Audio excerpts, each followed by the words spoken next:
This is Lecture 1 of the collection of lectures by Rudolf Steiner entitled Approaching the Mystery of Golgotha. Lecture 1 is entitled Esoteric Science and Esoteric Development, Initiation, given in London, May 1st, 1913. It is very gratifying for me, visiting this country for the first time, to greet our English friends here. I regret that I cannot speak to you in your own language, but to overcome this difficulty, our friend Baron Wallin will translate what I shall say sentence by sentence tomorrow. Sentence by sentence. Tomorrow, however, I shall deliver the lecture without interruption, and Baron Wallin will be so kind as to give a summary in English. Our dear friends in this country, who have visited us often on the continent, have forged an inner bond in the most gracious way between friends here and those on the other side of the Channel. The fine home where we are gathered today is proof of the deep inner feeling with which our friends here have united with us to work for the dissemination of anthroposophy. And those who have traveled from the continent to greet our English friends will be truly happy to find in this branch so beautiful a frame for what is so dear to our hearts, so deeply rooted in our souls. Allow me then to speak to you today for the first time, and to greet you in the warmest way with that deep inner feeling of unity that belongs to anthroposophy, and in which all people on earth should unite without distinction of race, color, or any such thing. It should be a sound guarantee for our future work that we have found friends who have taken over the work here in this country with such great inner enthusiasm. Today I want to discuss a topic that takes us directly to a topic that belongs to all humanity, regardless of any differences. I want to speak first about a field of human striving, whose true form cannot be described in any human language, but in its original form only in the language of thoughts, the field of esoteric science. Human beings strive for occult knowledge, and may attain it through their human faculties. But occult knowledge has a greater significance for the world than it has merely within the human soul. In the world around us we can distinguish various substances and materials through which its various phenomena and manifestations are expressed. All creatures and things of the earth and of all worlds are rooted in that primal principle which can hardly be expressed in human language. In the physical world, individual instances of this primal principle are expressed in the substances of earth, water, fire, the ether, and so forth. One of the subtlest substances accessible to human striving is called akasha. Beings and phenomena manifested in the akashic substance are the subtlest of all those accessible to human beings. What human beings acquire for themselves in esoteric knowledge not only lives in their souls, but is also impressed in the akashic substance. When we bring an idea from esoteric science to life in our soul, it is immediately inscribed in the akashic substance. It is significant that such impressions, which are significant for the general development of the world, can be inscribed in the akasha only by human beings. It is important for us to note a special characteristic of the akashic substance. Between death and a new birth, human beings live in that substance exactly as we, for example, live here within the atmosphere on earth. If, with the means at their disposal, seers should come into contact with human souls living between death and new birth, they would observe the following. Human beings who, in the present cycle of earthly development, it was otherwise in earlier times, were never in a position to arouse spiritual scientific thoughts and ideas in themselves, cannot be perceived, even when actually present by a human soul living between death and a new birth. Let me read that again. Human beings who, in the present cycle of earthly development, it was otherwise in earlier times, were never in a position to arouse spiritual scientific thoughts and ideas in themselves, cannot be perceived even when actually present by a human soul living between death and a new birth. But if someone living here on earth has worked with a spiritual scientific thought or idea, so that it can be inscribed into the akasha, then he or she is perceivable to souls living between death and a new birth. Seers who have patiently prepared themselves for their gift can receive deeply moving impressions when they come into contact with souls who have passed through the portals of death. I will give you a perfect example of such a case. A seer found a man who had gone through the portals of death, leaving behind his wife, whom he deeply loved, and his children, whom he loved no less. This man and his family were likable, good people, but they had no inclination to take spiritual understanding into their souls, and they had never grown beyond the religious traditions through which certain souls even today feel themselves connected with the spiritual world. A while after he had gone through the portals of death, the man came to this realization: I have left behind on earth my dear wife and children, who are the sunshine of my life. But with my spiritual vision, I cannot reach them. I have only the memory of the time that I passed with them on earth. We see an entirely different picture when a soul that is still on earth forms clear, strong spiritual thoughts and ideas for itself. In this case, when another soul, living between death and a new birth, looks down on this soul that it has left behind, the soul between death and a new birth can pursue the soul life of the one on earth in the present, because that soul life is inscribing itself into the Akashic substance. Here we touch a point that shows how anthroposophical teaching will remove the chasm between the so-called living and the so-called dead. Today we can already see how people with understanding for the spiritual can be a great blessing for the so-called dead by reading and thinking the truths of spiritual science for them. When we follow in our thoughts, either reading aloud or to ourselves, the ideas and concepts of spiritual science, and at the same time feel that one or several of those who have passed through the portals of death are sitting before us while we read, then our reading becomes something very present for them, because such thoughts are inscribed in the Akashic substance. And this reading can be of great advantage, not only to those on the other side of death who studied spiritual science while on earth, but also to those who wanted something to do with it while they were here. Now, this question could be posed. Since the dead are living in the spiritual world, do they really need reading of this sort? Many believe that one has only to go through the portals of death in order to learn everything that can be attained on earth with the greatest effort through spiritual science. Such people also believe that they need only to die in order to acquire the entire body of esoteric knowledge, because they will then be in the spiritual world. But this is not the case. Just as here on earth there are creatures other than human beings, animals, for example, that see everything human beings can see with their senses, but cannot form ideas and concepts about what is seen, so it is with the souls who live in the supersensory world. Although they see the beings and facts of the higher spiritual world, they can form no concepts and ideas about them, unless people here on earth inscribe such concepts and ideas in the Akashic Chronicle. The mission of human life is thus not insignificant. On the contrary, it is of great significance. If human souls had never lived on earth, the spiritual worlds would still be there, but no esoteric knowledge of those spiritual worlds would exist. The earth has reached a point in cosmic evolution where spiritual science can be developed through spiritual beings organized and constituted in the way that human beings are on earth. What spiritual science inscribes in the Akashic substance would never have been there had spiritual science not existed on earth. During our present period, people who attempt to examine their soul life on earth will immediately discover that they have used their activities to acquire knowledge for purposes other than the acquisition of spiritual science.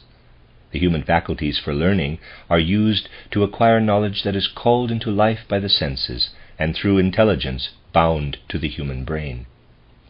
Thus we have human understanding of two kinds.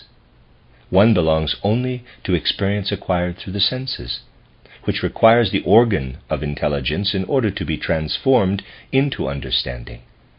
The other is spiritual science. The knowing that belongs only to the sense world forms one stream. The other consists of what people inscribe in the Akashic Chronicle through spiritual science. Spiritual science works out ideas and concepts that remain eternally written in the Akashic Chronicle. But when all the knowledge and understanding that belongs to experience gained through the senses, to technical matters and to the commercial and industrial life of humanity, is inscribed in the Akashic substance, the Akasha repels this conglomerate of ideas and concepts. In other words, that knowledge and understanding is obliterated. Anyone who observes the facts I have just mentioned with the eyes of a seer can see a struggle taking place in the Akashic substance between impressions made in it by human esoteric science, which are eternal, and those resting on sense data, which are only transient. This struggle arises because when humankind first began to inhabit the world in the ancient Lemurian epoch, high spiritual beings destined it to acquire spiritual science. But through the intervention of Luciferic beings, what we call Luciferic influence, humanity directed the power of thinking and the other soul powers it otherwise would have used only for the acquisition of occult ideas and concepts away from them toward the study of things that belong only to the physical world. Many people now say that while ordinary science is open to all, spiritual science can be brought only to those who can see into the spiritual worlds. There is a fundamental fallacy in this statement. In the depths of their souls, all human beings possess, even before they become clairvoyant, the ability and the power to understand the truths of spiritual science. It is true that only the clairvoyant can discover esoteric truths, but once they are discovered and expressed in the normal language of reason, they can be understood by any human soul willing to clear away the impediments to such understanding. As a result of the Luciferic impulses, it became possible later in the development of the earth for another being, whom we call Ahriman, to gain influence over the souls of human beings. Only when these Ahrimanic influences in the soul repressed the possibility of understanding spiritual science did this understanding become unattainable. If the being we call Ahriman were not at work in every human soul, if our souls were without his influence, then an idea or thought of spiritual science would need only to be spoken, and a human soul would feel through its subconscious relationship to this truth in its innermost being that the idea, the statement of spiritual science was true. In every human soul there is not only a life that everyday consciousness understands and can give a reckoning of to itself, but also a subconscious soul life that lies buried as if in the depths of the ocean and is only brought into light from time to time. The fear of the purely spiritual that is present in every person, for example, belongs to the depths of the soul. This fear is the result of Ahriman's influence and would not exist had Ahriman not gained power over the souls of human beings. People are mostly unconscious of this fear because it works in the deepest foundations of the soul and plays no role in what they can reckon with in their everyday consciousness. Meanwhile, the fear of the spiritual knocks on the doors of their ordinary consciousness without their knowing what it is that disquiets them from the depths of their souls. Then they look for something that has an anesthetic effect, something to dull this fear they want no part of. They find the anesthetic in materialistic thoughts, theories, and ideas. Materialistic theories are not invented on logical grounds, although one might believe this to be the case.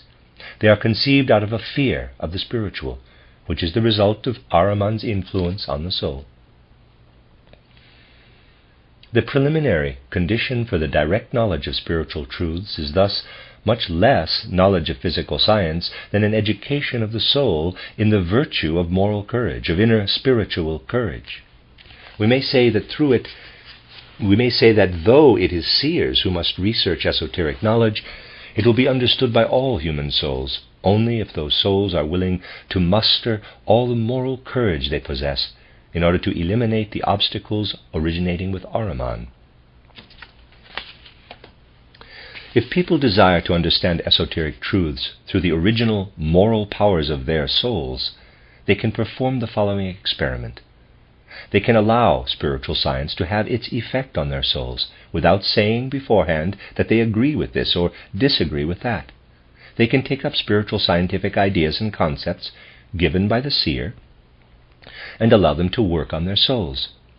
And if they take up esoteric knowledge out of inner enthusiasm rather than mere curiosity, they will experience something that can be compared to a physical floating without ground under their feet, to a feeling as if they were floating in air. This experiment will have a totally different effect on a person who has religious, reverent inclinations toward spiritual life than it will on someone accustomed to thinking in a materialistic way. A person who has no esoteric knowledge, but has inclinations and feelings of a religious nature toward the spiritual world, can end up feeling somewhat insecure as a result of this experiment. Much less so, however, than a materialist who has no feeling of attraction for the spiritual world. The latter will experience a powerful feeling of fear, of uncertain floating. Materialists can convince themselves with this experiment that occult ideas and concepts touch them in a way that elicits fear and terror. Through an experience of this sort, materialists can recognize how full of fear they still are. They are not only fearful of this whole field, but fear is one of their fundamental tendencies. If Ernst Haeckel and Herbert Spencer, for example, had made this experiment, they would have convinced themselves not only that esoteric knowledge is neither contradictory nor impossible, but also that they were filled with fear from the inmost depths of their souls. Soon they would have forgotten to a certain extent all doubt and disbelief about what they usually considered to be the fantasies of spiritual teachings, and would have admitted to themselves that it was more important for them to overcome their fear. Once they had made this confession, they would have given up their resistance to what they considered the fantasies of spiritual teachings, and understood that they had to try to strengthen in themselves the moral quality of courage. Then they would perhaps have taken their self-education in hand, and if they succeeded in overcoming their fear, they would realize that they had become stronger souls and no longer doubted the truth of spiritual science. The experience of strengthening moral courage in the soul is a victory over Ahriman, whose influence can be seen in Haeckel's science and in Spencer's philosophy. Ahriman is the one who inspired souls to take a materialistic path.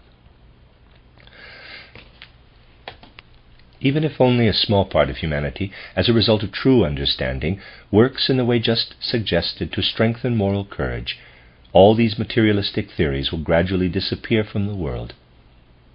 As we have seen, esoteric knowledge is necessary for the entire process of evolution, because it must be written in the Akashic substance. A short sketch of the development of earthly humanity will show us what that means for us. The development of the human race on earth progresses in steps from one cultural period to the next. During the successive periods, human souls inhabit bodies as individualities belonging to these successive cultures of the earth.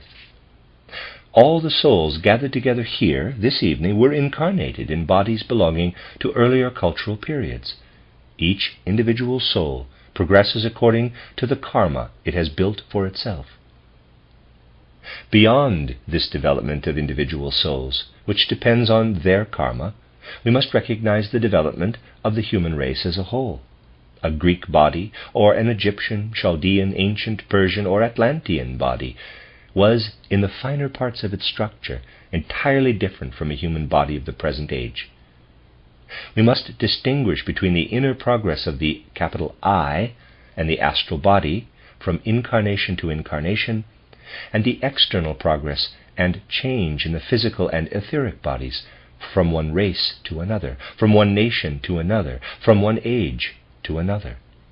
The progress of the external bodies, the physical and the etheric, from one age to another, would not be noticeable to people who study anatomy and physiology, but it is nonetheless present and can be recognized through esoteric science. And the human physical body will be once again totally different in the course of the normal development of humanity, when after our present life our souls appear in a future incarnation on earth. In the present period of humanity, a delicate organ is being prepared, which is not noticeable to external anatomists and physiologists, but exists anatomically. The organ lies in the human brain in the vicinity of the speech center. The development of this organ in the folds of the brain is not the result of the karma of individual souls. Rather, it is a result of human evolution as a whole on earth. In the future, all human beings will possess this organ, no matter what the development of the souls that incarnate in these bodies may be, and entirely independent from their karma. Human souls who are presently inimical to anthroposophy as well as those who maintain a sympathetic attitude toward it, will possess this organ in a future incarnation. In the future, this organ will be the physical instrument for certain powers of the soul, just as, for example, in the third layer of the brain, Broca's area, is the center for the faculty of speech. When it is developed, humankind can either use it properly or not. It will be used well by those preparing to remember their present life in future incarnations, for this physical organ will be the physical means for recollecting an earlier incarnation. Today, the remembrance of earlier incarnations can be attained only through higher spiritual development, through initiation. But that which in present times can be attained only through initiation will later become, in a certain way, the common property of the human race. Our present knowledge was, earlier, the special knowledge of Atlantean initiates. Now everyone can possess it. In the same way, memory of earlier lives on earth is presently possible only for initiates, but in the future every human soul will possess this capacity. It is possible for initiates to achieve certain knowledge without the use of a physical organ, but this knowledge can only become the common property of the human race if humanity as a whole, in the course of evolution, develops an external physical organ through which it can be achieved. Reincarnated souls must, nonetheless, be able to use this organ correctly to remember earlier incarnations. Only those who have inscribed occult thoughts and ideas clearly in the Akashic substance in this present incarnation will be able to use this organ in the proper way. One often hears people say, quote, "What use is it to believe in earlier lives if people in general are able to remember nothing of them?" Unquote. One should rather think of how much more astonishing it would be if, depending on what one knows of life, human beings in general already could remember their previous lives. If we ask ourselves what it is necessary for us to remember if we ask ourselves why it is necessary for us to remember anything at all, we must answer that we can only remember what we have previously thought. Everyday life can teach us this. Think of a person who cannot find his cufflinks when he gets up in the morning. He looks everywhere, but he cannot find them. Why can he not find them? Because he was not thinking about what he was doing while he was putting them away. Let him make an experiment in the opposite sense. Let him every evening, while he puts away his cufflinks, attempt to be fully conscious of himself. Quote, "I am putting down my cufflinks in this place," unquote. Then he will never lose them, but rather will go direct to the spot where he put them down. Thought will call the action back to his memory. When we live in a future incarnation, we will remember the past only if we can remember the true nature of the soul, which lives on from one incarnation to the next. Those who have not studied esoteric science in the present life can gain no knowledge of the constitution and nature of the soul, and without this knowledge, how could they, when they are incarnated again, remember what they have never thought about in the earlier incarnation? Through the study of spiritual science, which among other things includes the study of the nature of the soul, we are preparing within us what will make it possible for us to remember in a future life what happened in the present one. Many people today, however, are unwilling to devote themselves to the study of this knowledge. Such people will be reborn, perhaps in their next incarnation, with the aforementioned organ for remembrance of earlier lives physically formed, but they will not have prepared themselves to remember the past. What sort of significance, then, in the context of what we have said, does spiritual science have in our present life? Through it we attain the possibility of correctly using the organ that will be developed in human beings in the future for remembering earlier earthly lives. In our present incarnation we must inscribe the knowledge of our soul in the Akashic substance in order to use this organ, which is developing in human beings, whether they wish it or not, for remembering earlier lives in the right way. In the future there will be people who can use the organ for remembering earlier lives on earth, and others who will not be able to use it. Certain diseases will manifest in the latter, because they will have an organ in their physical body they cannot use. Possessing an organ and being unable to use it calls forth nervous diseases of a very particular kind. And these nervous ailments will be far worse than all that human beings have known until now. If one observes in this way the interrelationship of the facts, one begins to get an idea of the mission of spiritual science, and of the true significance of an understanding of life and of the human being through the study of this knowledge. In case the impression this observation has made on you might lead to misunderstandings, let me mention yet another fact, which can alleviate whatever in this impression might have made you feel uncomfortable. Although the true esotericist can see that spiritual science must enter the spiritual life of our present time, so that people in the future can use the organ for remembrance and remain in good physical health, at the same time it cannot be maintained that those who in the present time are not ready to take up spiritual science will be lost in their following incarnation in the manner previously described. For a long time into the future, it will still be possible for people, even if they have neglected what I said, and have not used the organ for remembrance in this particular life, to make it up in the following life. They will still have some opportunities to restore their health and to attain spiritual scientific truths. But the time will come when this will no longer be possible. Even if we have not yet reached that particular moment, we still live in the period of humanity when, for the reasons already mentioned, spiritual science must be integrated into the spiritual life of humanity. It is a necessary development in the general progress of humanity, and does not originate from the personal opinions of one or the other individual. Moreover, in this way, and especially in this time, the possibility for the subjective development of the human soul will be granted, which will lead to a personal vision of the spiritual worlds, to esoteric development. We can say that all persons who use the pure original powers within their souls, untroubled by harmonic influences, can understand everything that is revealed in our spiritual worlds, and it is in a certain sense possible for all human beings to raise themselves into the spiritual worlds through the spiritual development they have undergone.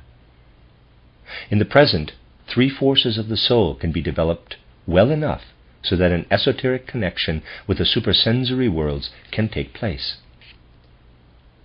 The first force that can be developed in the human soul is the force of thinking. We live in the context of the world that surrounds us because of the thoughts we form about our environment. In ordinary, everyday life, people think thoughts caused either by sense impressions or through the intellect, which is bound to the brain. In my book, How to Know Higher Worlds, you will find how a person, through meditation, concentration, and contemplation, through the strengthening of the soul life, can make this force of thinking independent from external life. At this point, in particular, I want to make you aware of how one can make the power of thinking, which otherwise is developed only through one's activity of forming thoughts about the external world, free and independent from everything that belongs to the body. This means that through such a development the soul attains the ability to think, to form thoughts, without making use of the body, without using the brain as a tool. We can understand this well if we look at the chief characteristic of ordinary everyday thinking, which is dependent upon impressions gained through the senses. The main characteristic of ordinary thinking is that every individual action of thinking takes its toll on the nervous system, especially the brain. It destroys something in the brain. Each everyday thought means a destructive process, in miniature, in the brain cells. Hence we need sleep, so that this process of destruction can be repaired. During sleep, we replace what has been destroyed during the day through thinking. What we perceive in an ordinary thought is in reality a process of destruction that takes place in our nervous system. Let us now attempt to develop a meditation that we give ourselves over to, for example, in the contemplation of the following. Here's the meditation. Wisdom lives in the light. This idea cannot derive from sense impressions, because for the external senses it is not true that wisdom lives in the light. In such a situation, we restrain the thinking through meditation, so that it does not connect itself to the brain. If in this way we develop an inner activity of thinking that is not connected to the brain, we will feel, through the effects of such a meditation on our soul, that we are on the right path. Since in meditative thinking we do not call forth any destructive process, thinking of this sort will never make us sleepy, no matter how long it is carried on, something that our ordinary thinking can easily do. It is true that often the very opposite transpires when one meditates, for people often complain that when they give themselves to meditation, they fall asleep instantly. It is perfectly natural that in meditation we first use the kind of thinking to which we have otherwise always been accustomed. Only with time do we become accustomed to ceasing outer thinking. When we reach this point, meditative thinking no longer makes us sleepy. And this is how we will know that we are on the right track. When we develop the inner power of thinking in this way, without the thinking force of the external body, we will attain knowledge of our inner life. We will know our true self, our higher I. One can find the way to true knowledge of the human self in the kind of meditation just described, which leads to the liberation of inner thinking. Only through such knowledge can one reach the point of seeing that the human self is not bound within the limits of the physical body. On the contrary, one learns to understand that this self is connected with the phenomena of the world around us. While in ordinary life we see the sun here, the moon there the mountains, hills, plants, and animals, we now feel ourselves connected with everything we see and hear. We are only a part of it. For us there is then only one external world, and that is our body. While in ordinary life we are here, and the external world is around us, after the development of the power of independent thinking, we are outside our bodies, at one with what we otherwise see, while our body, which we are otherwise within, is outside ourselves. We look back at it. It has become the only world we can see from without. In this way, through the liberation of one's power of thinking, we can truly step outside our physical body and observe it as something external. We can do even more. We can, for example, give a positive answer to the question, quote, "Why do we wake up every morning?" unquote. During sleep, our physical body lies in bed, and we are in fact outside of it, just as is the case during meditative thinking. In awakening, we return to the physical body, because like a magnet, hundreds and thousands of forces draw us back to it. People commonly know nothing of this.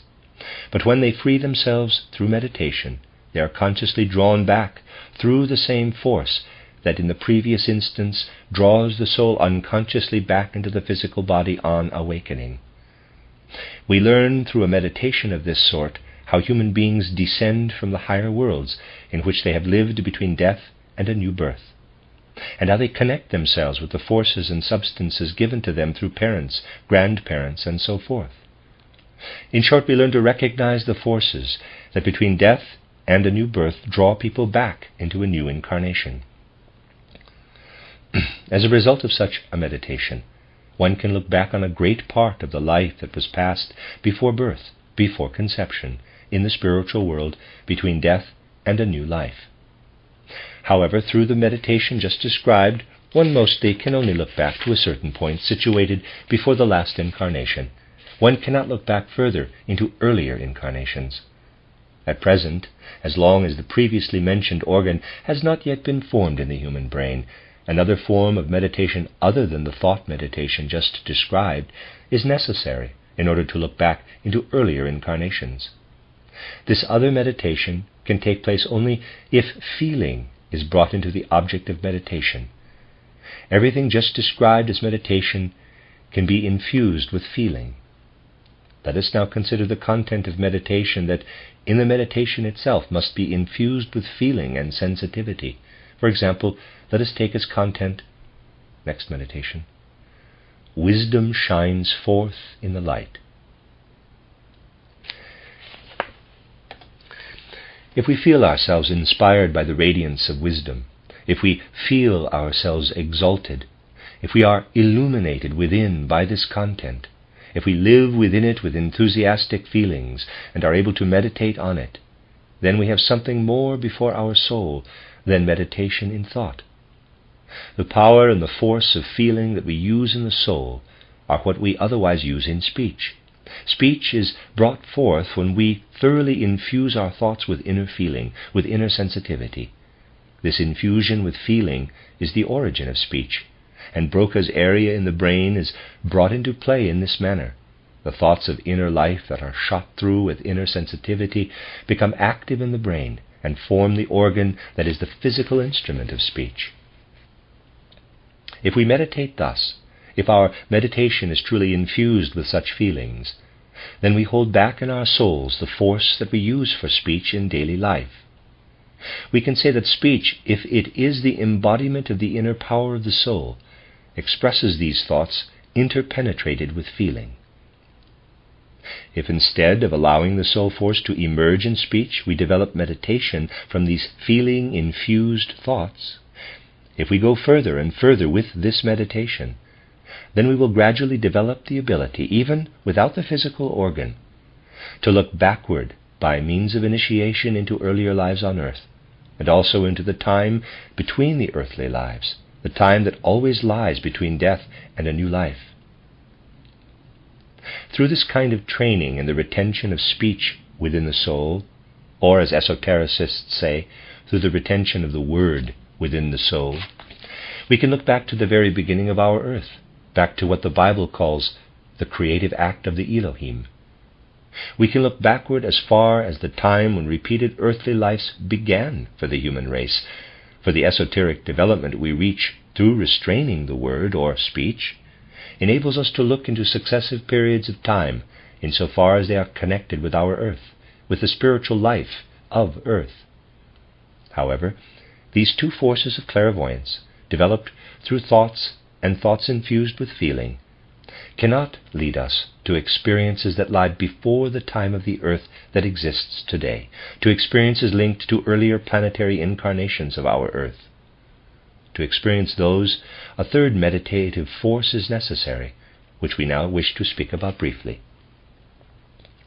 We can infuse the content of our meditation with the impulses of the will, in such a way that when we meditate, for example, on, quote, the wisdom of the world shines forth in the light, unquote, we can truly feel, without willing it externally, the impulse of our will yoked to that activity. We can feel our own being connected to the radiant force of light, and can make this light shine and vibrate through the world. We must feel the impulse of our will yoked to this meditation. When we meditate in such a way that our meditation is filled with the impulse of the will, we restrain a force that otherwise would flow into the pulsation of the blood. You can easily observe that the life of our inner eye can flow into the pulsing of the blood if you recall that we become pale when we are afraid and blush when we are ashamed. That is the overflow of soul force into the pulsation of the blood. When this same force that influences the blood enters activity in such a way that it does not descend into the physical, but remains in the soul alone, this third meditation begins, which we can influence through impulses of the will.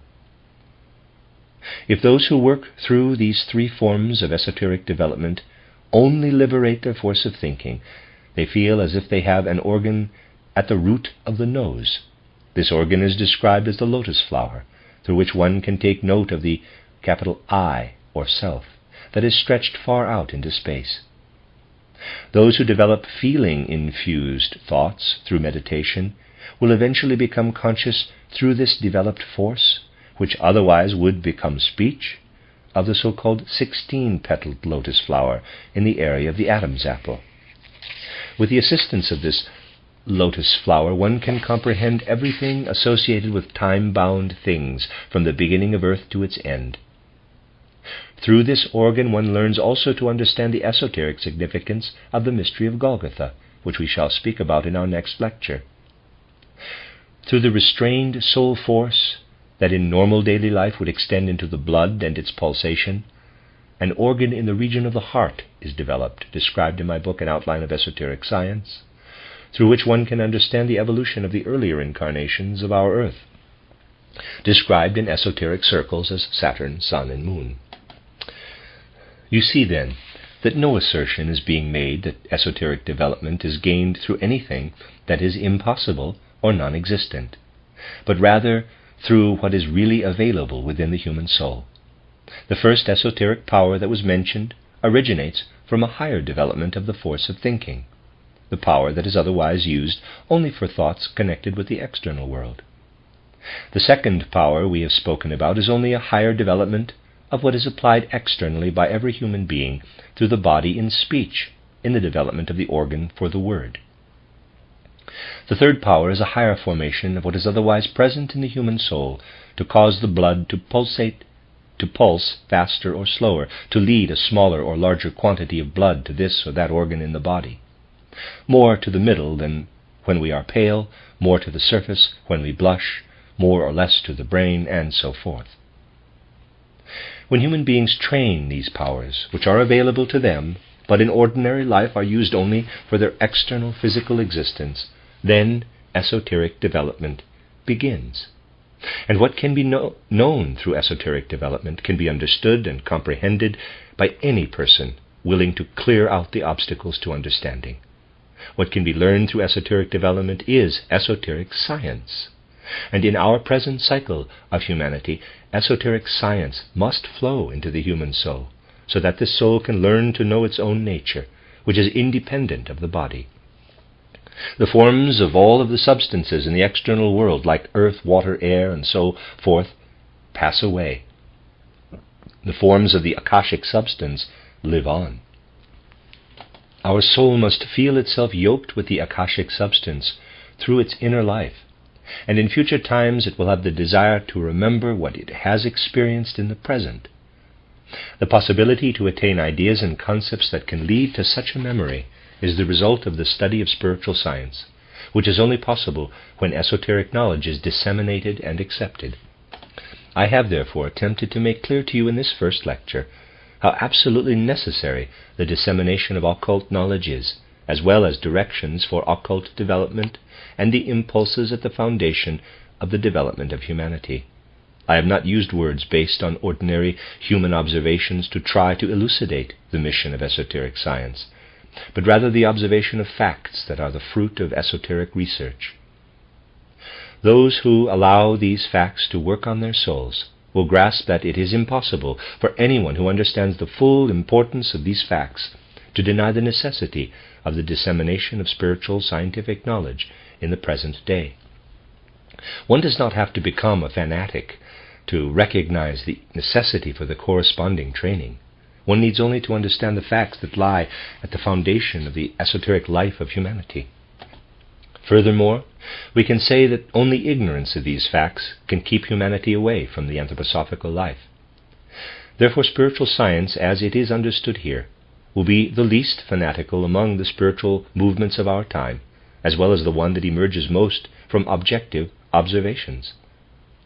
It is especially necessary to mention over and over again that all such theories, all such doctrines, must finally come together within the purview of anthroposophy as a fundamental lively feeling. There is an objective spiritual life whose reflection in the world of Maya is the life that surrounds us. Esoteric development is to withdraw from the world of Maya and to penetrate with the best powers of our eye into the world of spiritual reality. Each step we make in esoteric knowledge and in esoteric development is a step from appearance to reality. And because a true understanding of this fact can lead to no other impulse than to realize these steps, the fate of spiritual science is assured, because more and more souls will desire to recognize the truth about the spirit of the cosmos. The anthroposophical fire that can be kindled in us is only a result of the universal cosmic fire, which flows forth from the beginning to the end. This is what I wanted to tell you in this first lecture on the mission of the anthroposophical movement in the spiritual life of today. The end of Lecture 1. This is the second lecture from the collection of lectures by Rudolf Steiner entitled Approaching the Mystery of Golgotha. Lecture 2 is entitled Christ at the Time of the Mystery of Golgotha and Christ in the 20th Century, given in London, May 2nd, 1913. The mystery of Golgotha is the most difficult of all mysteries to understand, even for those already advanced in spiritual knowledge, and is the most easily misunderstood of all truths to which human beings can relate. This mystery was a powerful impulse in the development of humanity on earth. It was a unique event in the evolution of the earth, one that had never happened before in the same way and will never happen again in the same manner. Human understanding is always looking for a standard, for a comparison in relation to which things can be understood. But something that is incomparable cannot be compared. Because it is unique, it is understood only with difficulty. We have tried in the spiritual scientific movement to characterize this mystery of Golgotha from different perspectives. New points of view can constantly be chosen, and new characteristics continually brought forth to describe this mighty event in the evolution of humanity. A new perspective of this sort will be presented here today. In particular, attention will be drawn to what can be called, in a certain sense, the renewal of the mystery of Golgotha in our time, in our present cycle of humanity. If we want to understand the mystery of Golgotha in depth, we should not regard it as something entirely separated from the whole evolution of humanity, as an object of consideration only for its duration of 3 or 33 years. Rather, we should consider why and how it came to pass precisely in the 4th post-Atlantean age, the so-called Greco-Roman cultural period. We should also take into consideration that it was prepared during the entire development of the ancient Hebrew people. What took place in the human sphere in the 4th post-Atlantean age is highly important for the mystery of Golgotha, and also of considerable importance is what was prepared over the entire course of ancient Hebrew culture, the veneration of Yahweh. First, it is important to understand who the being was that revealed himself in the times of the ancient Hebrews under the name Yahweh. Human beings today are, above all, beings who develop their intellect in the context of what affects their reason and their capacity of understanding, what develops their intellect. They love to understand things from an intellectual point of view. However, the moment one crosses the threshold from the world of the senses to the supersensible world, the possibility of understanding reality exclusively with intellectual means ends. Human understanding can render good service on earth, but the moment one enters the supersensible world, it is no longer sufficient as a means of acquiring knowledge, although it can still be a useful tool. Human understanding is above all fond of making distinctions. To understand something requires a definition. Those among you who have attended my lectures relatively often will have noticed the lack of almost any kind of definition. One cannot comprehend the objects of reality through definitions. There are, to be sure, good definitions and bad definitions, definitions that are comprehensive and others that are less satisfactory. Definitions are necessary to understand earthly matters. But if one wishes to understand things that pertain to reality, namely things that pertain to the supersensible reality, then one cannot make definitions. One must describe, characterize, depict, for it is necessary to consider facts and entities from all points of view. Definitions are always one-sided, and remind a person who has studied such things of the logic of the ancient Greek philosophical school that once sought to define what a human being is. To give an idea of a human being, the following definition was proposed. Quote, "A human being is a two-legged creature without feathers." Unquote. The next day someone brought in a plucked rooster and said, quote, "This is a two-legged creature without feathers. Consequently, it is a human being." Unquote. One can often be reminded of this when definitions are demanded for something so many-sided and polyvalent that definitions are insufficient, and one can only describe it. However, in order to be able to distinguish the different entities in the supersensible world, people find a definition desirable. They ask, quote, "Exactly what is such an entity?" Unquote. The further one penetrates into the supersensible worlds, the more the entities there interpenetrate one another. There is no longer any boundary between them, so it is difficult to distinguish one from the other. Above all, we may not ignore the factor of evolution when considering the name Yahweh, especially when we relate it to the name of Christ. Even in the New Testament you will find, and I have often referred to this in my books, that Christ revealed himself through Yahweh, as far as he could, before the mystery of Golgotha. If one wishes to compare Yahweh with Christ, it is a good idea to use the image of sunlight and moonlight. What is sunlight? What is moonlight? They are one and the same, yet very different.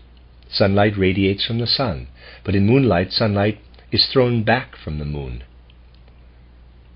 In the same way, Christ and Yahweh are one and the same.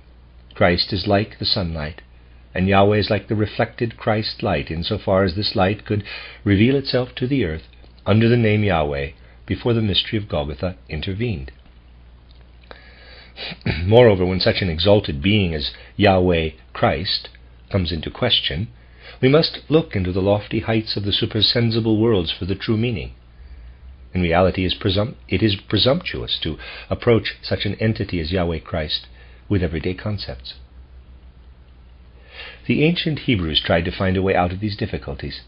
The human power of thinking is weak, but they attempted to form an idea of this exalted being.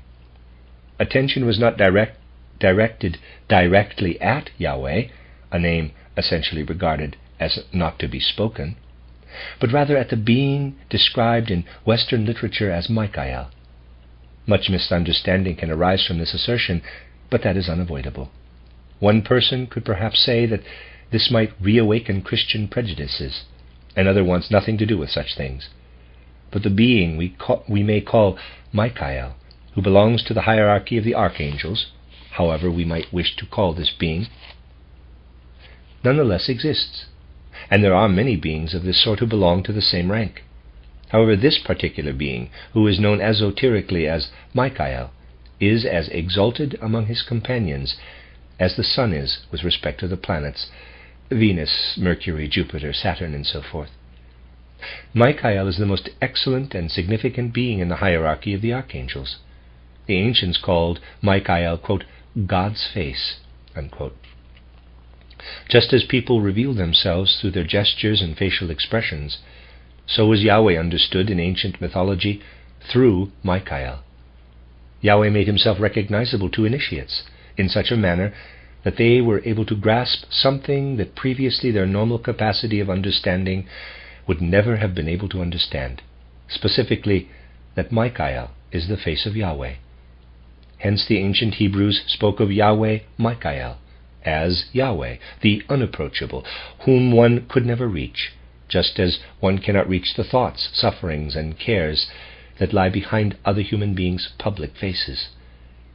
Michael is the external manifestation of Yahweh, just as the manifestation of other human beings is recognized in their brows and faces.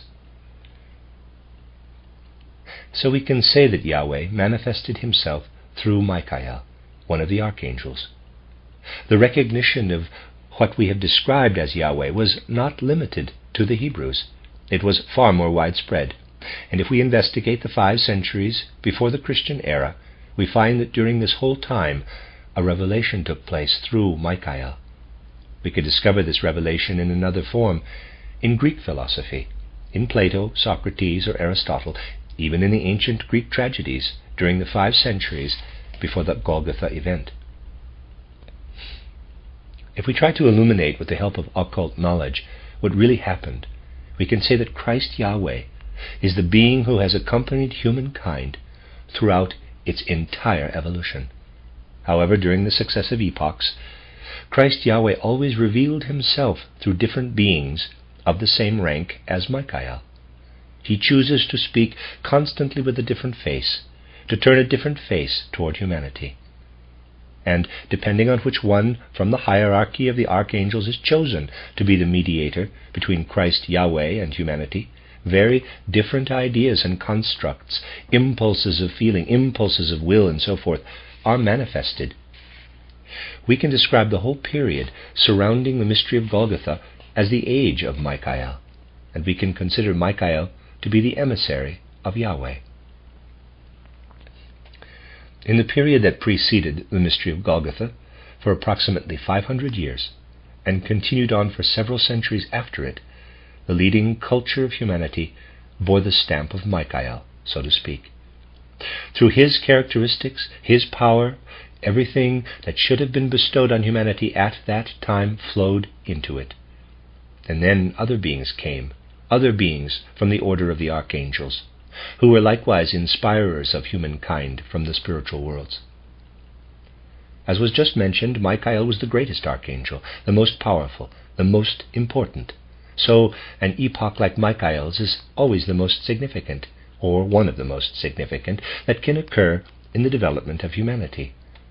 The epochs of the different archangels repeat themselves, and it is a fact of greatest importance that each being from the archangelic hierarchy gives an age its fundamental character. Archangels are primarily the leaders of the different nations, but because they become the leaders of different epochs, and because they are also the leaders of bygone ages, they are in a certain sense also the leaders of all humanity. As regards Michael, a change occurred just before our present evolutionary cycle. Michael underwent a process of development. This is of the greatest importance.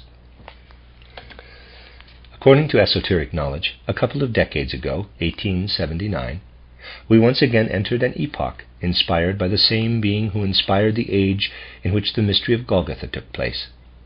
Since the end of the 19th century, we may look at Michael as our leader. If we wish to understand this, we must consider the mystery of Golgotha from another point of view, and ask ourselves, what is the primary significance in this mystery?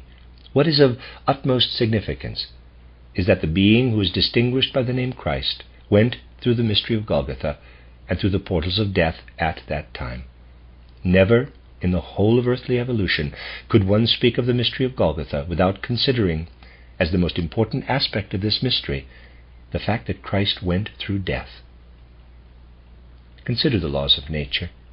Much may be understood by studying them, and in the future evolution of the earth much more still may be learned.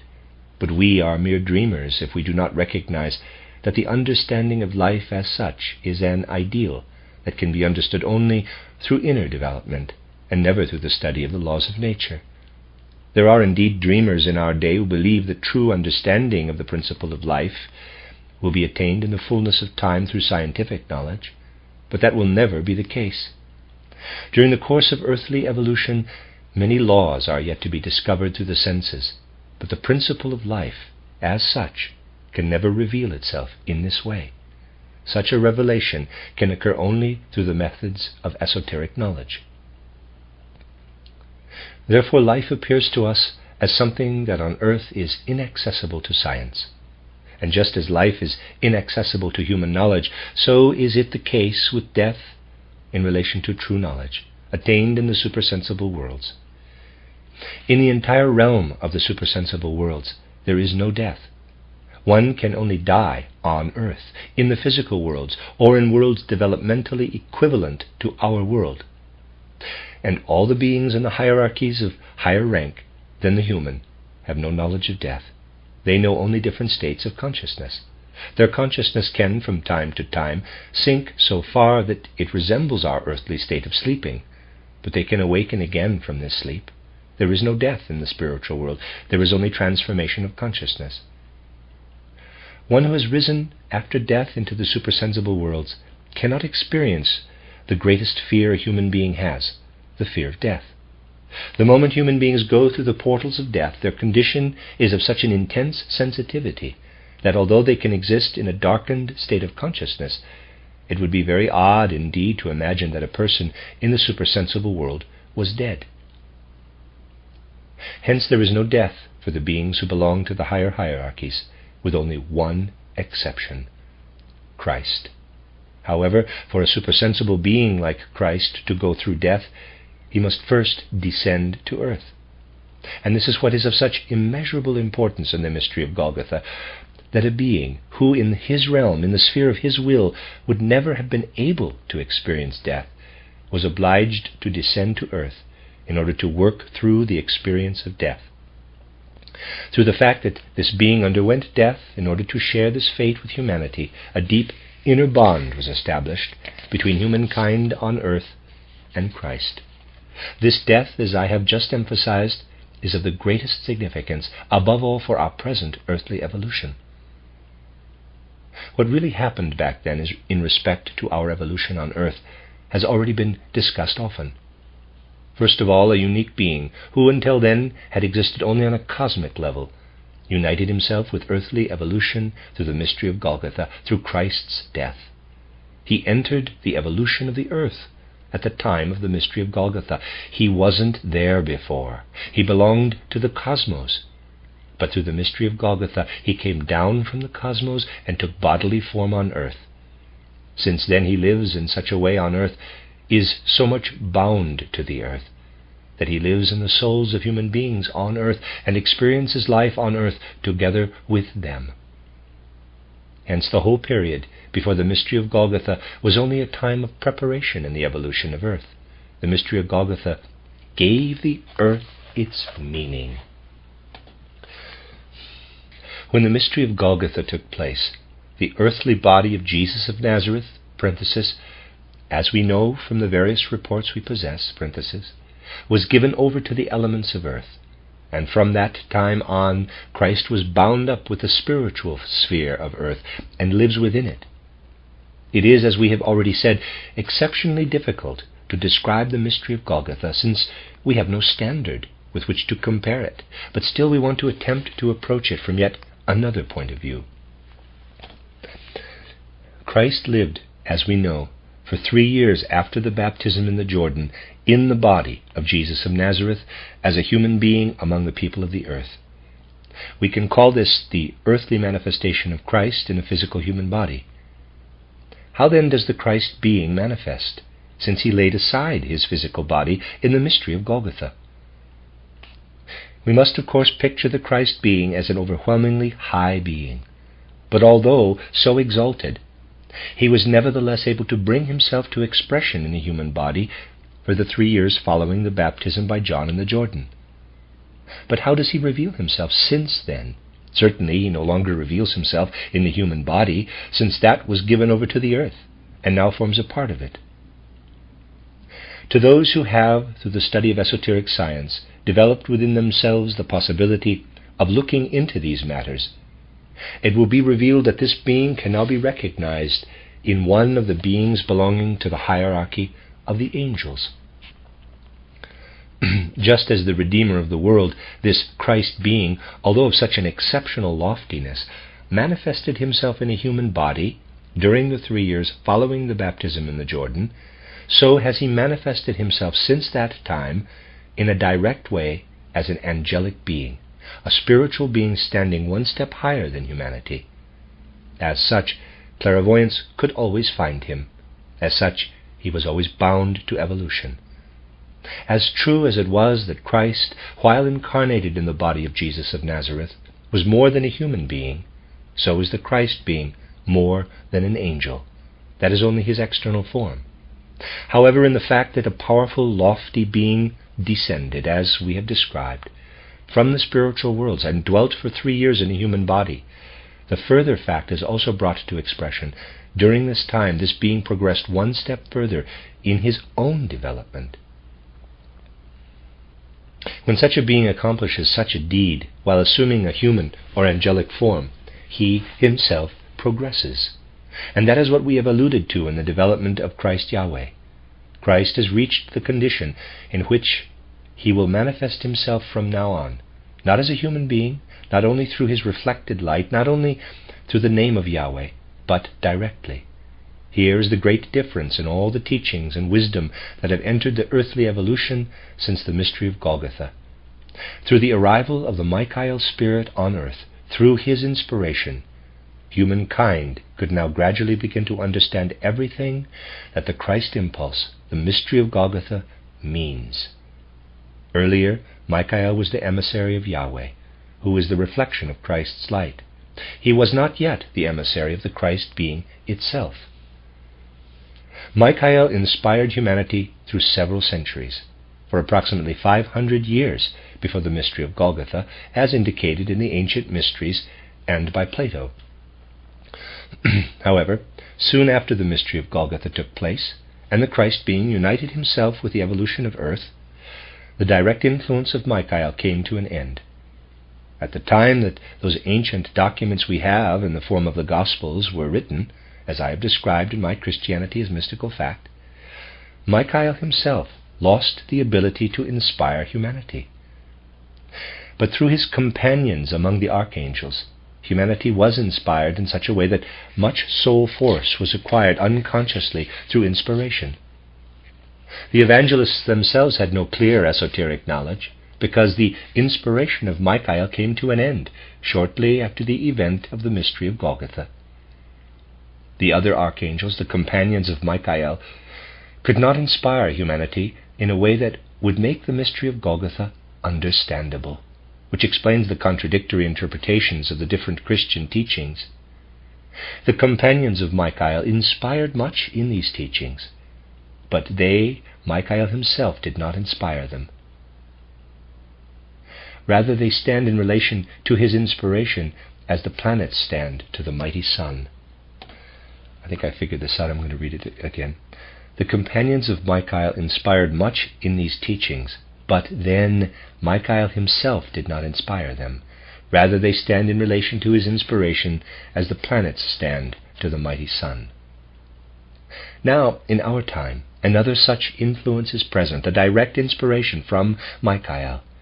This direct inspiration from Michael has been prepared since the 16th century. During that period, the archangels who stood closest to Michael gave humanity the inspiration that led to the fulfillment of natural science in our modern time. The natural science of the present day does not come from the inspiration of Michael, but from one of his companions, Gabriel. This scientific inspiration tends to create a body of knowledge, a point of view that provides understanding of the material world alone, and exists overall in relation to the physical brain. Within the last couple of decades, Michael has again taken over the place of this inspirer of science, and in the next couple of centuries, Michael will give the world something just as important in the spiritual sense, indeed even more important, immeasurably more important because it is more spiritual, as material science that since the 16th century has progressed from level to level. Just as his archangelic companion once gave the world science, so will Michael give us spiritual knowledge in the future. We find ourselves at the beginning of this. Just as Michael was sent 500 years before the mystery of Golgotha as the emissary of Yahweh, the reflection of Christ, to give that era its own stamp. Just as he was the emissary of Yahweh then, so has Michael become the emissary of Christ for our time.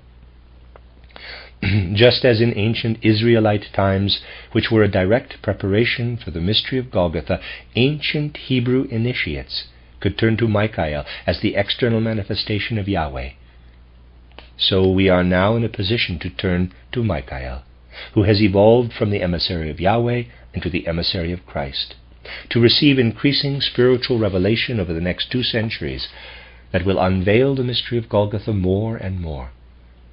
That which took place 2,000 years ago, which could be communicated only through the various Christian sects, and whose depths can be laid bare only in the 20th century, when instead of science, spiritual knowledge, the gift of Michael, will come into action, will fill our hearts with immeasurably deep feelings for the spiritual in our time. We will be able to realize that in the past 2 decades, a gate has opened through which understanding can enter.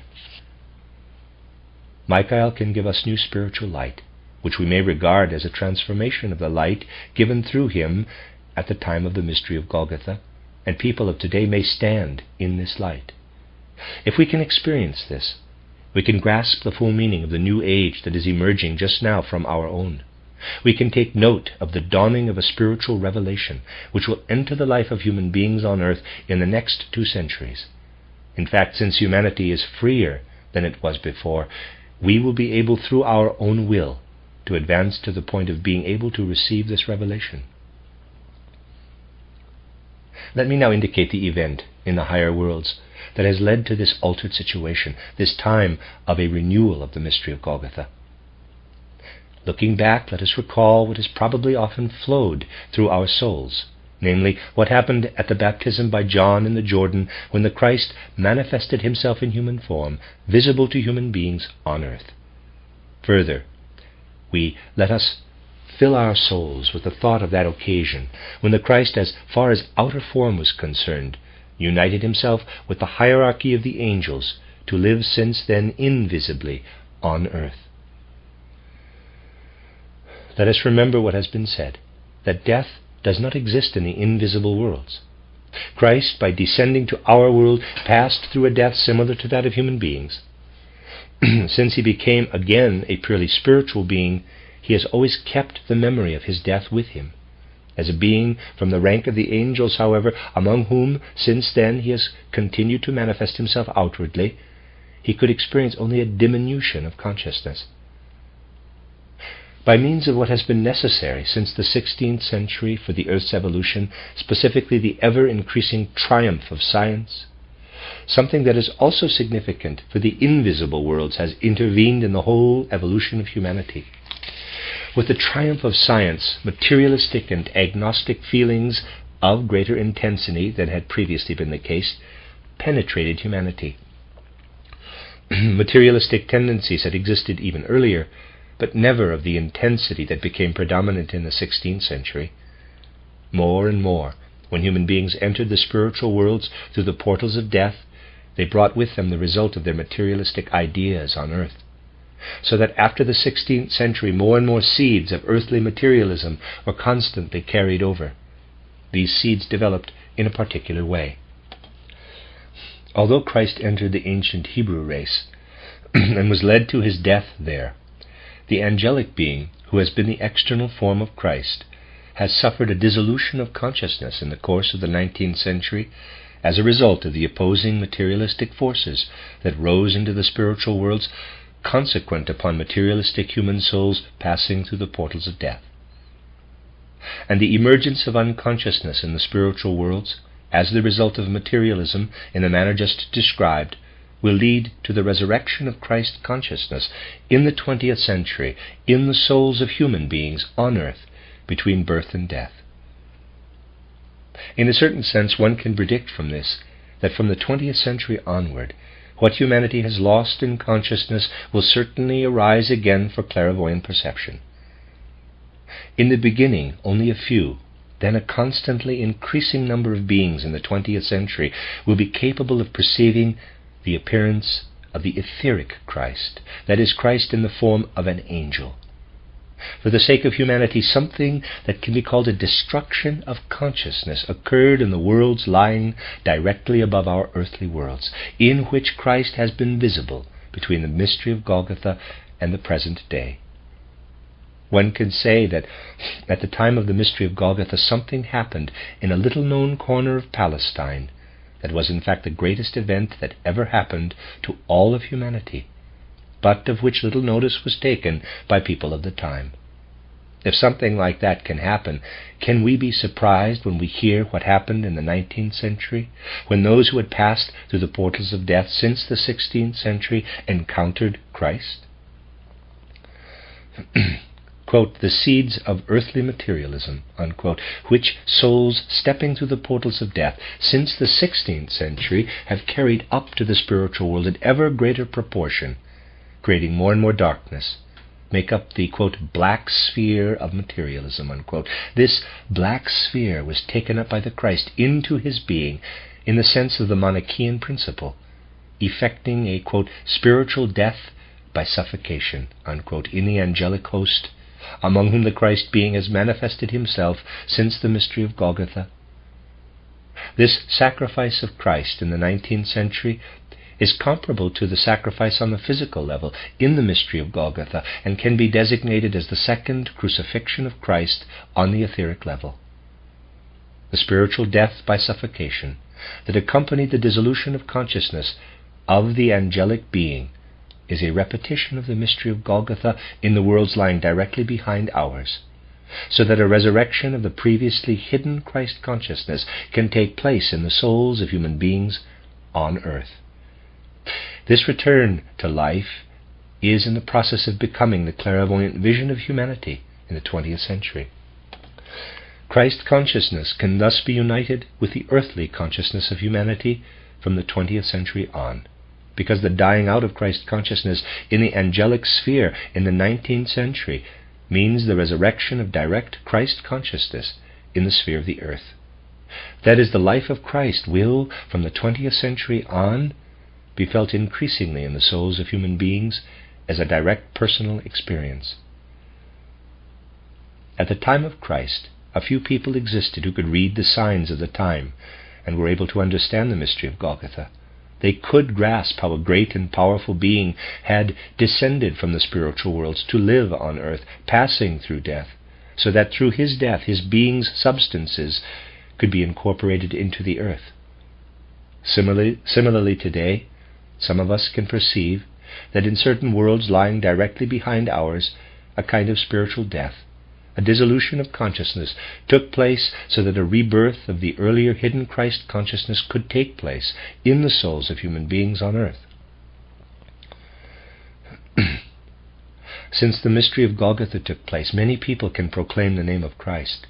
And from the 20th century on, there will be a constantly increasing number of people who can communicate the knowledge of the Christ being given in spiritual science. Twice already Christ has been crucified. The first time physically, in the physical world, at the beginning of our era. And the second time in the 19th century, spiritually. Let me read that again. Twice already Christ has been crucified. The first time physically in the physical world at the beginning of our era, and a second time in the 19th century spiritually, as I have described. One could say that humanity experienced the resurrection of the Christ being's body then. From the 20th century on, it will experience the resurrection of Christ consciousness. What I have only been able to suggest in a few words will gradually penetrate human souls, and the mediator, the emissary, will be Michael, who is now the emissary of Christ. Just as he led human souls in earlier times, so that they could understand the movement of the Christ being's life from heaven to earth, so is he now preparing humanity to become capable of experiencing the movement from the state of unconsciousness to the state of consciousness. And exactly as most people at the time of Christ's life on earth were incapable of believing what a mighty event took place in the evolution of the earth, the external world in our time is striving to increase the power of materialism, and will continue for a long time to regard what we have discussed today as fantasy, idle dreaming, perhaps even foolishness. Moreover, that is how they will regard the truth about Michael, who is now beginning to reveal Christ anew. Nonetheless, many people will recognize that what is just now rising is like the dawn, and that what will pour into human souls in the coming centuries is like a sun. For Michael can always be compared to a sun, and even if many people will not recognize this new Michael revelation, it will nonetheless spread over humankind. This is what can be said about the relationship of the mystery of Golgotha, which took place at the beginning of our era, and the mystery of Golgotha as it can be understood today. Let us make these feelings our own, recognizing that it is the only way we can become true spiritual scientists. From time to time other revelations will come our way to which we must keep an open mind. Would it not be particularly selfish to keep these feelings exclusively for our own satisfaction? Let us rather feel that it is our serious duty, as spiritual science teaches us, to make ourselves willing tools for this revelation. Although in humanity as a whole we are only a small society, attempting to understand this new truth about the mystery of Golgotha, this new revelation of Michael, we are building up a new power that does not depend in the least on our belief in this revelation, but rather depends entirely on the revelation itself, on truth itself, and nothing else. Then we will recognize in all calmness that only certain among us are prepared to explain to the world, as far as it is willing to listen, that from now on there is a new manifestation of Christ. But we want to be ready to recognize it. We want to belong to that tiny circle that is willing to help it grow and become lasting. We want to build on the inner power of such a revelation, so that it may spread out among the rest of humanity, for this knowledge will eventually belong to everyone. This is what we call wisdom. It is what many call foolishness. To be firmly present, we need only to remember today that the present time is the time of the second revelation of Michael, and to remember also what was said by one of the ancient initiates, Paul, at the time of the first revelation of Michael, quote, "What often appears to people as foolishness is wisdom before God," unquote. Let us try today to draw power for ourselves from feelings of this sort, from spiritual knowledge of the sort that must appear in many contexts in the external world as foolishness. Let us seize the courage to recognize that what appears as foolishness to people who rely only on the senses can be wisdom and light, as well as a clearer understanding of the supersensible spiritual worlds, toward which we desire to strive with all the power of our souls and our conviction. The end of Lecture 2. This is Lecture 3 of the collection of lectures by Rudolf Steiner entitled Approaching the Mystery of Golgotha. Lecture 3 is entitled The Michael Impulse and the Mystery of Golgotha, Part 1, given in Stuttgart, May 18, 1913. On my last visit here, I presented in 2 lectures some aspects of the life between death and a new birth. A perspective was chosen that kept in view the overall significance and meaning of a knowledge of the life between death and a new birth, because the forces and beings a person comes into contact with there also reach into our life that runs its course between birth and death. Today I want to begin with a wide-ranging discussion that can bring before our eyes the great mission of the anthroposophical worldview in the context of the whole character of our present cultural period. As I have often discussed in considerable depth, we are in an important segment of human development on earth. I have emphasized quite often that even though in an admittedly superficial consideration of the evolution of humankind on earth, one frequently calls every period a period of transition, nevertheless, from a certain point of view, one must call our period, if not exactly a transitional period, then a significant period for the entire development of humanity. An initial perspective I would like to place before you, is one I have often mentioned. In this context, we must acknowledge as always the reality that even though its results can be studied only by the trained soul of the spiritual researcher, anthroposophy, which we know must live its way into the human cultural life of today through necessities inherent in the development of the earth, can be understood by any human soul, provided it is willing and brings sufficient open-mindedness to the subject. Here the objection can easily be raised that only a few people have the kind of consciousness such that what anthroposophy speaks of seems true to them. Moreover, the majority of people consider whatever comes from spiritual science, from spiritual research, to be pure make-believe, dreaming, if not quite, as we heard yesterday, one of the 7 sects of perdition.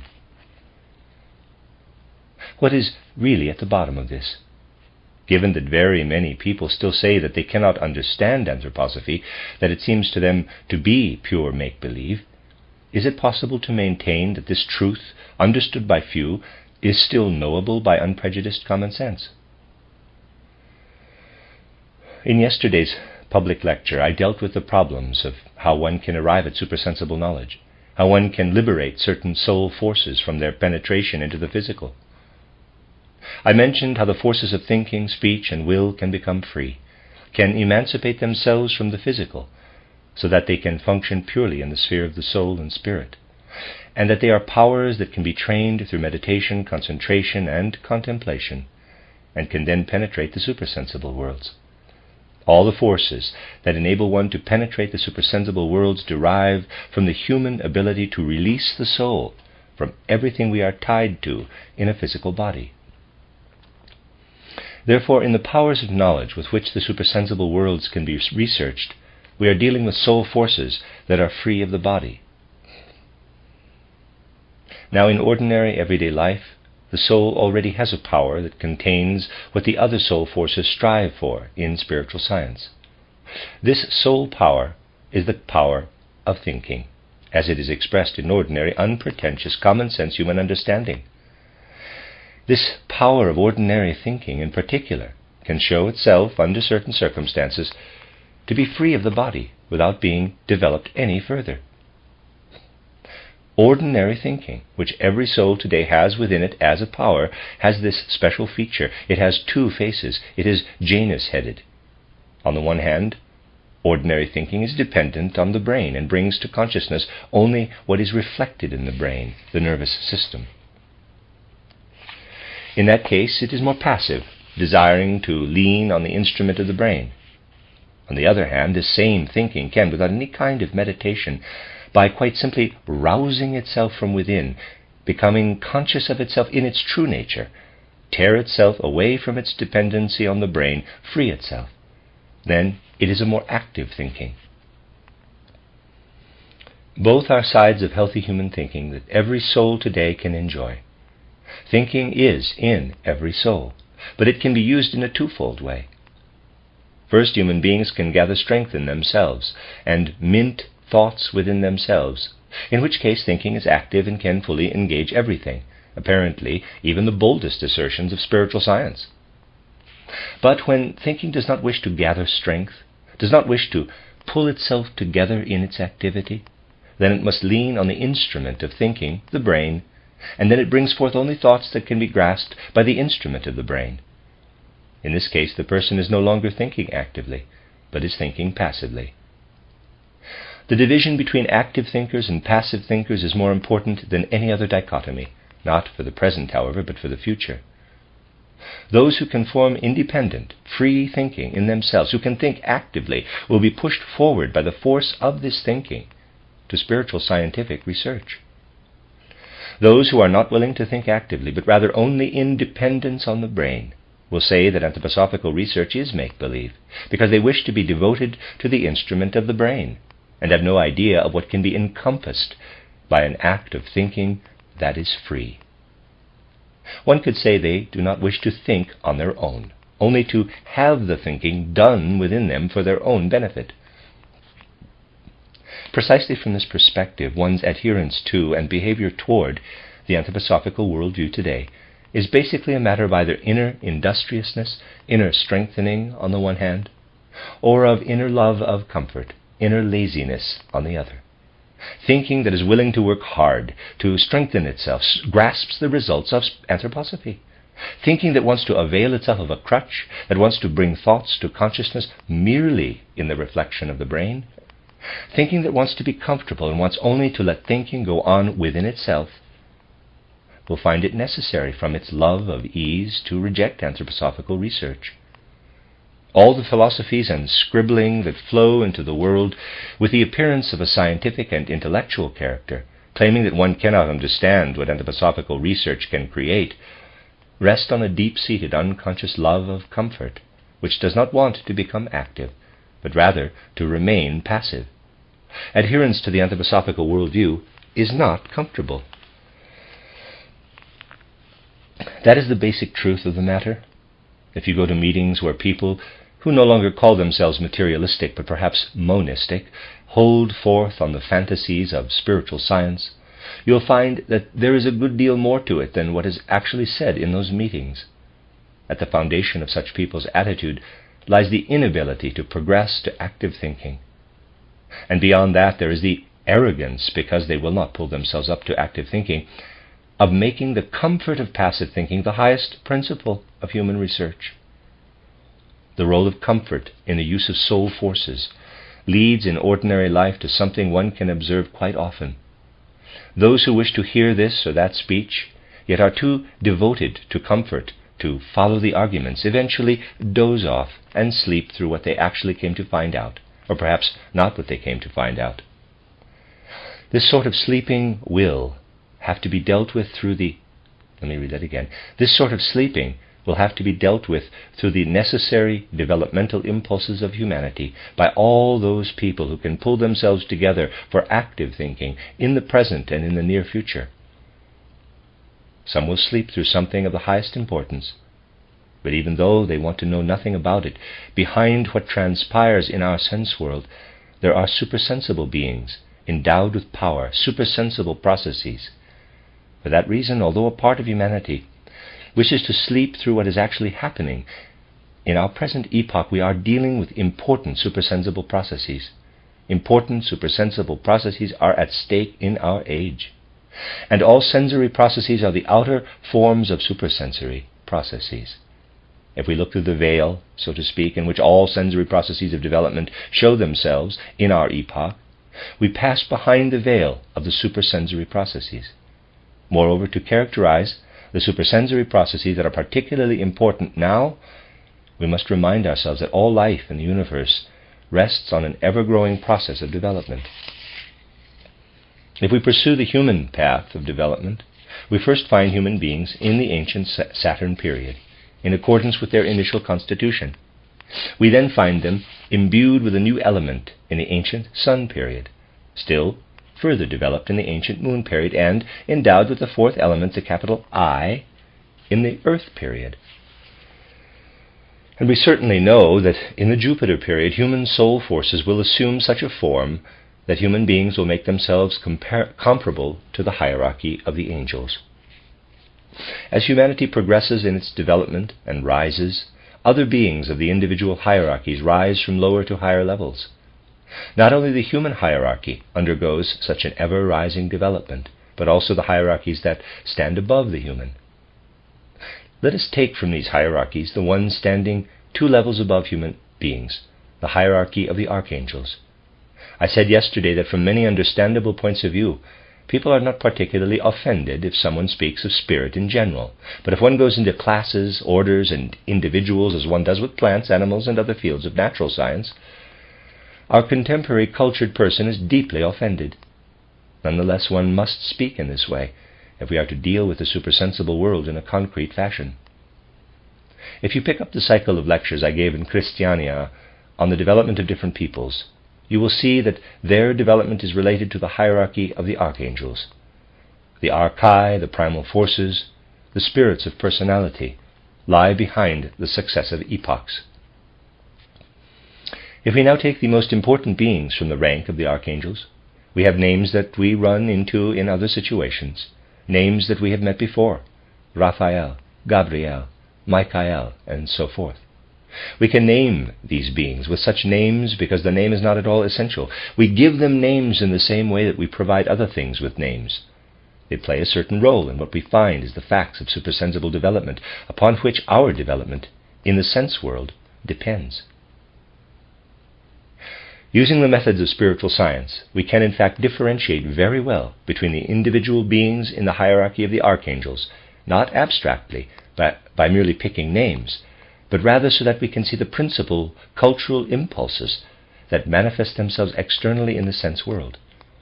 For example, we can investigate a spot of land in the 1st century after Christ and see it to be ruled by a different being from the one that ruled the principal cultural impulses among the leading peoples in the 12th or 13th centuries, or the one that rules in our own cultural development. Let us first consider our own cultural development. In this case, we must clearly distinguish the age that began in the 15th or 16th century. Its principal signature is the rise of the natural sciences, and it brought the natural sciences to the stature we find in the 19th century, which cannot be admired enough. If we take an overall view of these centuries of humankind's work in natural science, we must say that this work was led by certain peoples who were led from within the spiritual worlds by a quite particular being from the hierarchy of the archangels. And this being is quite precisely distinct from the being who presently leads our nascent cultural epoch from the supersensible world. If we wish to give the names current in the Western world for these leading beings from the hierarchy of the archangels, we can say that starting from the time of Christ, various beings were the leaders of culture as it progressed. Without wishing to harp on these names, I will only enumerate, just as one runs through the names of people who participate in whatever process on the physical level. The names from the rank of beings in the hierarchy of the archangels who have ruled the progress of culture: Oriphiel, Anael, Zachariel, Raphael, Samael, Gabriel, Michael. Gabriel was the leading spirit in the cultural period that has ended in the spiritual world during the last third of the 19th century. Indeed, in the last third of the 19th century, an epoch began, as has become more and more obvious, in which quite different influences and impulses flowed down from the supersensible world into the sense world.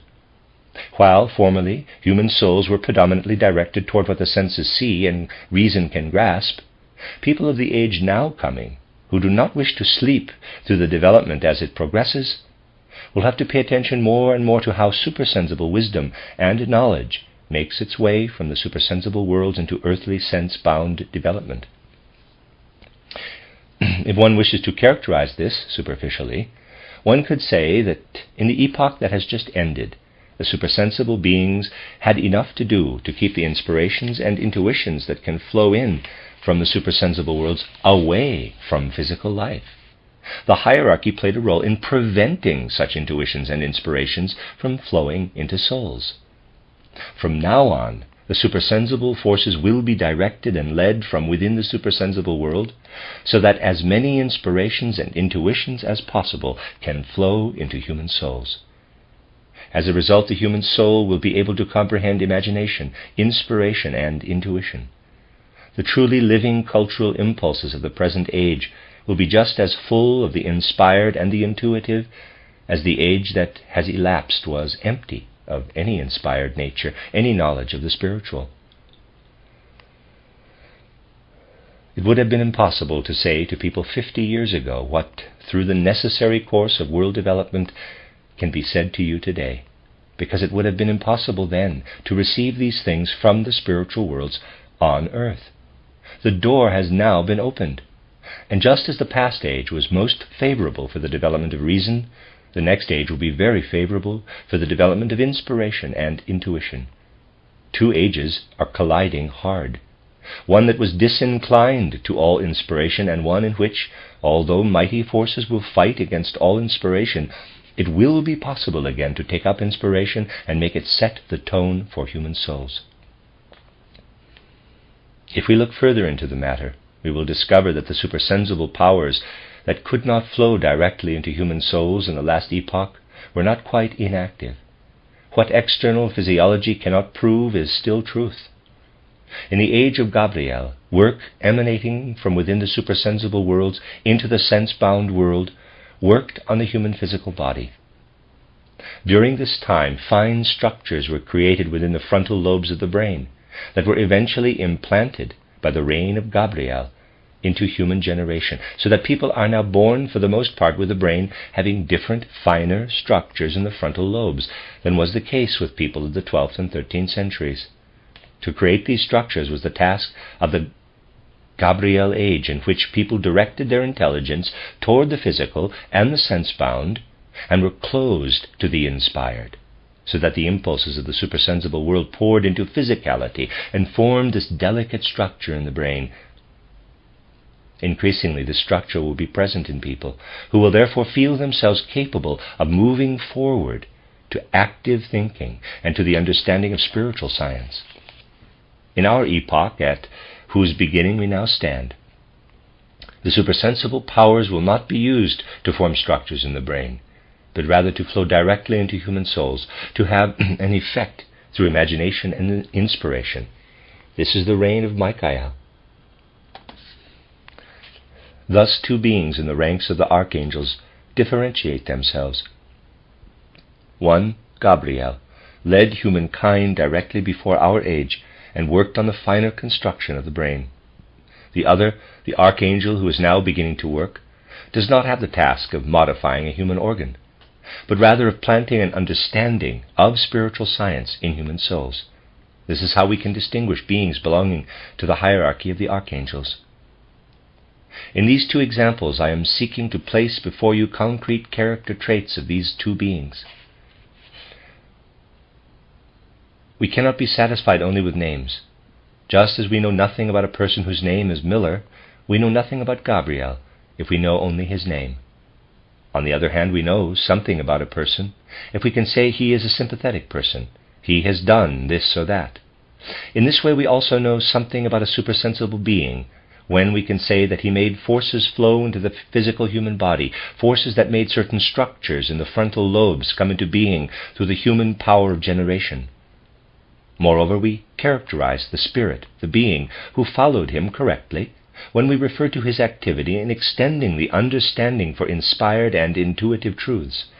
Michael is at work not so much for the spiritual researcher, the initiate, as for those now and in the centuries to come, who, as the powers of active thinking concentrate more and more in humanity, wish to understand spiritual science, who desire to make the transition into active thinking.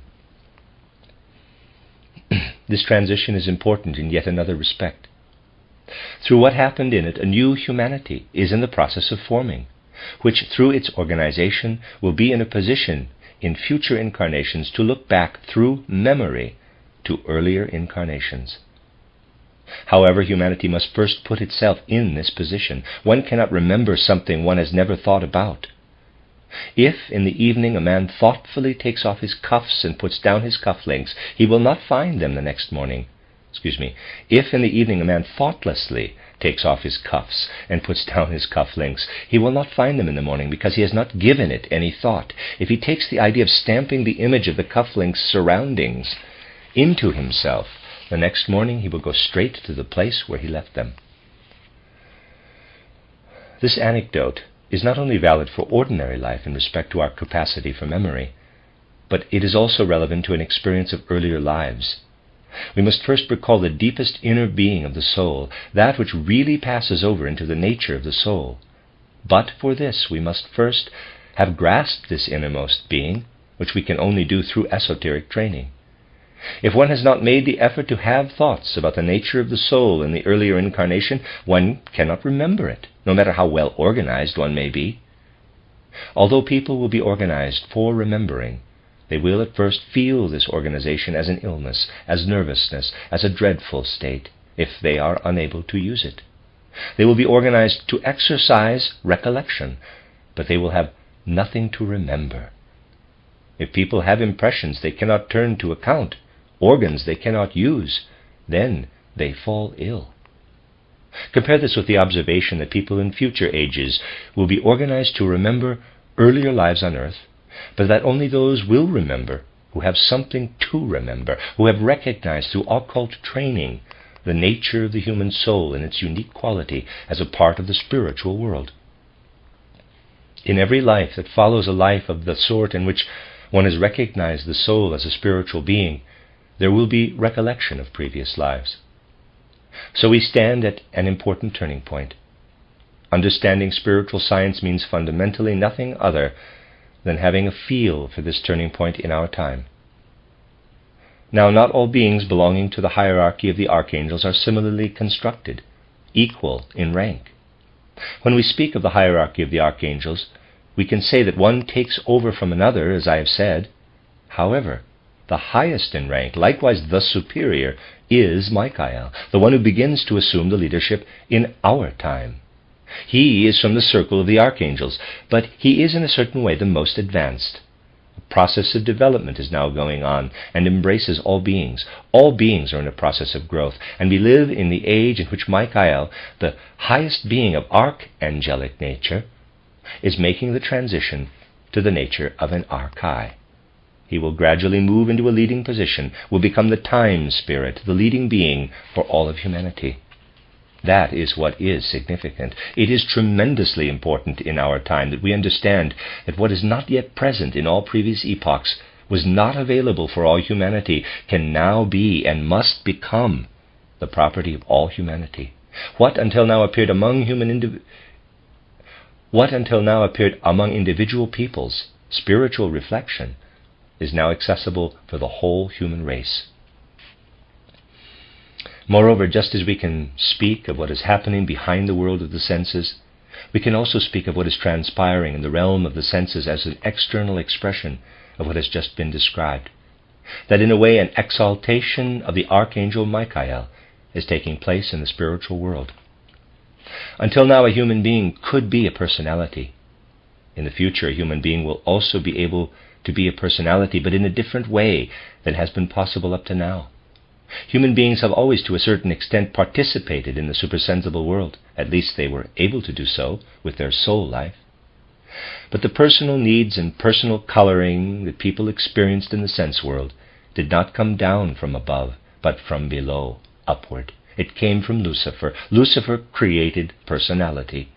Hence, up until now, one could have said that human beings could not penetrate into the supersensible world, could not bring their personalities into the spiritual world. They had to extinguish their personalities. Otherwise, they polluted the spiritual world. In the future, however, human beings will have to let their personalities be inspired from above, so that they can take up what should flow from the spiritual world. The personality will receive its distinctive stamp through what it can take up in the way of spiritual knowledge. The personality will become something very different in future times. To a certain extent, human beings in earlier times were personalities through what steered them away from the spiritual, through what was pushed up into them from the body. In the future, however, they will have to become personalities through what they can assimilate from the spiritual world, through what they can take up into themselves. Through their blood, their temperament, and many sorts of things that come from below, people were actually personalities in the past, and impersonal elements radiated into these personalities from the supersensible. In the future, one will be less and less able to be a personality through temperament, blood, and so forth. But one will be able to be a personality through participation in the supersensible world. That which contains supersensible impulses will flow into character. This will aid the impulse of Michael, who leads the understanding of spiritual life right into the human soul. People in the future with a pronounced character of personality will possess this character of personality from the fact that they express this or that through understanding of the supersensible worlds. The Alexanders, Caesars, and Napoleons belong to the past. Supersensible elements did indeed flow into them, but their high personal coloring came from what they received from below. People, personalities, will now be formed by the way they carry the spiritual world down into the world of the senses. The people who carry personality into humanity from within the soul will be the personalities who will succeed the Alexanders, Caesars, and Napoleons. The strength of human deeds in the future will be produced by the strength of the spiritual elements that flow into these human deeds. All this is part of what is significant about the transition from one epoch to the other.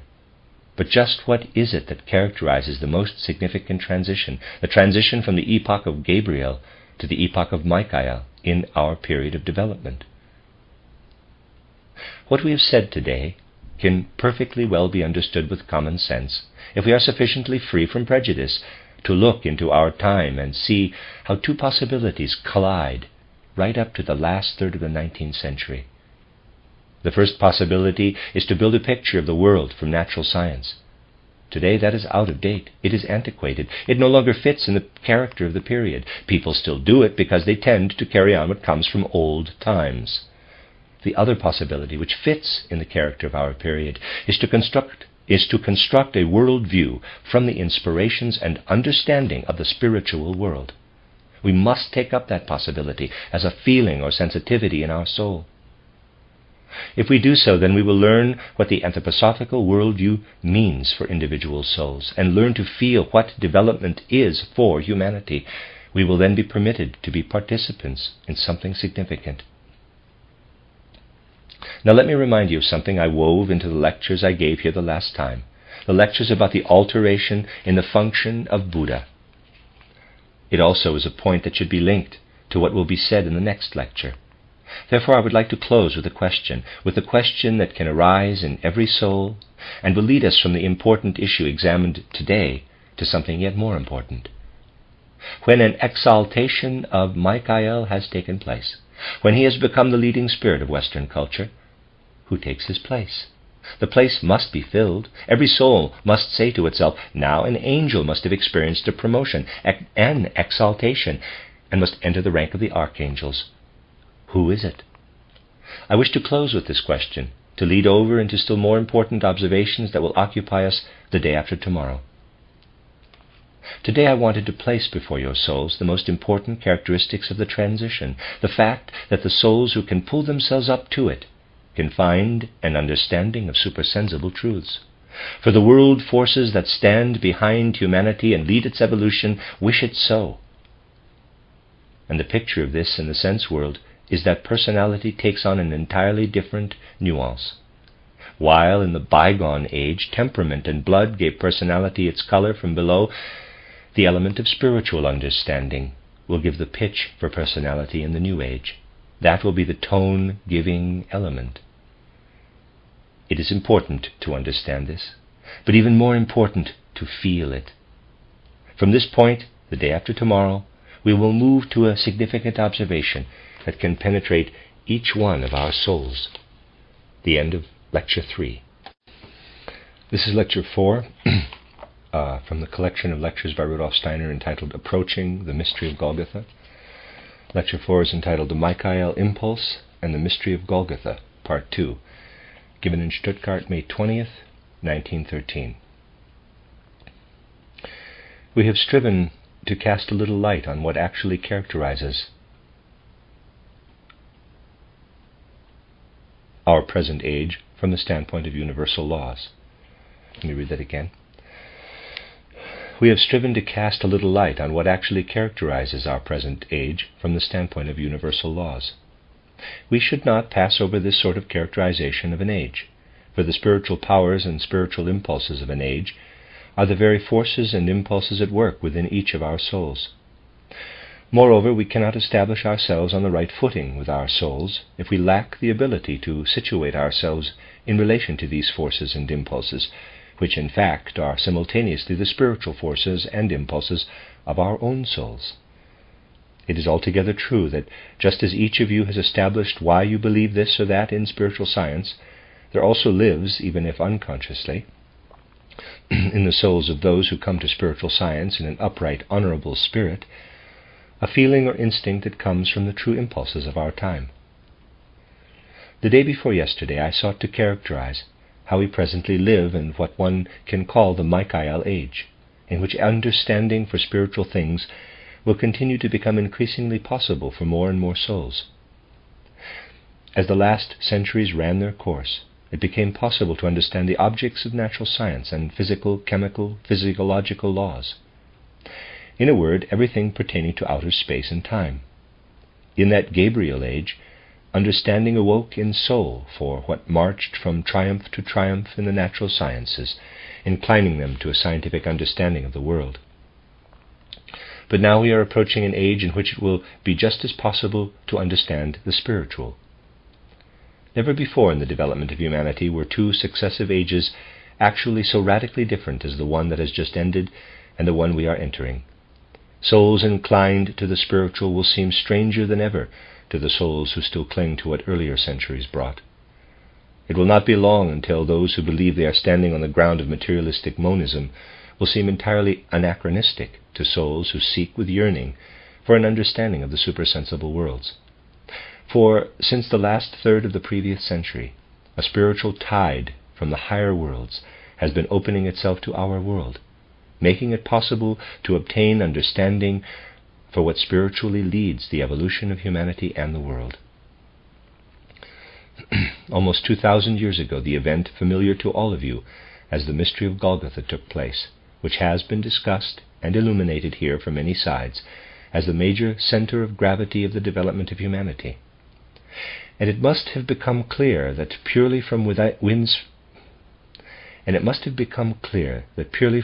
spiritual science, without a touch of any kind of dogma, the understanding of this event is possible, so that one can expect understanding by every creed of the present day. The reasons why someone will not accept the Christ event as the major center of gravity in the evolution of humankind have also been thoroughly discussed. However, we should also examine this in relation to the kind of soul I was able to speak of yesterday in the public lecture. Someone, out of prejudice, might have no interest about what transpired in a small country at the beginning of our age. Some people may be unwilling to trouble themselves about what we call the mystery of Golgotha.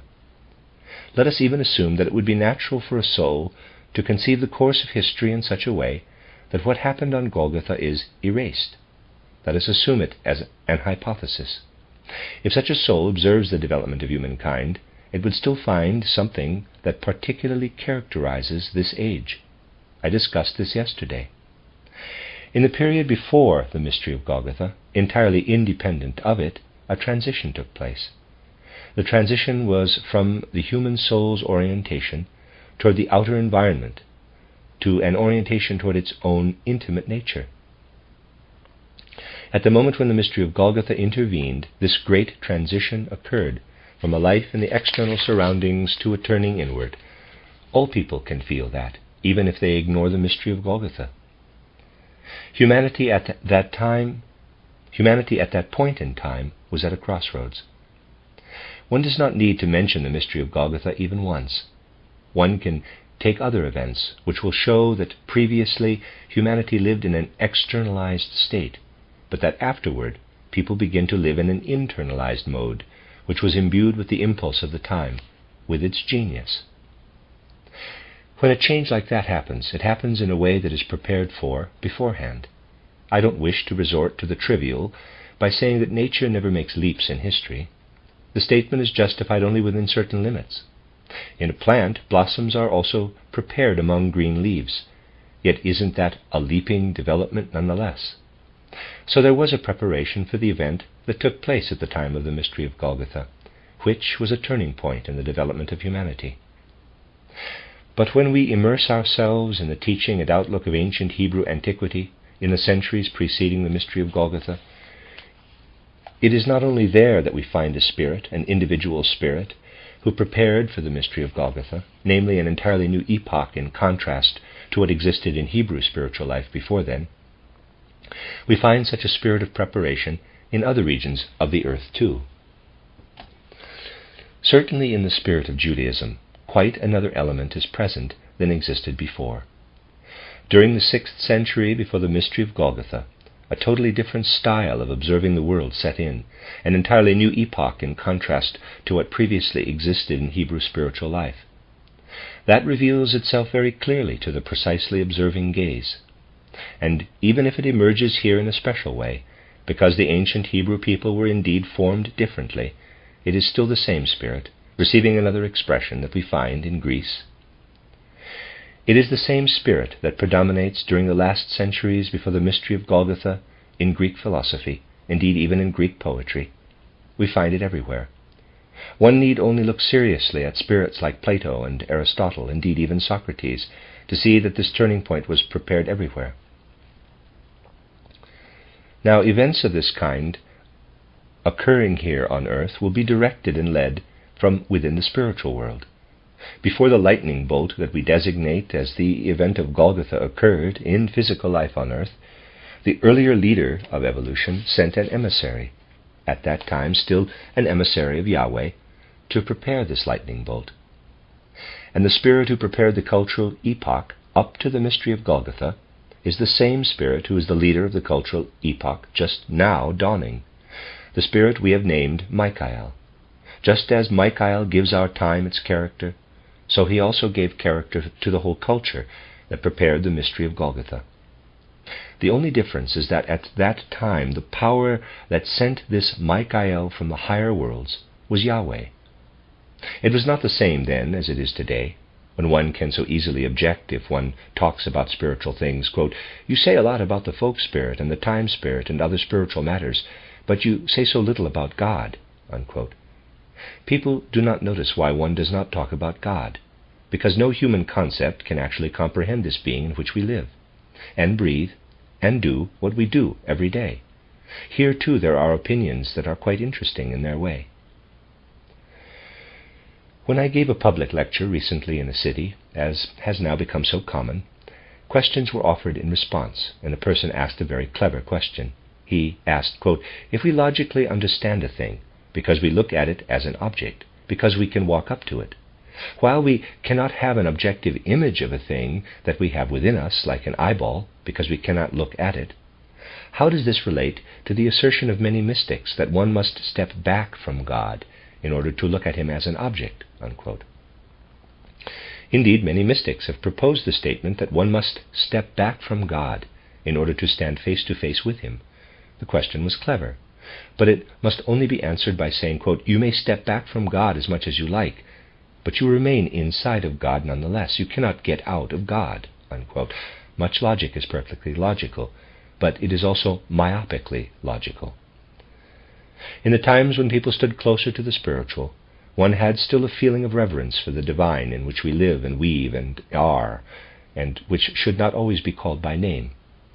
For that reason, to avoid speaking the name, the ancient Hebrews used the expression, quote, "the face of Yahweh," unquote. For human beings, the face is what one turns to the outside, through which one reveals oneself. It is not the whole human being, but we recognize the inner nature of a person from the features of the face. So we are not mistaken to speak of the entire human when we mean the face. Therefore, people in those times called Michael, quote, "the face of Yahweh," unquote. They named, rather, Michael, the representative through whom, as in a face turned toward humanity, Yahweh was proclaimed to humankind.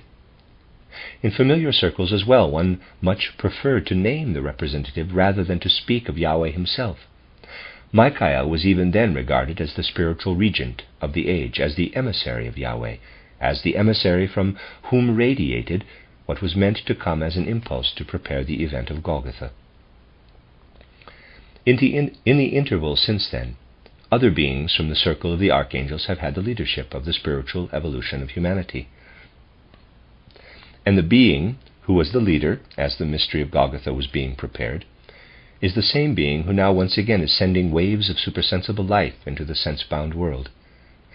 There was a Michael age back then, and a Michael age is just now beginning. However, there is a powerful difference between the Michael age of the past and ours that is now beginning. It would lead us too far afield today to characterize what understanding the period that has passed by since the previous Michael age and ours would bring to the mystery of Golgotha. There have been deeply introspective souls who, from a more or less heightened need for faith, have gained their relationship to the mystery of Golgotha and its bearer. There have been deeply religious natures since the mystery of Golgotha up to our times.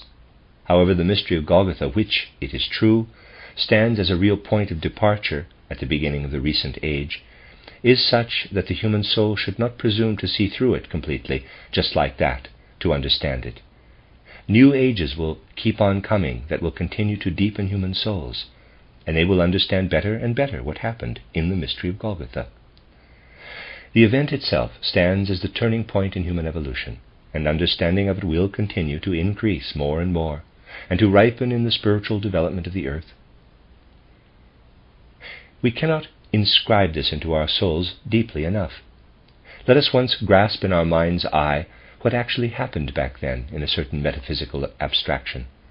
We have characterized it from various points of view. Now, I want for once to choose a more abstract standpoint, one, however, that has the power to release in our souls, when we allow it to have its effect there, a deep feeling. The conventional view of the world, and also conventional science, studies the things around us. Parenthesis, I have already drawn attention to this subject yesterday in the public lecture, but we want to take another look at it. Parenthesis. When these things are studied, a person learns through ordinary thinking and ordinary science to know the laws of existence in the mineral, plant, animal, and human realms. These laws attain their zenith in an ideal, to understand life. But life itself will not be understood here on earth. Only esotericism can give knowledge of life. External science can never see through life. It would be the most irresponsible fantasy to believe that one can at any time see through the laws of life as one can see through the laws of physics or chemistry. It remains an ideal, but it cannot be reached. The physical plane cannot have knowledge of life. Knowledge of life must remain reserved for supersensible knowledge. As impossible as knowledge of life is through the senses, supersensible knowledge of death is equally impossible. There are conditions of dreadful isolation of the consciousness in the spiritual world. There is a temporary immersion, as in a sleep, But there is no death in the higher worlds. Death is impossible in the higher worlds. All beings that we have learned to know as the beings of the higher hierarchies distinguish themselves through the fact that they do not know death, that they do not undergo death. Just as it is correctly said in the Bible that the angels hide their faces before the secret of birth, of becoming human, exactly so must they and all the other higher beings also hide their faces before death. Death is an event that is possible only for the sense world, not for the supersensible. Among all the beings of the higher worlds, only one had to go through death.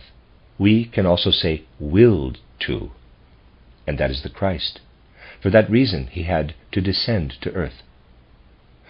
For a higher being to accomplish this reality, which was necessary for the development of earth, Christ had to descend from a world in which there is no death into the world in which death exists. If such ideas are at first abstract, we must transform them into a feeling, a sensation. The full understanding of what I have just characterized abstractly will become an object of the evolution of humanity.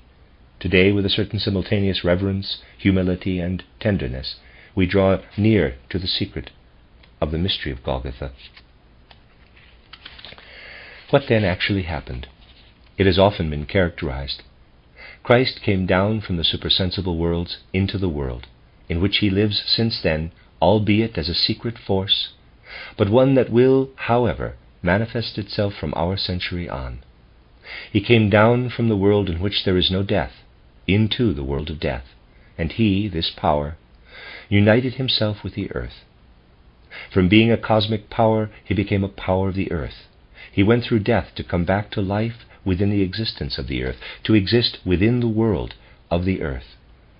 And humanity made an effort in some souls who filled themselves with this impulse to understand him through the centuries. However, as development moved along further in the now ended Gabriel epoch, understanding increasingly receded. And today the situation regarding that understanding is especially bad, precisely among those who should have it. Materialism not only asserts itself in contemporary materialistic science, but it also asserts itself many times over in theology. Real understanding of the Christ impulse has decreased. Real understanding for the Christ impulse has decreased. Materialism has seized souls, has nested itself deeply in souls. In many respects, materialism became the fundamental impulse of the last epoch, which has now run its course. Numerous souls have died and gone through the portals of death with a materialistic cast of mind. To go through the portals of death with a materialistic mentality in such a measure as souls have done in the past epoch could never have taken place in earlier ages. In the time between death and a new birth in the spiritual world, these souls lived as if they knew nothing of the world in which they were living. A being confronted them there. They saw it in their world. They had to see it because that being had united itself with the earth existence, even if at first it ruled invisibly in the earth existence of the senses. And the efforts of these souls who had gone through the portals of death succeeded in driving the Christ, there is no other way for us to say it, out of the spiritual world. Christ had to experience a renewal of the mystery of Golgotha, even if not on the same scale as previously. On Golgotha he underwent death. Now it was an expulsion from his existence in the spiritual world, and thereby the eternal law of the spiritual world was fulfilled in him. What disappears in the spiritual world arises anew in the lower world.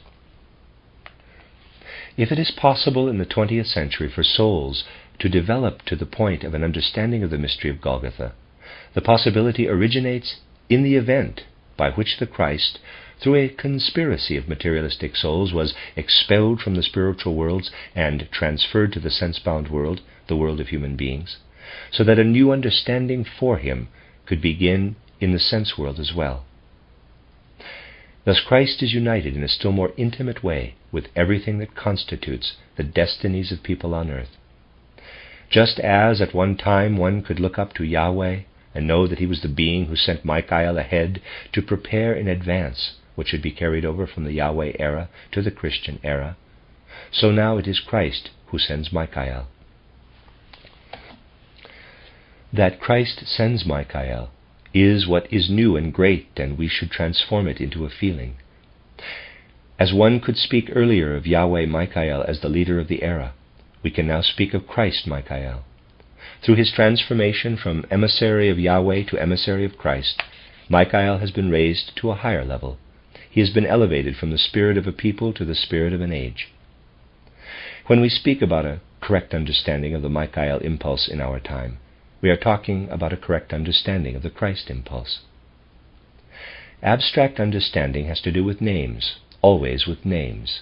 It believes it has something when asks, quote, what sort of a being is Michael, unquote, and wants to know whether he comes from this or that hierarchy. Is he an archangel kind of being? Is he of an archangelic nature with this or that quality? Thus we define it and believe we know what such a being is. I have been asked for definitions many times. It always reminds me of the battle that took place in a Greek philosophical school about the value of a definition. There was an argument over how to define a human being. They finally came together on the point, quote, a human being is a being that walks on two legs and has no feathers, unquote. There is no denying that these criteria apply to human beings, just as well as do many definitions apply to the concepts one stakes out in this way. On the other hand, the man was right who brought a plucked rooster to the next meeting and asked if it were a human being, since it walked on two legs and had no feathers. That is not how we should speak about Michael, especially if we wish to understand the evolution of humanity. Because then we must understand Michael too in his evolution, that he is the same being who set the tone for the preparation of the mystery of Golgotha, and now in our time sets the tone for the understanding of the mystery of Golgotha. However, back then he was the spirit of a people. Today he is the spirit of an age. Then he was the emissary of Yahweh. Today he is the emissary of Christ. We are actually speaking about Christ when we speak in this way of Michael and his mission, and know that he was the bearer of Yahweh's mission, and is now the bearer of Christ's mission.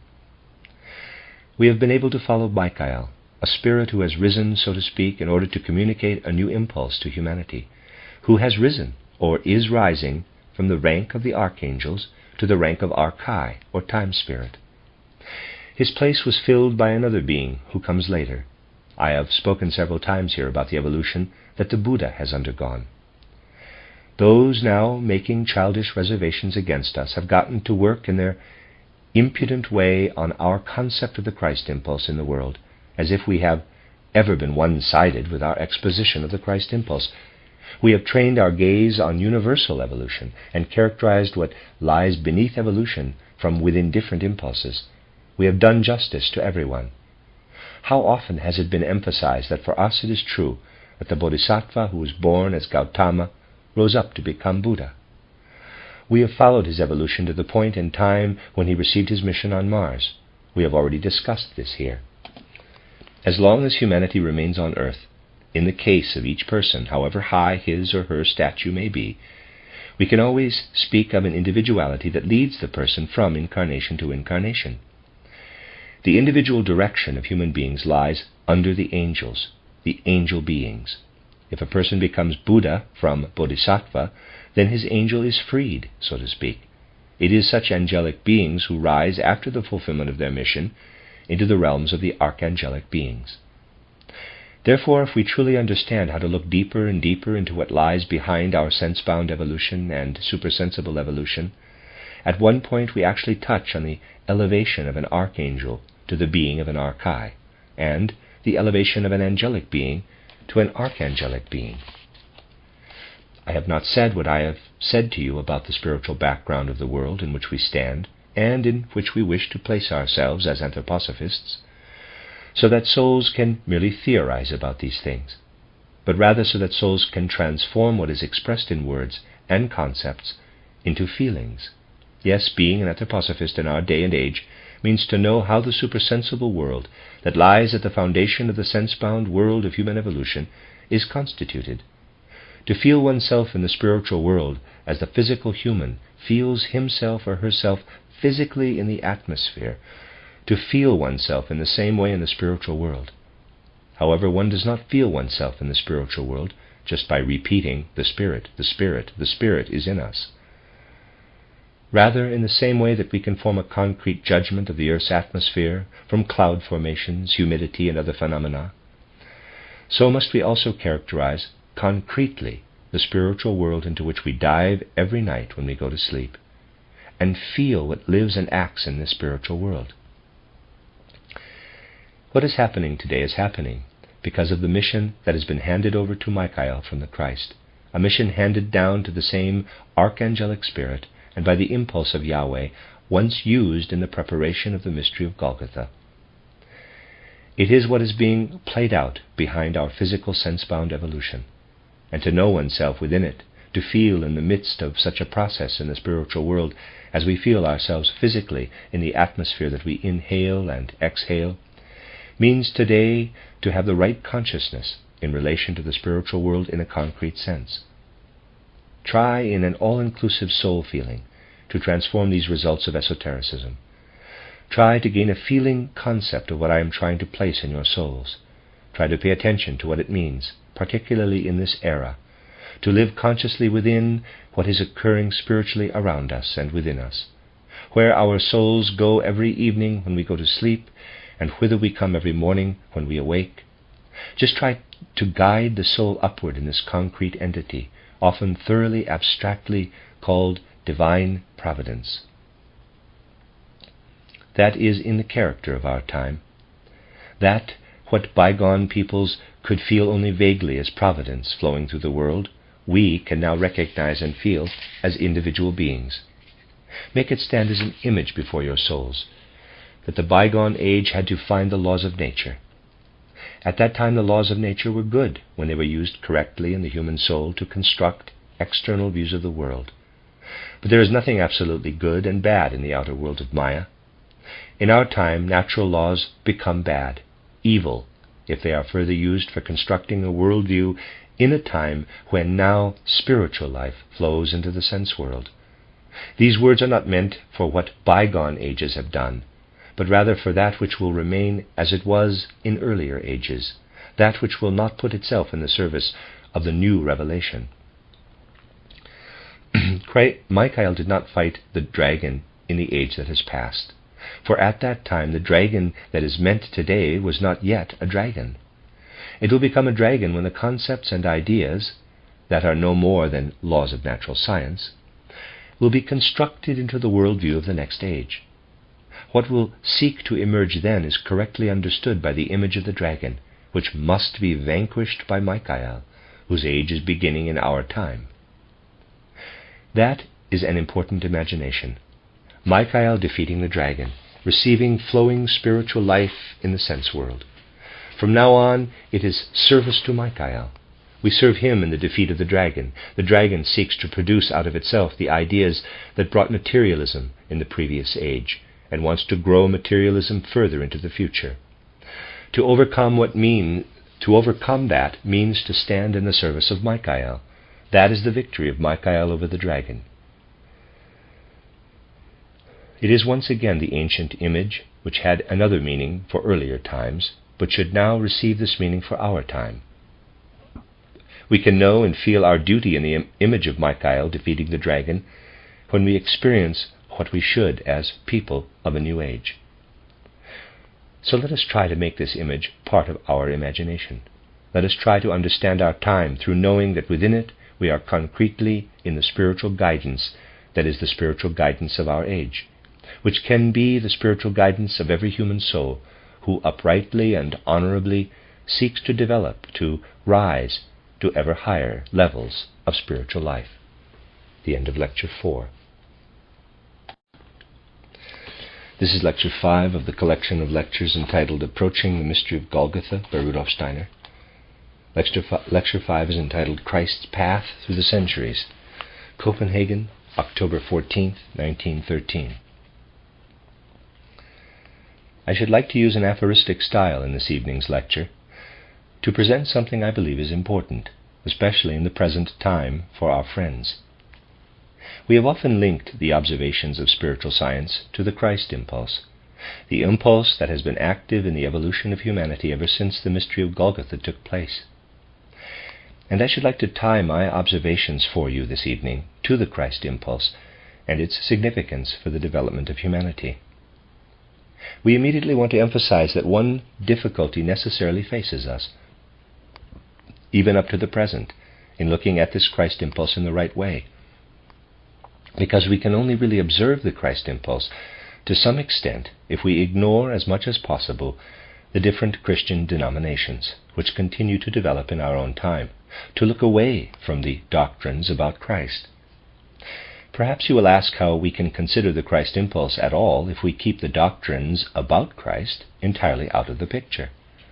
How else do we learn about the effects of the Christ impulse other than through the beliefs that have arisen over the centuries? We have to answer that anyone must admit that it would be wrong if one had to wait for the effects of the Son on each individual person on earth before a generally recognized doctrine on the Son, S-U-N, became widely known. The Sun functions, no matter what theories people on earth put forth about it. Moreover, science is constantly emphasizing that it does not yet know what electricity really is, yet people avail themselves of electricity. So, one certainly can speak of an effect of the Christ impulse without believing that anything in the consideration of that impulse depends on what anyone has thought about Christ over the centuries. What was thought about Christ is connected with something else again. The mystery of Golgotha, the entry of the Christ impulse into the sphere of our earth, was accomplished at a particular time, and the moment is determined almost exactly, since in the West we base our reckoning of time on it. Through the mystery of Golgotha, as we know, the Christ impulse entered into the evolution of humanity. What sort of a time period was it? Now, we know that various periods in the development of humanity have elapsed. If we consider only the post-Atlantean time, we know that there have been the ancient Indian, the ancient Persian, the Egypto-Chaldean, and the Greco-Roman periods, as well as ours in which we are still living.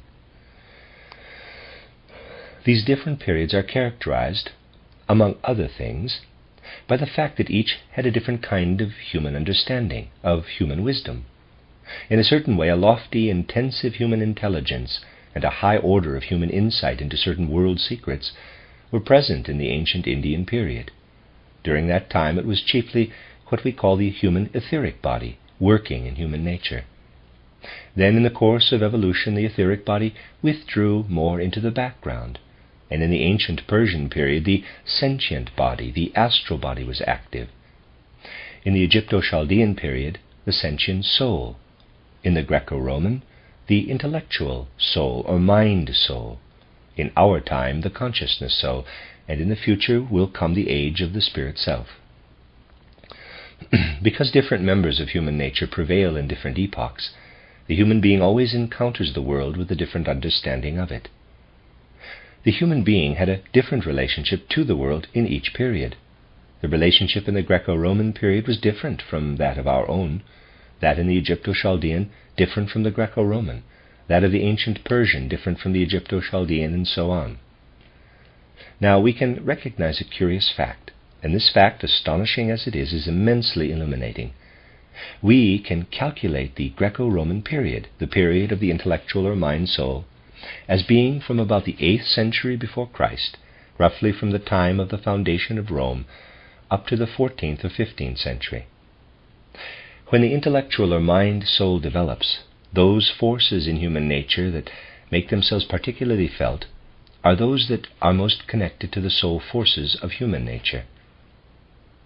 This realm of the human soul developed for 2 millennia. Since the 15th century after Christ, we have been developing the consciousness soul. We are not yet very far into it, since only when our century and then one more century have run their course will a third of the time destined for the development of the consciousness soul have elapsed. Other epochs will follow, which will awaken entirely different capabilities in the soul. There are 7 such epochs in the post-Atlantean period. Let us now ask, in which of these ages were human beings least able to comprehend the nature of Christ? The understanding inherent in human nature was of a quite different character in the different periods. Which period was least suited to acquire proper concepts of the nature of Christ? It was the age of the intellectual or mind soul, from the 8th century before Christ into the 15th century after Christ. and right into this period fell the mystery of Golgotha. So strangely did this fact of the evolution of humanity take place. Hypothetically speaking, if Christ had appeared on earth among the holy rishis of ancient India, for example, people would have easily understood the nature of the Christ being, just as they would have in ancient Persia, where doctrines of the Sun Spirit were taught.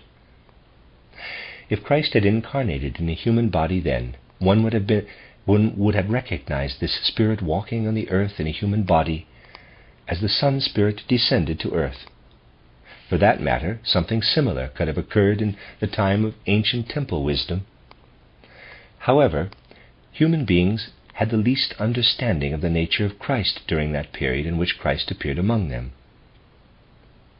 It is actually not easy to add anything that will shed light on this peculiar fact, since we can draw the important conclusion that it is indeed obvious that hardly anything is found about the nature and being of Christ in the teachings about him in that time. And one will understand that first centuries yet to come will have more understanding for what Christ is. The people of our age, since the 15th century, could begin to feel proud of our intellectual power and believe that now perhaps better times have come for the understanding of Christ. With our 5th post-Atlantean age, such times have in a certain way arrived, and in another way, not. What is the nature of the intellectual powers of present humanity, that is, of humanity living since the 15th century? In general, these spiritual powers have in no way become more elevated than they were in earlier periods.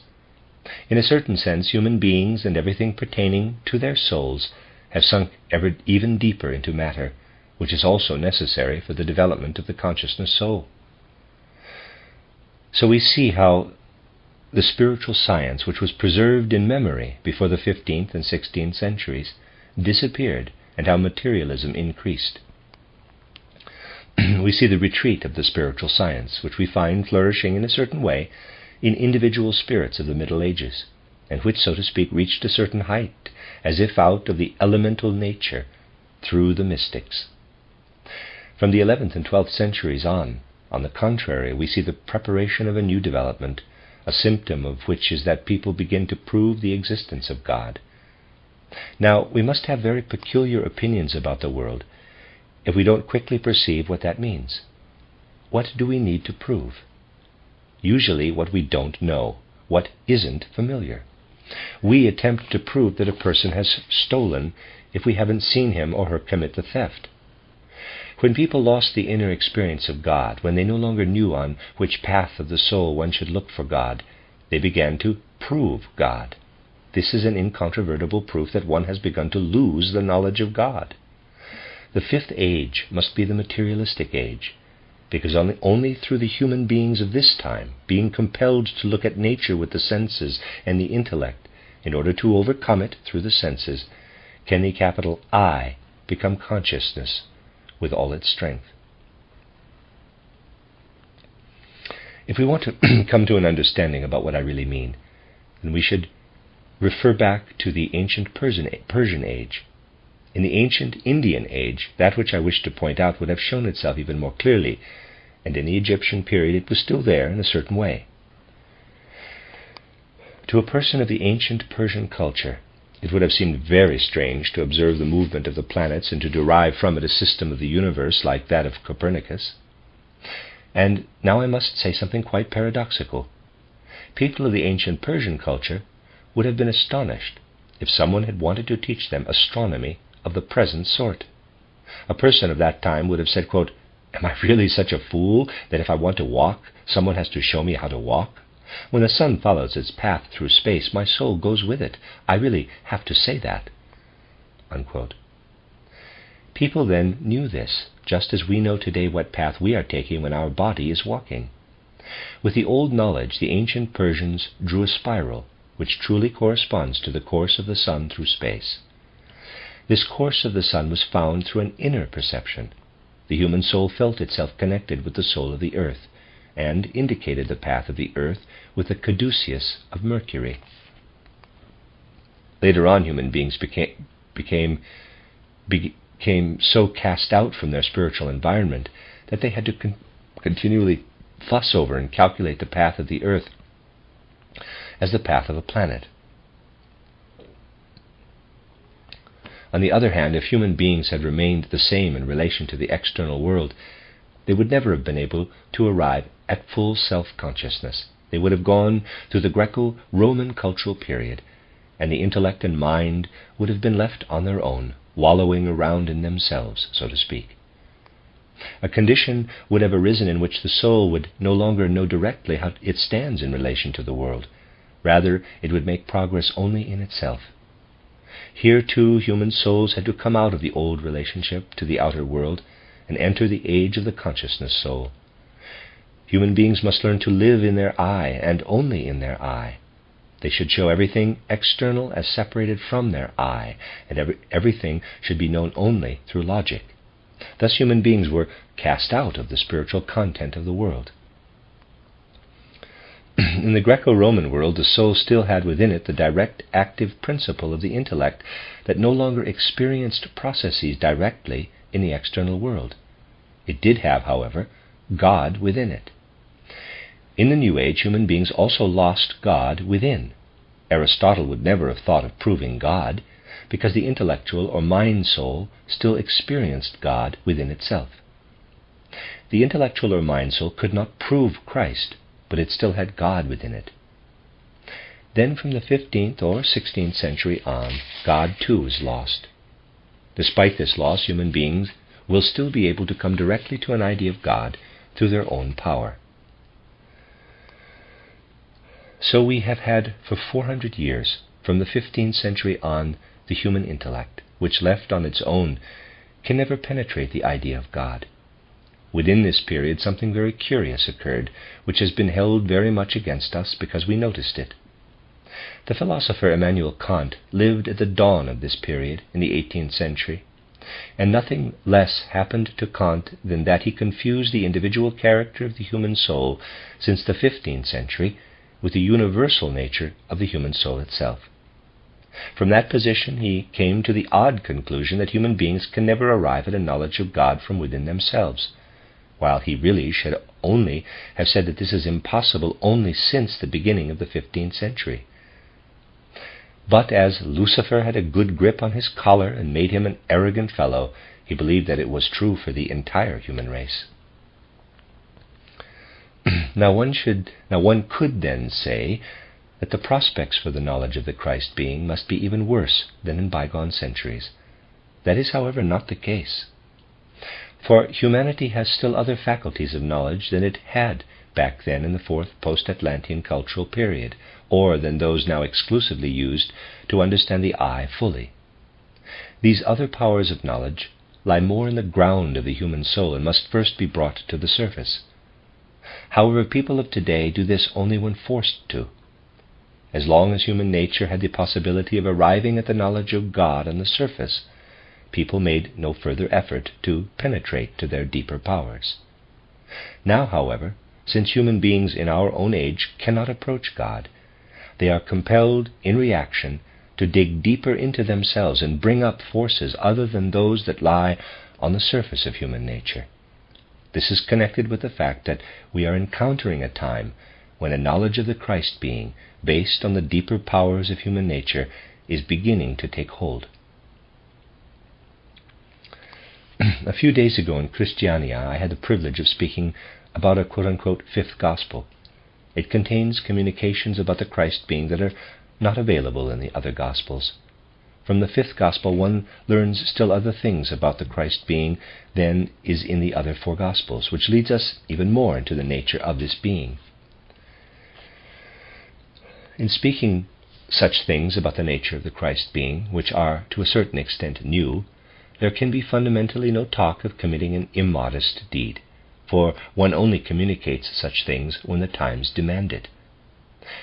But also, for example, what has been said here in Copenhagen about the Christ being and is available in print in title The Spiritual Guidance of the Individual and Humanity, and in various lecture cycles belongs already to this fifth gospel in a certain way. Such things are said when the times urge that humanity learn of them. If you take only the one point about the two boys named Jesus discussed in the spiritual guidance of the individual and humanity, you will admit that the powers of the soul that today constitute understanding are not very deep, and not only fail to understand these things, but rage mightily against them when they are spoken of. We stand therefore before a new kind of concept of Christ, which will in fact not be easily understood. It will be possible to understand it, but it will be found through more deeply lying soul powers. If one wants a sort of preview, with the vision of clairvoyant research, of the future of humanity in the coming centuries, as well as in the coming reincarnations of people living now, then it must be said that the soul powers lying on the surface become ever weaker. Humanity will feel itself more and more dependent on the revelations of the deeper soul forces. The Greco-Roman period is justifiably extolled, because the people who lived rightly in it had a certain inner containment of their being. This can no longer be the case with healthy soul natures today, and in the future will be even less so. If in the future we were to teach humanity only what can be researched with the powers lying on the surface, then people would become desolate in their souls. They would become desolate in a remarkable way. Today we have not come so far that religious traditions are no longer taught in school, but many demand already that only the fruit of natural science be taught. The demands of these people for external life will indeed become so powerful that in a very short time humanity will be superficial to a monstrous extent. Today people still learn how to write. In a near future, human beings will have only a memory that people in earlier centuries once wrote. There will be a kind of mechanical stenography, which will be machine-written to boot. Mechanization of life. I will only indicate it through a symptom. Imagine the peak of a culture in which people will excavate the historical truth that once there were human beings who had handwritten manuscripts, just as today we excavate what is found in the Egyptian temples. People will excavate handwritten manuscripts, as we excavate the monuments of the Egyptians. However, a reaction of soul life against it will also appear. And as true as it is that our handwriting will be for the future something similar to what hieroglyphics are for us, something that human beings will be amazed at, it is equally true that human souls will also press to receive the direct revelations of the Spirit again. External life will become superficial, but the inner life will demand its due. People may now scorn what we practice today as spiritual science, but the materialists will have to retreat before the yearning cry of people for the spiritual world. And then in those periods, which will have an open mind for spirituality, people will begin to recognize Christ, certainly through a reaction against external life. In order to get a clearer picture, let us look at the problem from another angle. Perhaps your souls will resonate with the following. We can look at the image of the women who, according to Scripture, go to find Christ's corpse, and find the opened tomb, but no corpse. They find the angel who says, quote, "He whom you seek is no longer here. He is risen," unquote. He lives in the Spirit, for he whom they had sought in matter afterward appears to and teaches the apostles, those exceptional people who had attained a receptivity and an understanding for him. Thus Christ appeared in spiritual form, and he traveled in the Spirit through Greece, Rome, up as far as the Germanic peoples, from east to west, and from there northward. And we shall not seek an understanding, an idea, a conceptual scientific understanding of the Christ being, from the great Roman philosophers, who truly speak of Christ as they would of something they do not understand. But we also will not find an understanding of the Christ among, so to speak, the stammering Germanic peoples. Christ, who lives only in their hearts, enraptures their souls, but is not truly understood. And when we enter the 11th, 12th, or 13th century, it is not the women who go to the tomb to seek the body of Christ, and do not find it. The corpse, which could be physically understood. Now it is whole flocks of European peoples who journey to his grave. We come to the times of the Crusades, in which the Crusaders travel from west to east to the tomb where once the women went. And what do these multitudes who make the pilgrimage to the tomb see? They experience, quote, "What you seek is not here," unquote. In truth, what they sought sprang from the mind, from what lived in their souls, but they understood it so poorly that they traveled to the east to look for the physical grave. And after a long series of disappointments and much suffering, they learned, quote, "He whom you seek is not here." Unquote. What was it then that they were seeking? We see on the one side the Crusades to the east, and on the other European mysticism preparing itself in Tauler and Meister Eckhart, and later reaching a peak in Jakob Böhme. The one they went looking for in the east and failed to find was here. He had died there, yet he lived here in a peculiar way. When we enter into the topic of the mysticism of the Middle Ages, what is its most significant trait? These spirits, Eckhart, Tauler, and the others, make no claim to understand God or Christ, but they wish, as they say, to live a very peaceful life in order to experience Christ in their soul.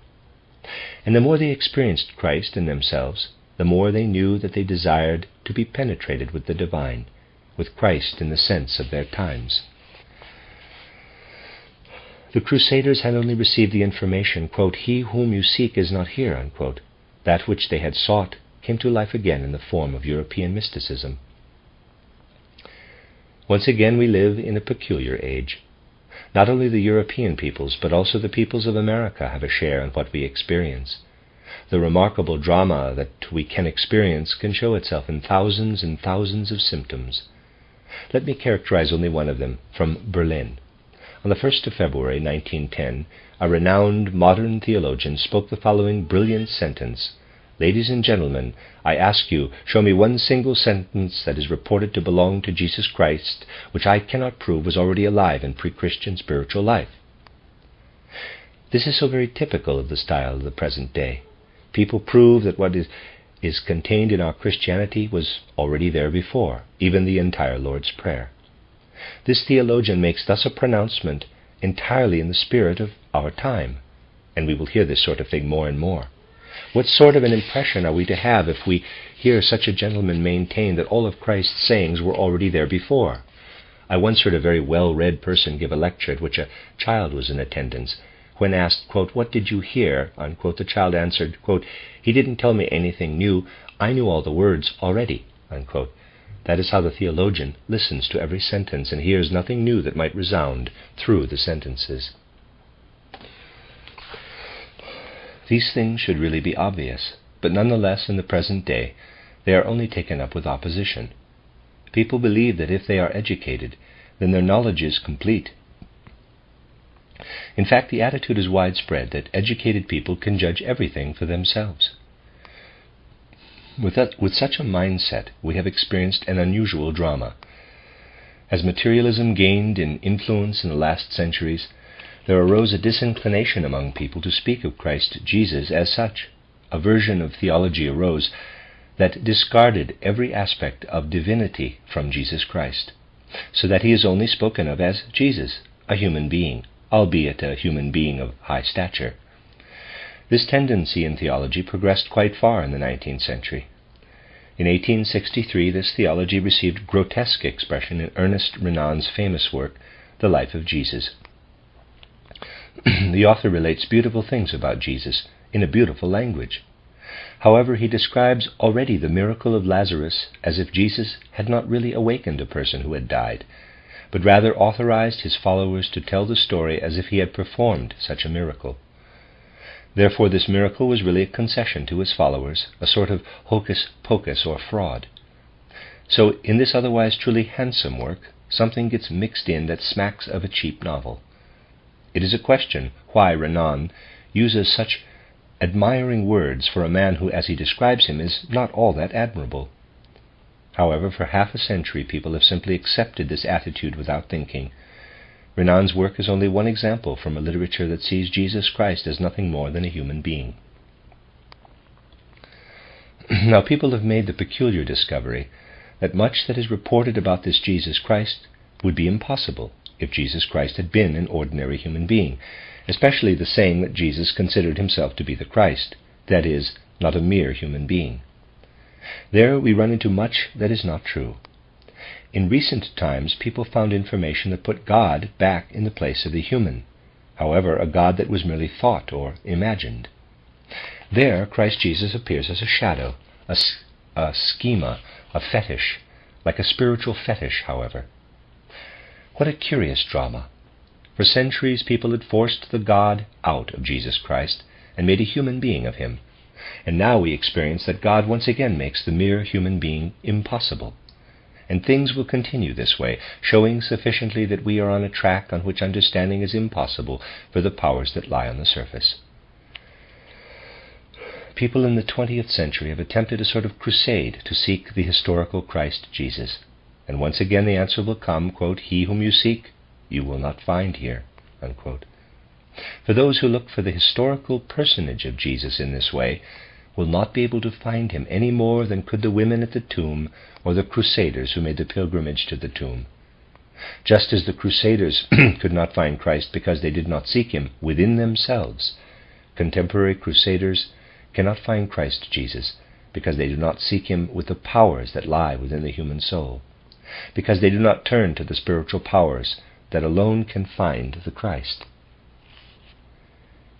A deepening of the forces of spirit and soul is being prepared in the womb of the spiritual current of thought. And while the mental powers on the surface will increasingly deny the Christ, deeper spiritual powers will appear and will seek the Christ more and more. An increasing number of people will seek Christ as he enlivens the etheric sphere and is found by people who are receptive. For that reason we speak of an etheric existence of Christ in the 20th century. We will then know from our own experience that at the mystery of Golgotha, the being called the Christ truly entered the earthly sphere, and more people will know who Christ is, for they will see him. Acquaintance with spiritual science will deepen souls to the point that human vision will awaken for the Christ. A wonderful perspective opens up for clairvoyant prophetic vision. The soul powers that lie on the surface will become increasingly insufficient, and people will eventually be born who will be done with these superficial soul powers relatively quickly. However, an age will soon approach that will remind us of the Christ event in a remarkable way.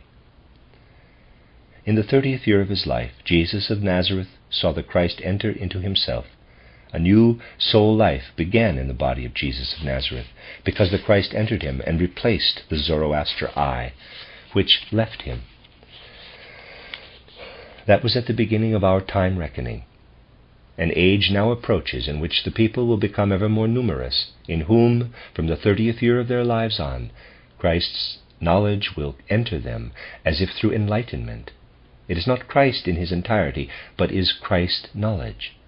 In the 30th year of life, a new comprehensive soul life will begin for these people, because they will see Christ in his etheric nature. We understand our time in the sense of the spiritual science, if we acquire understanding for this perspective. When souls living now incarnate again, many of whom will be reborn sooner than usual, many will feel from an earlier age than was previously the case that something has entered their life through inner beholding that they could only have known through instruction before. They will be able to say, quote, "Inner vision has entered my life, and now I know for myself who the Christ is. I have achieved understanding through my inner vision," unquote. Then people will no longer want to prove Christ, because an increasing number of people can report that they can find Christ wandering about the earth as a spiritual being. People will no longer seek merely the historical Christ. This image of the future has two sides. On the one side, a desolation increasingly emerging through the soul powers that lie on the surface, and on the other, precisely through the reaction against this desolation, a summoning of the soul powers that lie in the depths. We disseminate anthroposophy in order to bring about a knowledge of this image. People should not allow the quiet, faint impressions they receive to pass by unnoticed, for only rarely will vehement impressions occur. True anthroposophy will help human souls to recognize enlightenment, so it will not pass by unnoticed. Otherwise they would not be able to receive it for several incarnations. Others, however, out of their superficial soul forces, will denounce those who have received enlightenment as fools, as insane people. A first step in this direction has already been made in a dreadful way. Psychiatrists have already thrown themselves into the research of Jesus Christ, studying the Gospels as symptoms of insanity. We should not pass by such phenomena without paying attention. We should rather gain the insight that the other side urgently requires attention, the side that presents an understanding of the Christ, who entered humanity at a time when he could be least understood, and who continues to prepare the way for an understanding that will come in future times. The person who looks into the future should not dismiss with an abstract general phrase that which will appear in the future. The future shows itself from two sides: from the side of desolation, the rising of materialism, and also from the side of being born in a new spiritual world, not only in thoughts, parenthesis, or rather let us say opinions, parenthesis, but as something existential, for Christ will walk by the side of human beings and become their counselor. This is not meant simply as a metaphor. People will receive the advice they need from the living Christ, who will be their advisor and friend, and who will speak to human souls like a person who walks beside them.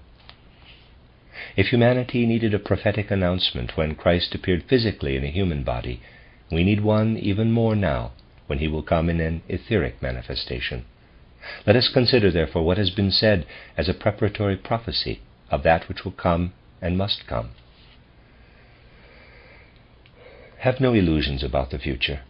However, we will form no illusions about the future if we hold before us what external material life looks like, if we take as our point of departure the observation that in the future one will speak of handwriting as we talk about the hieroglyphics of the ancient Egyptians.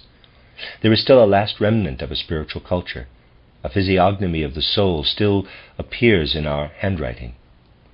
However, soon this trace of the spiritual will have disappeared, as completely as has Egyptian culture for us today. We will speak of much that still pertains to the soul as of something long past. The same mouth that will announce that there was once such a thing as human handwriting will announce, out of the spiritual side of things, that Christ is alive in spirit and once again walks about among human beings. People will have to exchange the spirit of mere thinking for the spirit of direct vision, of direct compassion and shared experience of the Christ, who is spiritually alive and walks at the side of all human souls. The end of Lecture 5. This is Lecture 6 of the collection of lectures by Rudolf Steiner entitled Approaching the Mystery of Golgotha. Lecture 6 is entitled The Three Spiritual Preliminary Stages of the Mystery of Golgotha, given in Stuttgart, March 5th, 1914. Following up from the considerations on the fifth Gospel, today we will contemplate the effect of the Christ Spirit on the development of the human being, as it was accomplished in the spiritual worlds before the mystery of Golgotha. As we do this, we must remember the fact of the two Jesus children, the Solomon boy, in whom the Zoroaster I lived, and the Nathan boy. We must look at the Nathan Jesus boy and ask ourselves what sort of a being this boy was in whom the I of Zoroaster later entered. To understand this being, we must go far back in the development of the earth and the human being. This being, who was active in the Nathan Jesus boy, entered a physical incarnation for the first time in Jesus of Bethlehem.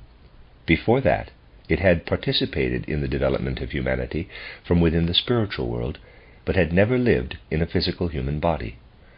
It had lived along with humanity in this way through the epochs in which the human sheaths were formed, lived through the Saturn age in which the seed of the physical body was established, in the sun and the moon ages when the etheric and the astral bodies took form, and lived also through the smaller stages that repeat the great epochs of time.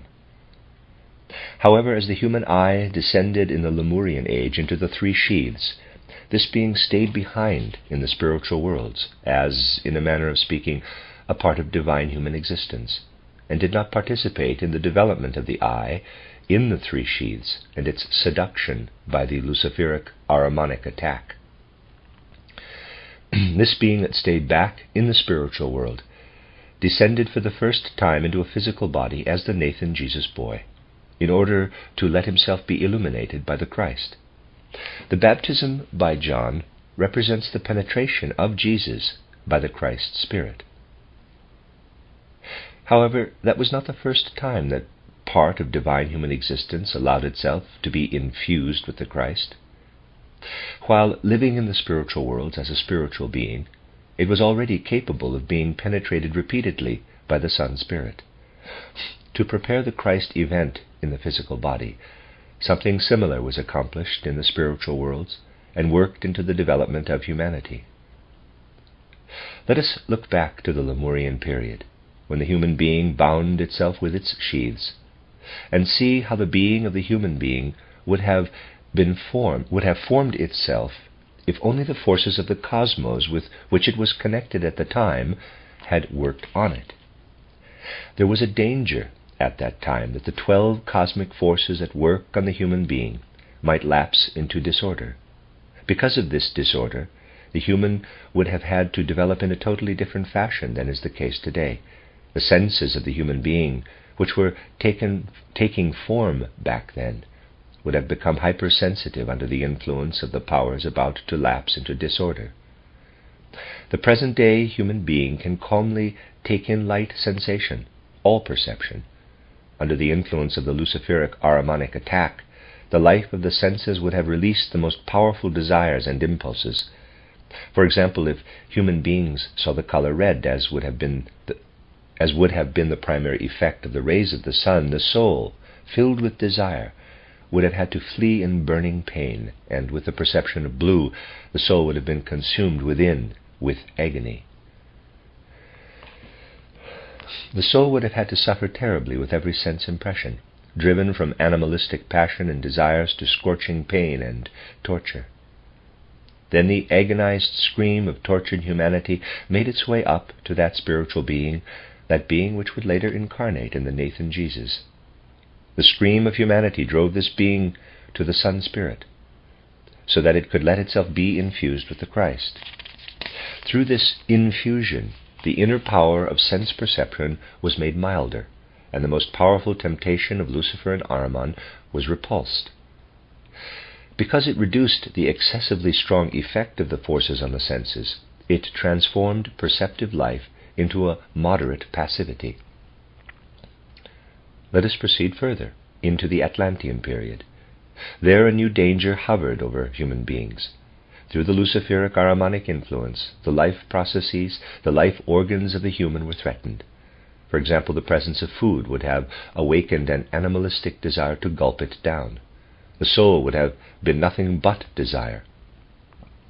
Breathing would have been especially sensitive. Bad air would have filled the human being with shuddering disgust.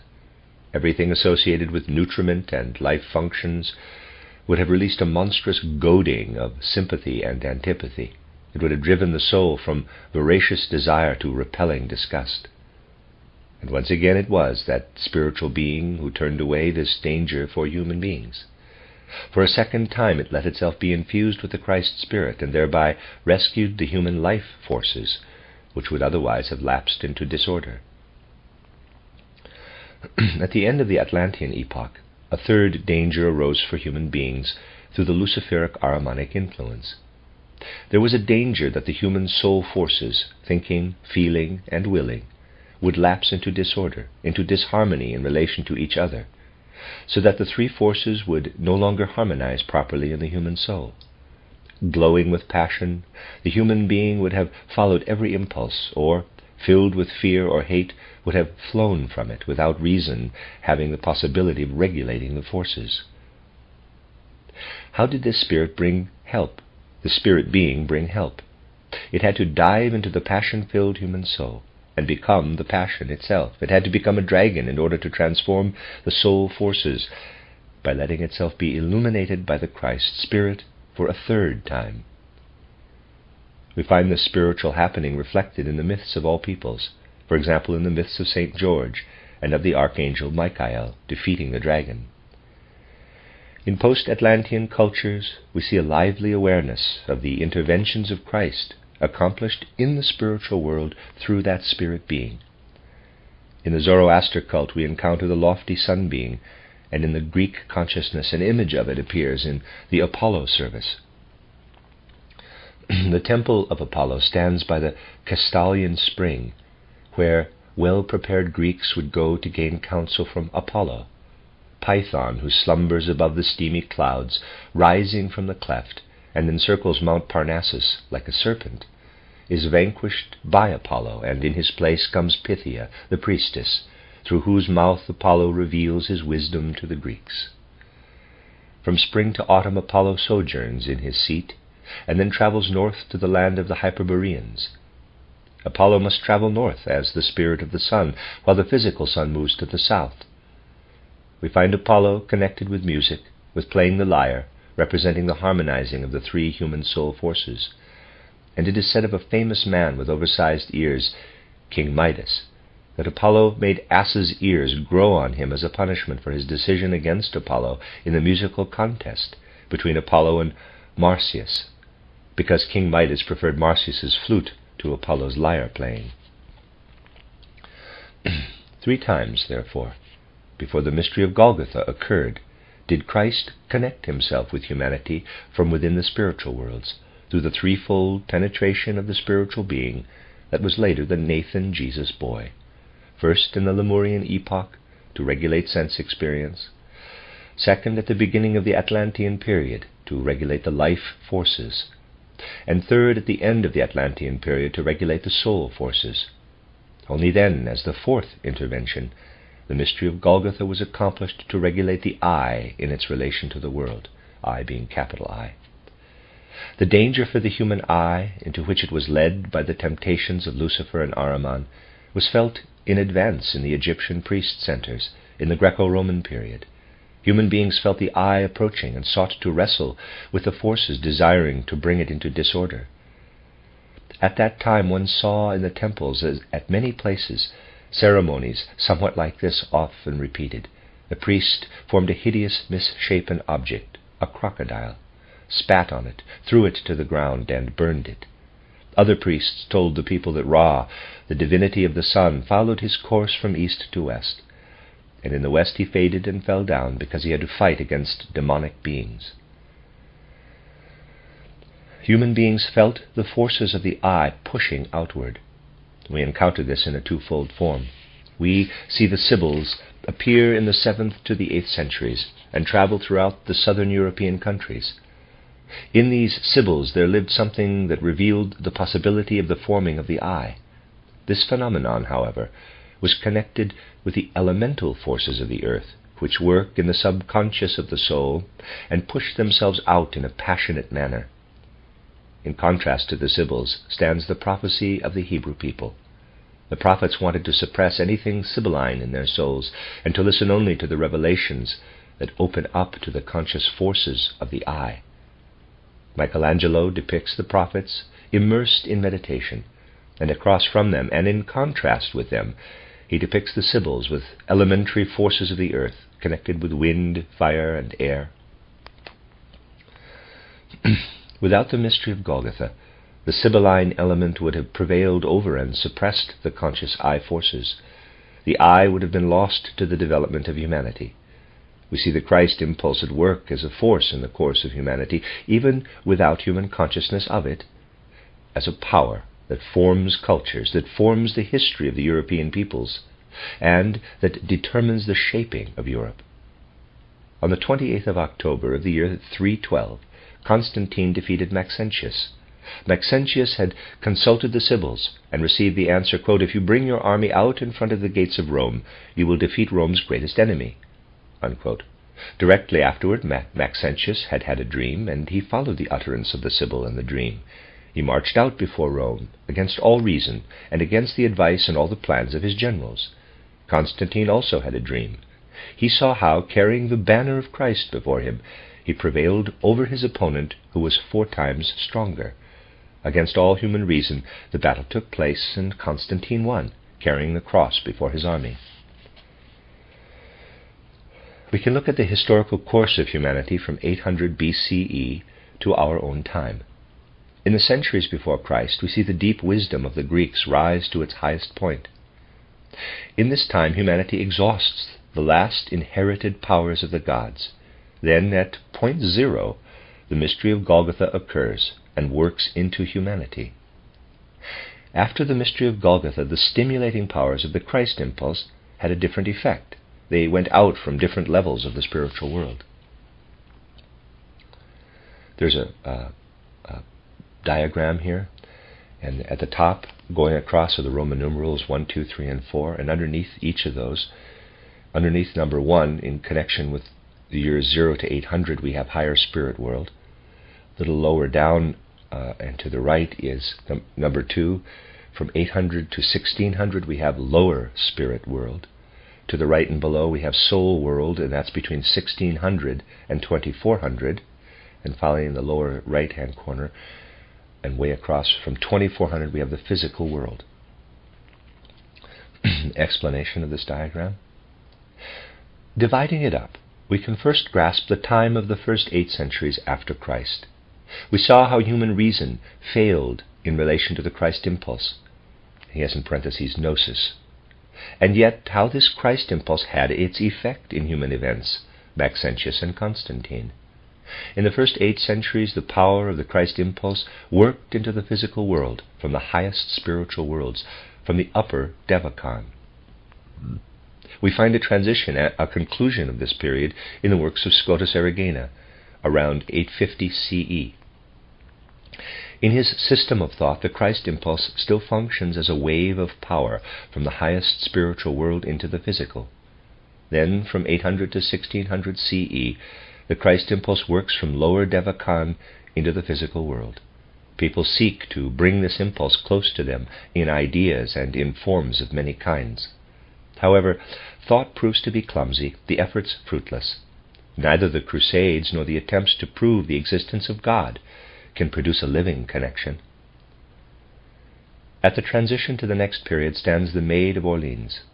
The impulses of Christ were revealed to her soul from the spiritual worlds. Through her, they intervene in the shaping of the history of humanity. The force that asserts itself in the human being directly from the high spiritual realms is disappearing more and more. The forces are becoming ever weaker. From 1600 CE on into our time, the Christ impulse works only from the astral world, the soul world. Hence, theology becomes increasingly more erudite and abstract. It puts the, quote, simple man from Nazareth, unquote, in the place of the cosmic divine being. Our time would have progressed much deeper into materialism, would have been penetrated even more strongly by the anti-Christian element, if the forces of Christ, working from the astral world, had not still asserted themselves in a special way. In the 15th and 16th centuries, remarkable tales appeared everywhere, which were disseminated throughout Western Europe. In the most diverse places in all the countries of Europe, men came with feet covered with calluses, in wretched garb, with long flowing hair. They told of being present at the mystery of Golgotha, and of having seen Christ wander the earth. However, as he had passed by their house, they had showed him no reverence, they had offended him. Hence they were obliged, since that time, to roam about constantly without rest or peace, and to tell as penance what they once experienced, parenthesis, eternal Jew, parenthesis. They told the whole story as if from memory. They were taken in everywhere, received by bishops and prelates. Insight into the Akashic Chronicle lived in these men, and they could do nothing throughout their lives other than appear in this way and bear witness to the Christ impulse. The rest of their consciousness was dimmed, but through the impulses from the astral world they could achieve this vision. Through these occurrences, human beings were saved from the clutches of anti-Christianity and the worst materialism. From 2400 CE on, the epoch will come in which the powers for understanding Christ will come from the earth alone, when the Christ will work on human beings from within the physical plane. However, the harbinger of what will become substantial after 2400 reaches into our time. Christ will reveal himself on the physical plane in etheric form. And so we see history unfold from one period of 800 years to the next in relation to impulses from the spiritual worlds.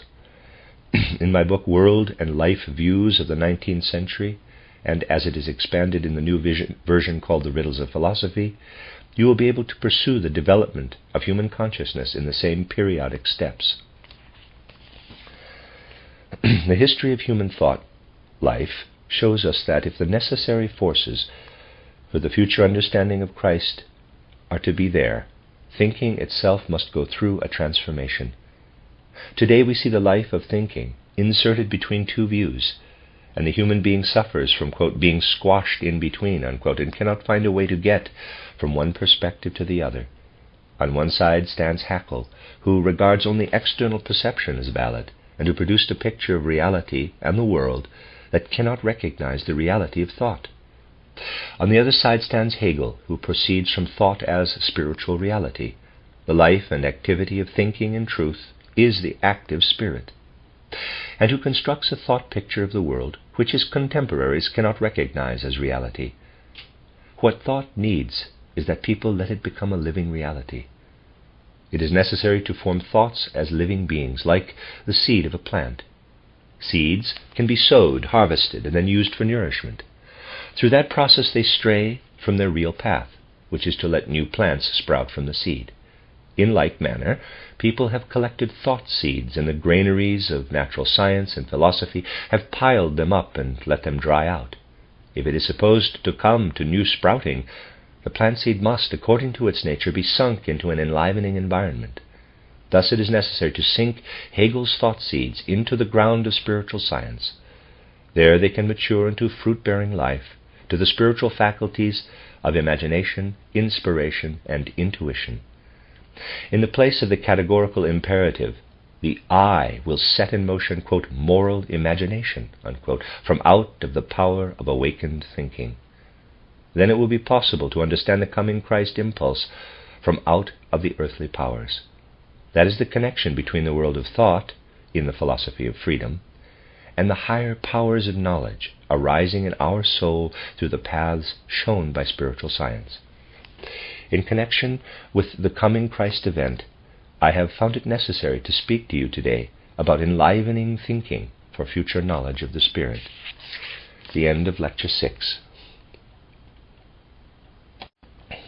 This is a reading of the collection of lectures by Rudolf Steiner entitled Approaching the Mystery of Golgotha. Lecture 7 is entitled The Christ Impulse Across the Ages and Its Power in the Human Being, given in Pforzheim, March 7th, 1914. In our time, it becomes increasingly important for souls whose karma has led them to spiritual science to receive a deep impression of the meaning of the mystery of Golgotha. Friends who were present at our most recent branch meetings have already heard much about the fact that the mystery of Golgotha has a prehistory. It is, as it were, the conclusion of a series of events. These dear friends have also heard that in the earth's development, the Christ being united with the body of Jesus of Nazareth. Through this union, a being walked on fields of earth through whom the presence of the cosmic Christ being was revealed within earthly existence. It is important for the whole future development of humanity that human beings today acquire an increasing understanding of the mystery of Golgotha. From this understanding, reverence and deeply heartfelt devotion must flow toward what occurred through the mystery of Golgotha for the development of humanity. As we have said repeatedly, we know that in the preparation for the mystery of Golgotha, 2 Jesus infants were born. One was the Jesus with the Zoroaster capital I.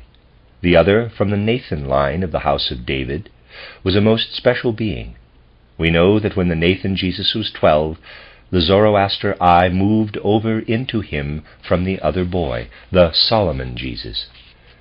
Between his 12th and 30th years, this Nathan Jesus, bearing the Zoroaster I, prepared to undergo the event shown in the baptism in the Jordan, the reception of the Christ being.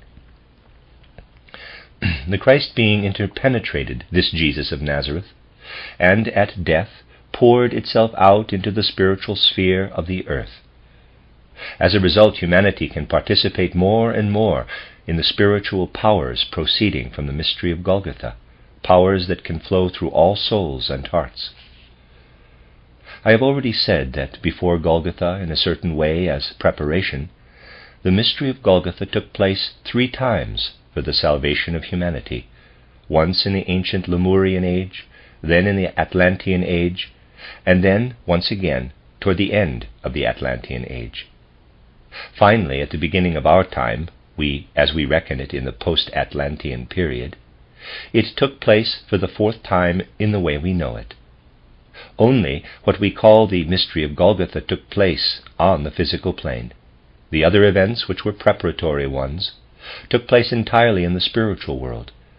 But what happened then, the forces that formed, flowed down into earthly souls and bodies for the salvation of humanity.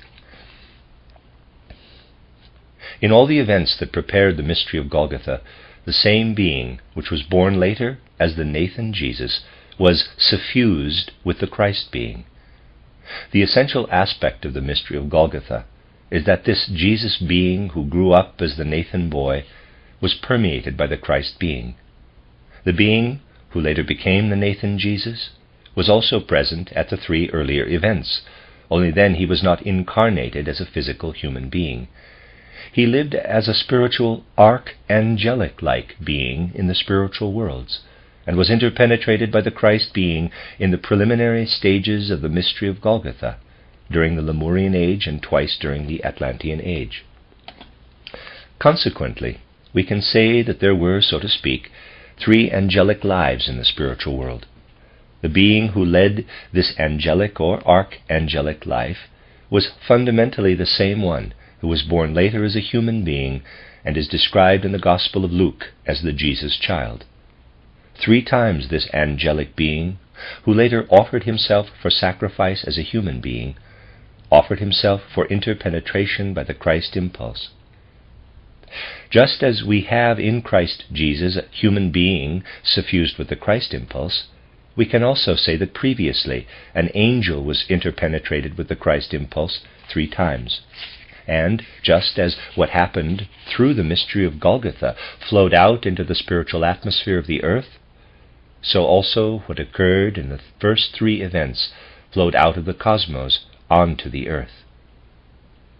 If we look at the course of human evolution and see how the mystery of Golgotha stands at the midpoint of human development, we can in fact say that the mystery of Golgotha is such a midpoint in earthly development. Everything that happened before the mystery of Golgotha points ahead and prepares for the mystery of Golgotha. And everything that happened afterward represents the gradual progressing flow of the forces from the mystery of Golgotha into human souls and hearts. If we look more closely into which part of the human being received what flowed out from the force of the mystery of Golgotha, we can say that the force of the mystery of Golgotha flows to that part of the human being that can develop its consciousness in the physical world. Is that not so? We cannot yet speak of Jesus Christ to the child who has just been born. There is no way we can make a child understand who or what Jesus is. If we could look into the soul of a child whose eyes are resting on some image, whether an image like the Sistine Madonna or the crucifix, we would notice that we cannot approach a child at the very beginning of life with the outer pedagogical methods we use on the physical plane. But we can, starting with the time when the child begins to babble, accustom it to pronounce the name of Jesus and offer it pictures referring to Christ. However, we will not feel a deeper understanding preparing itself in the heart of a child at the very beginning of life. One thing is clear to anyone who can look into the mind of a child with the means of spiritual science. The first time one can help even the feeblest feeling for Christ to dawn through outer pedagogical methods is when the child reaches the point in its life that it can later remember, when its consciousness of its I awakens. Certainly no great understanding will be present in the first years after consciousness of the I awakens, but any kind of representation that has something of the life of the Christ impulse in its words and pictures, and that we communicate without dogma, will benefit for the rest of his or her life the person this child will become. After the awakening of consciousness of the I, we can indeed do some things, even when only a dim consciousness is present. For example, a child looks at the Sistine Madonna and Christ on the cross entirely differently after the awakening of consciousness of the I than before. even though we cannot yet begin to make an effect on that child through physical means. The mystery of Golgotha entered the earthly development of humanity and is destined to have its effect on the progress of spiritual life on the physical plane. And a human being actually first really sets foot onto the physical plane consciously when the I awakens. But what is there before this? 3 things precede the awakening of the I in the child. I have already alluded to these in earlier lectures. They are things of enormous importance. The child learns to walk, which means it learns to raise itself up out of the position from which it was incapable of directing its bodily stance away from the earth to the heavenly heights of the universe. It learns to bring itself out of the horizontal position into the vertical position. By this, human beings primarily distinguish themselves from beasts. Through its own inner power, the child learns to assume an upright posture and to turn its gaze away from the earthly. The animal, through its entire determined nature and form, must necessarily have its gaze directed to the earthly. The exceptions to this are only seeming ones. The child learns the upright posture before consciousness of the I awakens. We actually recapitulate, in our present post-Atlantean life, all the things we as human beings have appropriated in the course of time. What we made our own only gradually during the ancient Lemurian age, learning to walk and stand upright, we now repeat in childhood before our I consciously awakens. This learning is compressed into the time when it does not yet depend upon our consciousness. It still functions as an unconscious impulse. Animals that have an approximately vertical, approximately upward-pointing gait have their entire organism so organized that they naturally assume this position, which is, in fact, fundamentally not entirely erect. It would be a false comparison if animals that become approximately vertical were considered to be like human beings. A human being is called in the first period of life, before consciousness of the I awakens, yet through the disposition of the I, to bring itself into an upright vertical posture, to raise itself out of the position in which it existed in the ancient moon age. The direction of its backbone was then parallel to the surface of the moon. It was primarily horizontal.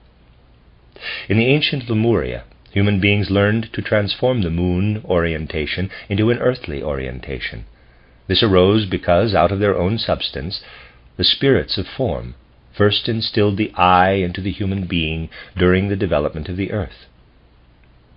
The first manifestation of this influx of the I is the inner power, through which the human being straightens up and is thereby, as it were, snatched away from the earth. The earth itself has inner spiritual forces that can flow through the backbone if it remains horizontal in its natural growth, as in the body of an animal. But the earth has no power within itself to serve the human being directly. The human being can stand upright because of the I. Later, the consciousness of the I will awaken, so that the human being can develop harmoniously in its upright vertical gait. Forces must flow in from out of the cosmos. However, because the human being was torn away from the spiritual powers of the earth, Lucifer and Ahriman would have been able to bring human development into disorder if the first Christ event had not intervened during the ancient Lemurian period. During this ancient Lemurian period, in the spiritual realm closest to our earthly realm, the Christ being interpenetrated the being that later became the Nathan Jesus, who then, however, was a kind of angelic being. That was a preliminary stage to the mystery of Golgotha. The consequence was that, during ancient Lemuria, in the etheric spiritual heights, however, the future Nathan Jesus, who otherwise would have had the form of an angel, assumed an etheric human form, naturally not a fleshly one. In the closest region above the earth, Jesus of Nazareth was to be found as an etheric angel form. Through its suffusion with the Christ being, the future Nathan Jesus then assumed etheric human form. With that, something new entered into the cosmos. This then radiated forth over the earth and made it possible for the physical form of the earthly human being into which the power of the etheric Christ being flowed to protect itself from the destruction that would have forced its way in, if the formative power that makes it a proper upright being had not been able to shine into, interpenetrate, and live within it. If the formative power, which is able to shine in because the first Christ event took place, had not flowed in with the physical sun forces, chaos would necessarily have come. What the human received through this has been living in the evolution of humanity since ancient Lemuria.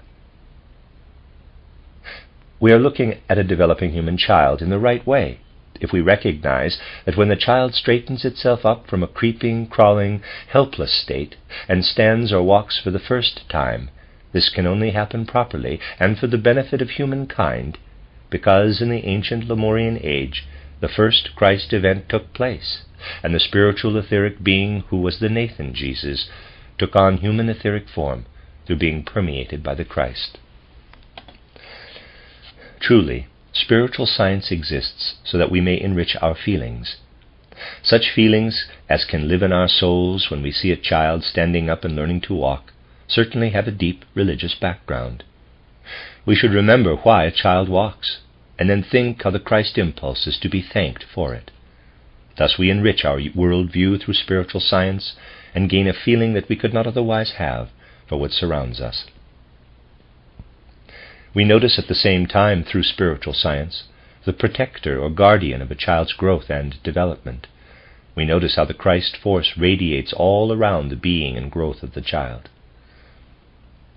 In my presentation from the Akashic Chronicle for the Lemurian period, which discusses our Lemurian ancestors, you will see that these ancestors were mute. The Atlantean human first really learned to speak. How this happened is explained in those essays on the Akashic Chronicle. Learning to speak is the second of the abilities the child appropriates before true consciousness of the I awakens. The awakening of the consciousness of the I follows learning to speak. Learning to speak rests entirely on a sort of imitation, whose foundations lie deep in human nature. Speaking is a second human ability that entered earthly humanity through its evolutionary course of development. Because the spirits of form poured through human beings, interpenetrating them, we are able to speak a language and to live our earthly lives on the physical plane. Thus, through a second element, language, we tear ourselves away from the earth, from the spiritual forces that are active within the earth. Animals are suffused with these spiritual forces of the earth and do not really learn to speak. Even speaking with gestures of the animal is not the same as human speech. If through training or some other means we were to make a speech possible for the animal that was similar to human beings, conditions would arise outside its body that would have to be discussed by spiritual science, but are outside our topic today. We want to stay with the normal development of the human being. The disposition for human speech was given through what the spirits of form poured in from divine heights. Let us stop here and observe how human beings transformed themselves from muteness into speaking beings.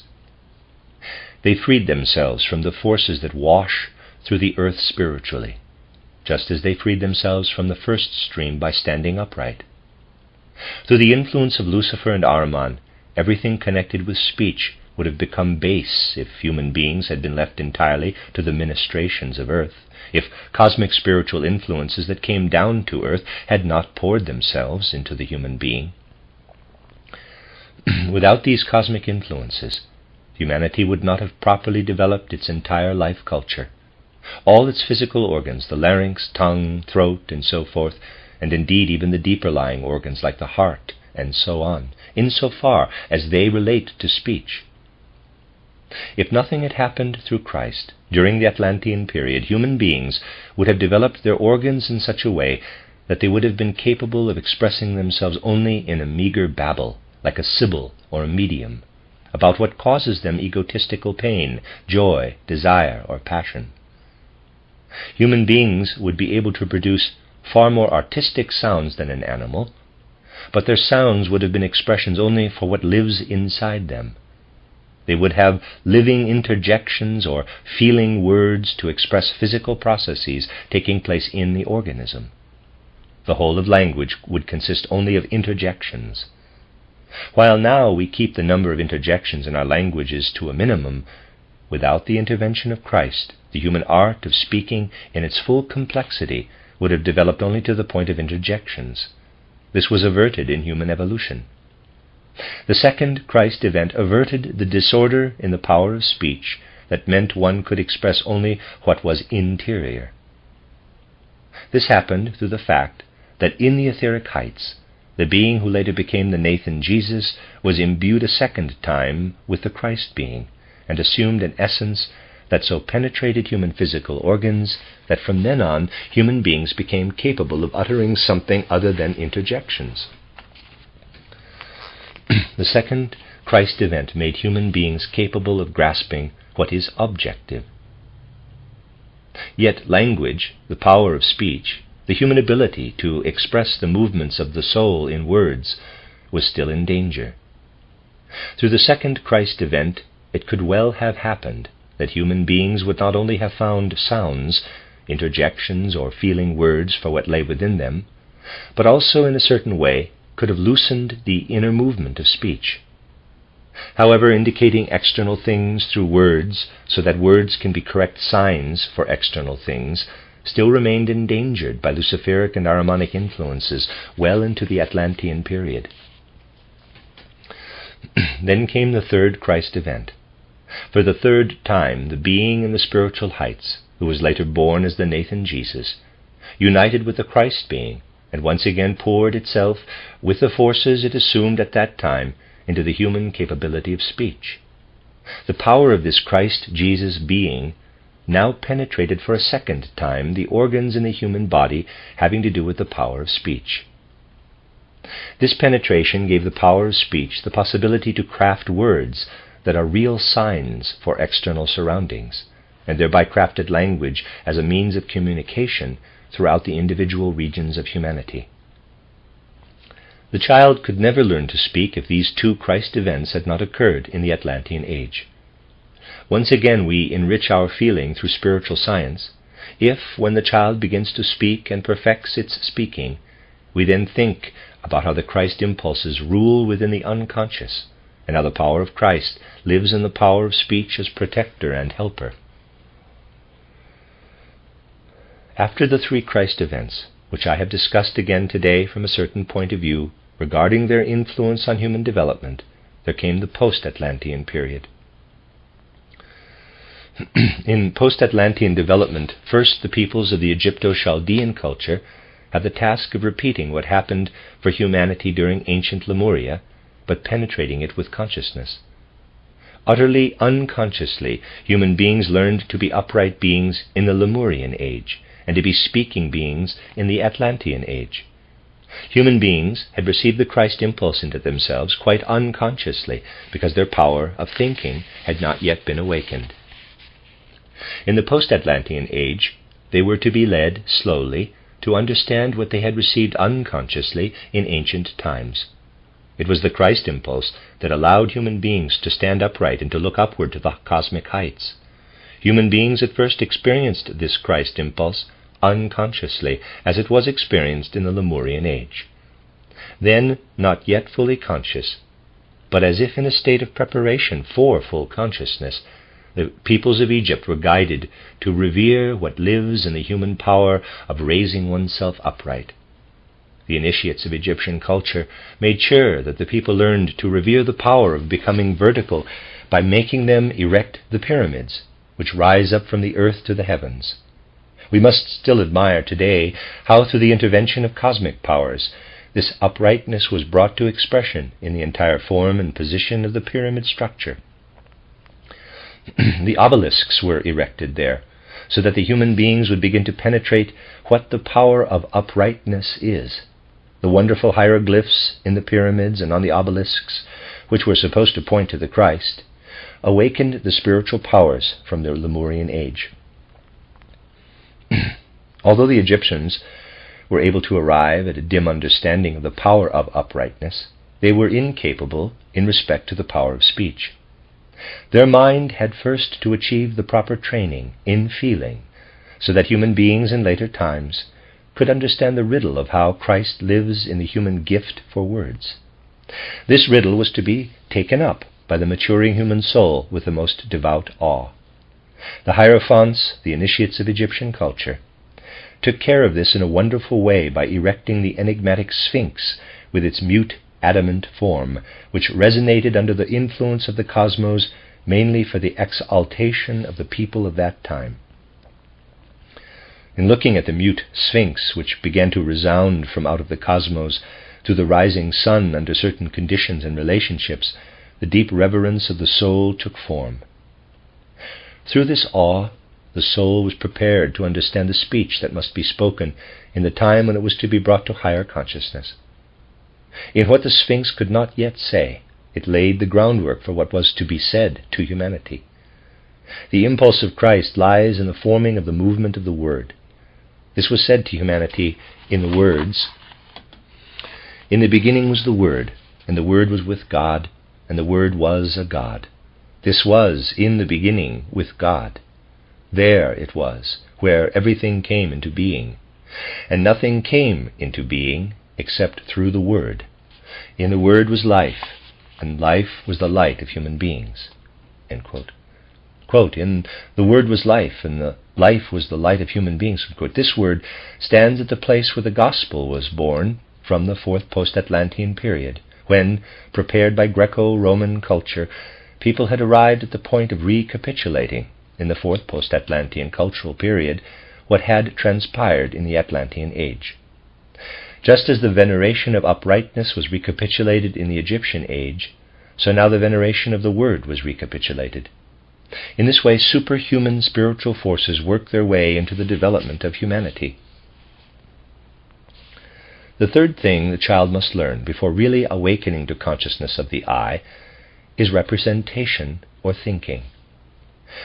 Thinking, in this sense, was reserved for the humanity of the post-Atlantean age. Basically, it came, in fact, first for the people of the fourth post-Atlantean period. Before that time, human beings thought in images.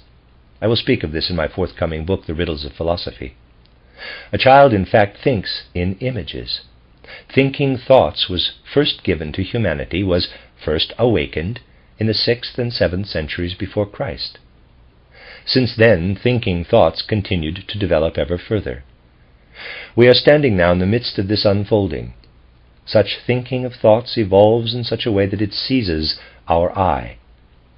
The fourth Christ event, the mystery of Golgotha, took place so that such thinking may also be connected to the Christ impulse and not lapse into disorder in its effect on the I.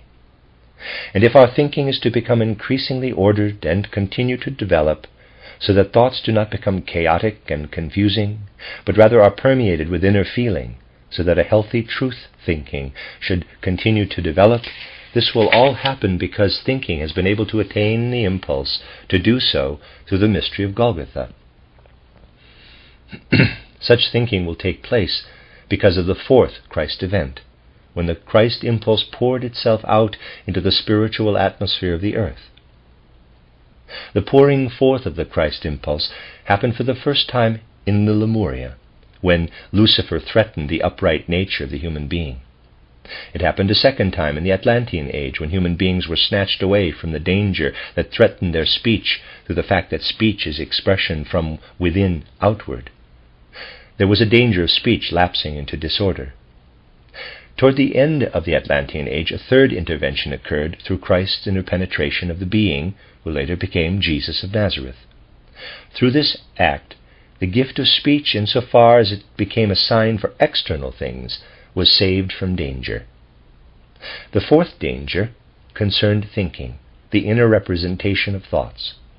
Human beings are saved from this danger through penetrating with their thoughts such forms as that which has flowed out through the mystery of Golgotha into the spiritual sphere of the earth, and which can live within us if we are willing and have prepared ourselves through spiritual science. We are far enough along in the development of humanity that the first words of the Gospel of John may be expressed in another form. Quote, "In the beginning is the thought, and the thought is with God, and a divine thing is the thought. In it there is life, and life should become the light of my capital I, and may the divine thought shine in my eye, so that the darkness of my eye may grasp the divine thought." Unquote. Although it was not understood fully, such was the direction in the development of humanity. The fourth post-Atlantean culture began in the 8th century of the pre-Christian age. About 3.5 centuries later, thinking was sufficiently mature that it could be expressed by the Greek philosophers with the clarity that led to Platonic philosophy. Then human life was penetrated with the Christ impulse. The 5th post-Atlantean period began with the 15th century after Christ. The time from the beginning of the 4th post-Atlantean period to the understanding of thought is exactly as long as the time from the beginning of the 5th post-Atlantean period to a conscious expression of the nature of thinking, that is, until Hegel. Human thinking experienced its peak in Hegel with the statement, quote, "The life and activity of thinking in truth is spirit at work." Unquote. What Hegel said in such an apparently incomprehensible way can be expressed with the words, quote, "In the beginning was the thought, and unending is the thought, and the life of thought is the light of the eye. May radiant thought fill the darkness of my eye, so that the darkness of my eye may comprehend it, the living thought, and live and weave in its divine beginning." End quote. The development of humanity proceeds in this way. Humanity has not come very far, precisely because Hegel has been maligned a great deal. One could truly say, quote, "And radiant thinking appeared in the darkness, but the darkness wanted no part of it." Unquote. If we learn to understand our life, the life of thinking, then we will understand what will be incumbent upon humanity in its more distant existence. At the same time, because we work from the basis of spiritual science, there is still something more. Later epochs are always prepared in earlier epochs. While we are cultivating spiritual science in the midst of the 5th post-Atlantean period, and have more and more to contribute to the understanding of living thinking, thinking that is becoming clairvoyant, we have at the same time to prepare for the 6th post-Atlantean period. Life flows into thoughts through the Christ impulse. The Christ impulse will also flow into something that belongs to the capacities of the human soul and should not be confused with thinking alone. The child develops its capabilities out of the unconscious. In that it attains consciousness of the I, it enters the sphere where it can appropriate and must develop what, through the Christ impulse, can come in from without. As the child learns to walk and to speak, and begins to work its way through to the I by learning to think, we can gradually see how the conscious Christ impulse, which entered through the mystery of Golgotha, has its effect on children. There is something else that lies in the faculties of the soul into which humanity today cannot yet receive the Christ impulse. Leading this Christ impulse into upright walking, into speaking, and into thinking is possible through what has existed within human culture for centuries. If we base ourselves on spiritual science in the right way, we must think about bringing the Christ impulse into a fourth element, and about preparing this introduction into a fourth human faculty. We must bear this in mind.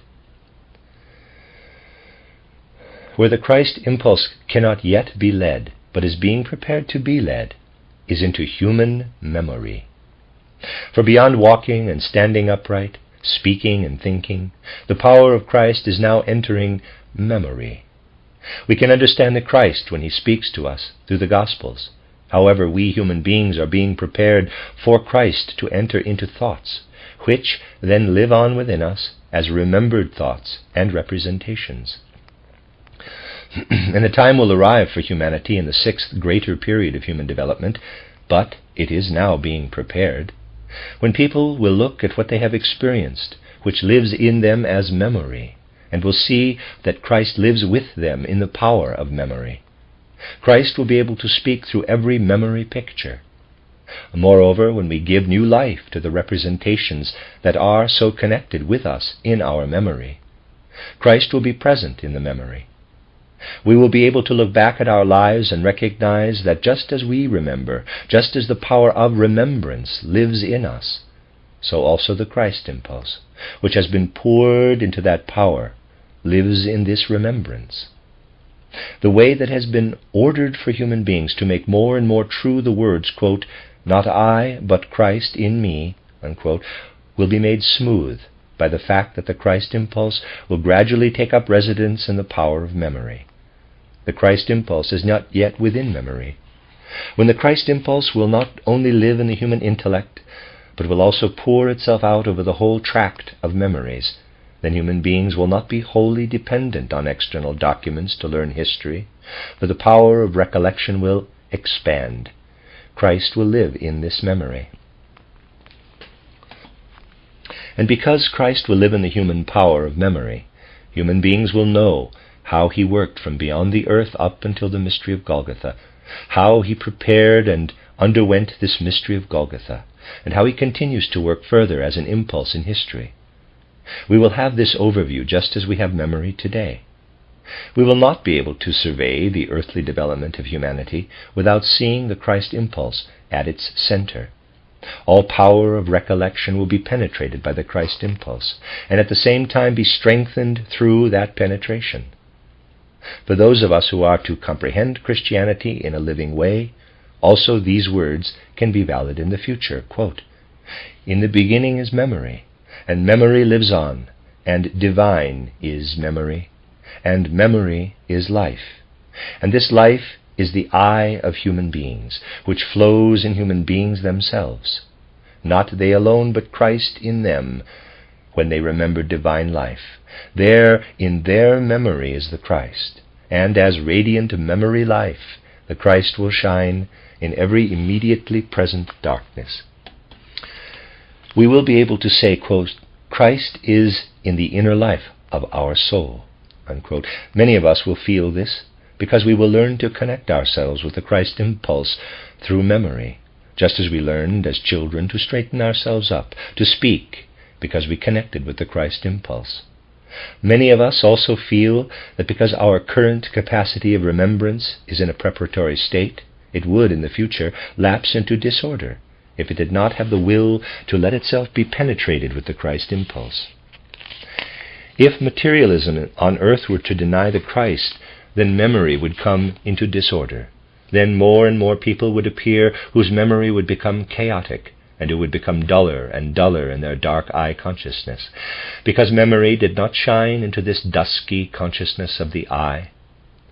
Our powers of remembrance can only develop properly if the Christ impulse is viewed correctly. Then history will live like a living memory, so that the understanding for true events enters into memory. Then human memory will understand the midpoint of world events. Then vision will become valid for human beings. Common memory, which focuses only on one life, will extend itself over previous incarnations. Remembrance is now a process of preparation that will be completed through Christ. Whether we look outward at how we developed unconsciously as children, or whether we turn our gaze within, or through extensive deepening of our inner selves look as far as what remains as our inner life in memory, we see the living power and activity of the Christ impulse everywhere. The new Christ event, which is now approaching, not physically but etherically, is connected with the first kindling of the ability to remember, with the first unfolding of the suffusion of memory with Christ. In this penetrating of memory, Christ will approach human beings as an angelic being. We must prepare ourselves for that.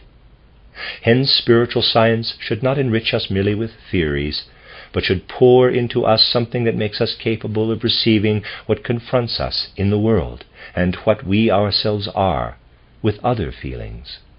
Our life of feelings and sensations can be enriched if we penetrate with spiritual science in the right way into the essence of the Christ impulse, and its workings in the human being and in the spiritual nature of the human being. It is good to often think the following, quote, "In the beginning was the force of memory. The force of memory shall become divine, and a divine thing shall the force of memory become. Everything that arises in the eye shall become such that it is a creation from memory imbued with Christ, with the divine. In it there shall be life, and in it there shall be radiant light, which from thought that remembers shines into the darkness of the present. And may darkness, as it is at present, comprehend the light of memory become divine." Unquote. If we take in the sense of such words, then we receive something that is right for human beings to acquire. As the plant forms the seed for the life of the next plant, we learn not only to sense within ourselves the fruits that come to us from earlier incarnations, but also to sense so that we understand how to pass over into following incarnations.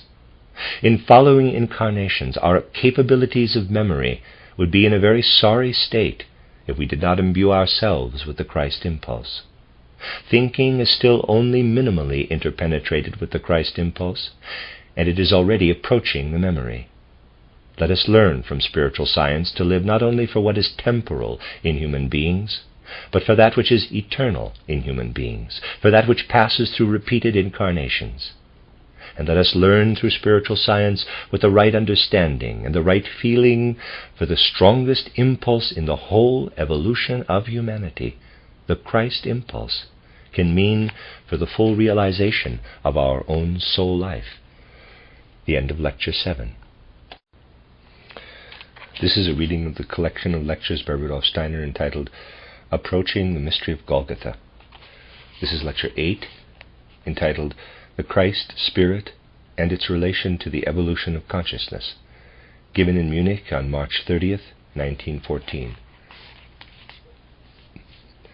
Everything that enters our efforts is crystallized in the end around one point, finding the connection with the spiritual powers that carry humanity forward. From this point of view, again and again, the topic here has been the significance of the Christ being in the world.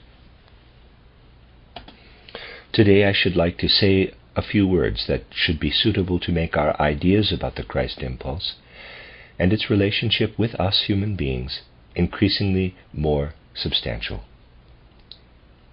If we wish to grasp the Christ impulse in its reality, we must get used to reflecting on various things.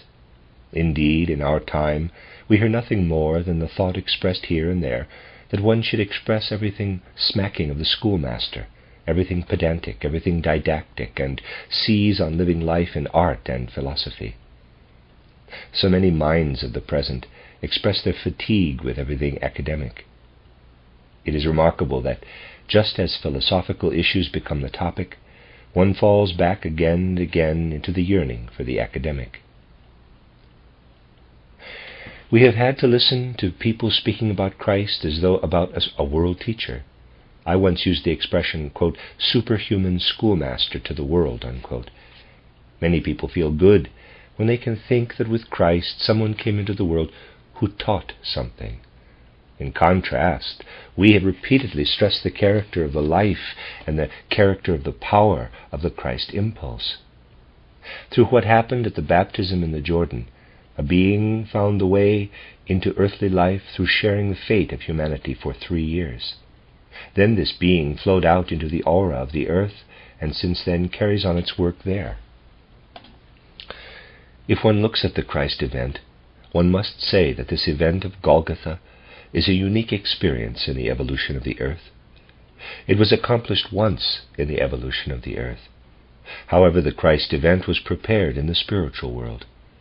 Although it is thoroughly false to think of the Christ being as being in another body, one must nonetheless refer to a preparatory event, or namely, 3 preliminary stages to the event of Golgotha in the evolution of the world.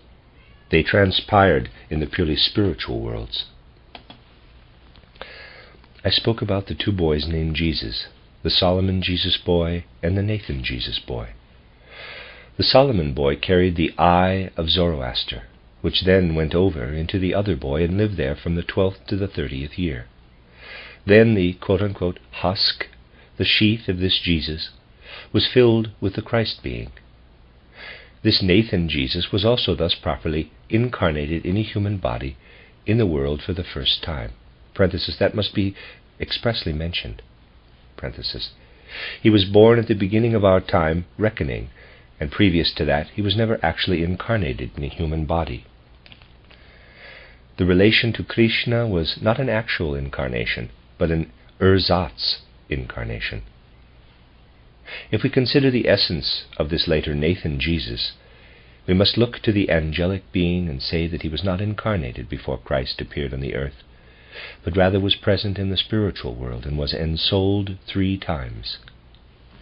And in each of these 3 stages of existence, everything similar to the event of Golgotha occurred for him. We must therefore seek in the spiritual worlds the stages that presaged Golgotha. Each of these events has a deep significance for the entire life of human beings on earth. What we there experience is not influenced only by what happens within the physical world, but also from spiritual worlds. The effects of the 3 preliminary stages were brought in from outside the earthly realm. The Luciferic influence had already descended over humanity in the Lemurian epoch. Lucifer sent, as it were, his rays of power into human nature, affecting it inwardly. The human being would have necessarily developed in another way if no Luciferic influence had come. The human being was, so to speak, infected with the Luciferic impulse. From the viewpoint of spiritual science, we can say what the effect of this Luciferic influence was. Had this influence remained as strong as in Lemuria, something would have gravely threatened our human nature. We can characterize what would have occurred approximately like this. The 12 powers of the human senses, for there are 12, would have formed in such a way that the human being would have become oversensitive. The red of the rose has an objective effect on us today as we look at it. At that time red would have pierced our eyes as if with barbs, and blue would have sucked on our power of sight. We would have been oversensitive. It would have been the same with hearing and the other human sense impressions. We would have been able to perceive nothing without feeling pain or desire. That was what confronted humanity through Lucifer. The beings of the upper hierarchies saw this. The Nathan Jesus who lived on earth at a later time was present as an angelic being in the spiritual world during the Lemurian age, and his task was to be penetrated by the Christ being. While the sheaths were later penetrated with the Christ being, the soul elements of this angelic being were spiritually imbued with the Christ impulse. Already, back then, the Christ impulse sank down into the soul of the future Nathan Jesus. This event occurred in the spiritual world, but the radiance emerging from it spread out over the earth and soothed the oversensitive human senses, so that the danger that people could only behold the sense world with either pain or debasing lust was eliminated. So we look at the first harbinger of the event of Golgotha and recognize that our 12 senses became as they are, due to the fact that the Christ sank into the soul of the future Nathan Jesus and softened the nature of the human senses. Then, in the Atlantean age, a danger once again came into human life through a gradual joining together of the Ahrimanic influence with the Luciferic influence. While in Lemuria it was the senses that confronted the danger, now in the early Atlantean period the life organs and the etheric body of the human being stood in danger. Had these organs of the etheric body been permeated with the influence of Lucifer and Ahriman, human beings would have assumed a form unworthy of the human being. Everything would have been made in such a way that human beings would have pursued what was useful to them with avidity, and could only have looked at what was not advantageous with disgust. Human life would have run its course between greed and repulsion. All organs would have been so constituted that human beings would have pounced in a degrading fashion like a wild animal on what they had to take, and would have felt deeply humiliated if confronted by anything that was not beneficial to them. That this did not come to pass was due to the second preliminary stage of the event of Golgotha. The danger was such that, even in breathing, Human beings would have sucked in the air with greed, and every glimmer of something unsuited to them would have been met with terrible outbursts of repulsion. This was the second time this angelic being was permeated with the Christ impulse, and through that rays of power entered the aura of the earth and softened the life of human beings. Toward the end of the Atlantean period, the third preliminary stage developed. Again, humanity confronted a great danger. Now, thinking, feeling, and willing were about to become chaotic. The expressions of the soul were about to be thrown out of harmony, so that human beings would not have been able to develop thinking, feeling, and willing in an orderly way. Rather, these would have rushed around and through one another as if mad. This disharmony was deflected by the third preliminary stage. Once again, the being who later became the Nathan Jesus was penetrated with the Christ impulse, and order and harmony was introduced to the attunement of thinking, feeling, and willing. This was still felt for a long time in post-Atlantean times. In times that preceded our development of thinking, the harbingers of an image that reaches into our time, but is not yet rightly understood, already took form. At the end of the Atlantean age, Christ interpenetrated this soul that later became Jesus of Nazareth, with the result that this being became the eternal Lord of these effects that wildly stormed around each other,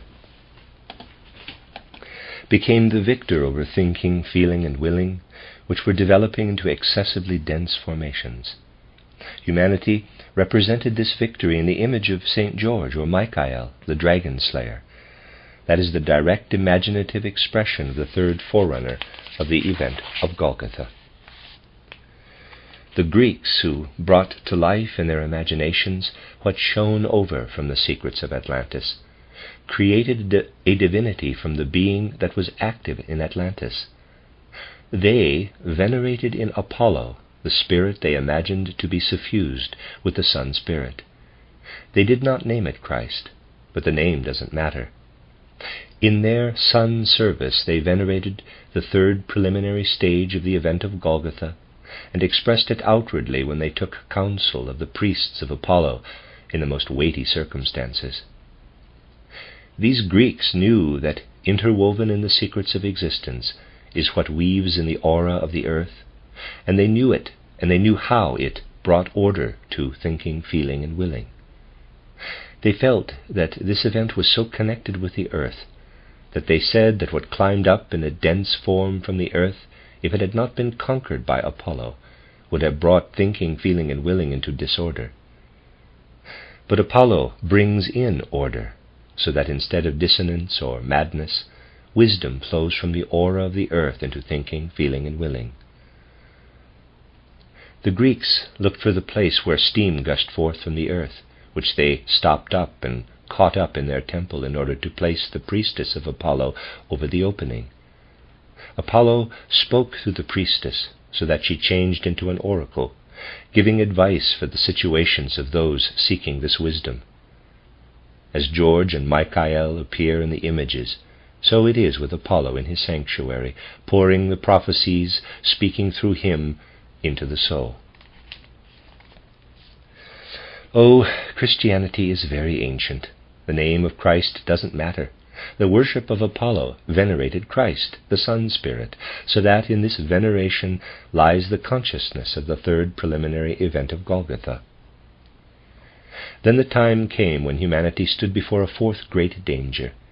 In Lemuria, the physical body was in danger, and then in Atlantis the etheric organs and the astral organs. Now it was the eye that was about to lapse into disorder. In preparation for that, when the eye was about to take hold of the human being in Greek thought life, a very strange phenomenon appeared in which all the conditions were present to bring disorder into the eye. People will only gradually understand how what was supposed to drive this eye forth developed in Greek philosophy, and so on. I've already attempted to show how the eye awakened. Through contemplating philosophy, which reaches its peak in the thought life of Plato and Aristotle, it becomes apparent how the eye was gradually approaching. As Thales Pherecydes of Syros and Anaxagoras were first calling the great ideas to life, a parallel phenomenon spread from Greece over the entire Greek world. Parallel to the approach of the eye came the phenomenon of the Sibyls. The Sibyls asserted themselves everywhere during this time, occasionally expressing great wisdom for the future, but also in part madness. Everything that can bring the eye into disorder was expressed in their prophecies. The eye must lapse into disorder without the Christ impulse. Two sorts of things were being prepared. On the one side, the prophets, the preparers of the Christ impulse. They sought to receive the young Christ force in the deepening of the soul, and experienced in an ordered thought life what weaves through the evolution of humanity. On the other side were the Sibyls, who were devoted to the external influences of the earth's aura. We encounter this opposition of Sibyls and prophets in Michelangelo's representation in the Sistine Chapel in Rome. Michelangelo shows how the wind and what was connected with the elemental nature of earth were at work among the Sibyls. Michelangelo shows that the danger of the eye lapsing into disorder was present with the Sibyls, as well as how the prophets were at work to quiet the eye. Comparing the prophets with the Sibyls in Michelangelo's pictures can guide us deeply into many secrets. How the human eye will lapse into disorder in the fourth stage is demonstrated in the powers of the Sibyls. The order proclaimed by the teaching of the prophets was revealed through the mystery of Golgotha. The ordering of the eye forces in the form that the human eye learned to feel ever more deeply, not I, but Christ in me. What in the Sibyls would have necessarily contributed to the disorder of the eye emerges in an orderly fashion through the Christ impulse. Because the eye of human beings must develop on earth, the event of Golgotha had to take place on earth. Christ had to permeate the body of Jesus, the real physical body, while in the preliminary stages an angel's soul was permeated. Thus, Golgotha approached the development of the earth. What Augustine said has deep truth. Quote, Christianity has always been there. It is only that one calls it Christianity now. Unquote. In Augustine's times, one felt something of the fact that Apollo's worshippers were Christians, if not by name. People venerated the third preliminary event, which was still spiritual. In this way, Christ gradually approached the earth. The first and second stages were in Devachan, the third in the astral world, and the event of Golgotha in the physical world. However, Christ did not penetrate the aura of the earth as a teacher, but with his power. That must be emphasized over and over again. If Christ had only wanted to do his work through what people could have understood from him, he would have been able to produce little result. He entered evolution as a living being. Human understanding must wrestle its way up to him. We see how disputes of dogma are played out in this struggle. Human judgment is still far from penetrating the Christ impulse, which works into the depths of the soul as a living force. We can follow this force. Let us look at an event of October 28, 312. At that time Constantine fought a pitched battle with Maxentius outside of Rome. Maxentius's army was 4 times as strong as Constantine's, yet Constantine won. A person who observes history in the right way recognizes that the life of all of Europe would have been different if Constantine had not won. It was a remarkable battle. Neither external strength nor judgment prevailed. The battle was not fought with what proceeded from judgment. It was fought from both sides with subconscious impulses, into which the Christ impulse played. Maxentius consulted the Sibylline books, which told him, quote, if you do not stay in the place where you are, if you go out from Rome, you will enslave the great enemy of Rome, unquote. Also a dream told him he should leave Rome and fight before the gates. In Rome he was securely entrenched. Human judgment did not determine what was at play in this battle. The subconscious worked into the souls of Maxentius and Constantine. A dream revealed to Constantine that he should carry the symbol of Christ at the head of his army. Dreams decided this battle, which determined the fate of Europe. Human judgment was not capable of bringing about what had to happen. Rather, the Christ impulse intervened and positioned the 4 times weaker army of Constantine to oppose Maxentius outside Rome. Human affairs were led through what human beings cannot judge. This is significant for the entire guidance of human history. The Christ impulse made its effect in the subconscious of souls as a spiritual impulse. It worked in the same way later, when, once again, the map of Europe received a totally different form. In the Maid of Orleans, if the Maid of Orleans had not come to the side of her king at the decisive moment, all the destinies of Europe would have been different. Once again, it was not judgment, but the Christ impulse, which made use of a human instrument. It is not for us to judge whether one finds this good or bad. I can show in another example how the Christ impulse works under the threshold of consciousness. It avails itself of strange manifestations, strange to a materialist. As modern spiritual life approached, there was something in its development that would have caused materialism to stretch its arms over European life to an even greater extent. If certain processes had not appeared, it might have been possible that entirely material ideas would have entered even those souls that still felt themselves to be spiritual. Already in earlier centuries, the understanding for the Christ impulse would have declined so far that people would have doubted his physical existence. In that case, Arthur Drews and others would have had a much easier time of it. A mood spread over the most distant parts of Europe in the 16th and 17th centuries, when the danger of losing the connection with the Christ impulse was at hand, that questioned why we should believe that Christ actually lived. And it came about that the same thing happened at the same time in the most diverse parts of Europe. In almost all the regions of Europe, everywhere, it turned out that a physical person, but always a different one in different areas, went through the most diverse human settlements, villages, and cities. The opinion was circulated that this human personality, who appeared, turned out in an especially peculiar way, was Ahasuerus, the eternal Jew, who has wandered through the world since he rejected Christ. The news spread that there was a living person who could say from personal observation, quote, "I have seen Christ, he really lived," unquote.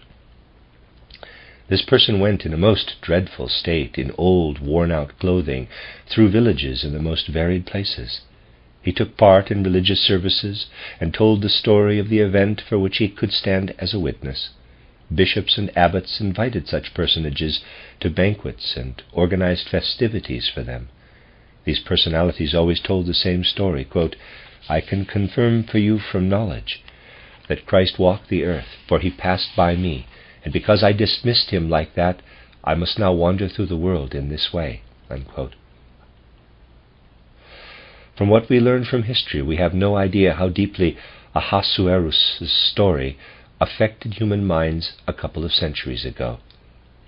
There were always different individuals who saw, as if in a kind of an Ahasuerus review or reflection, Christ pass by them, so people believed them.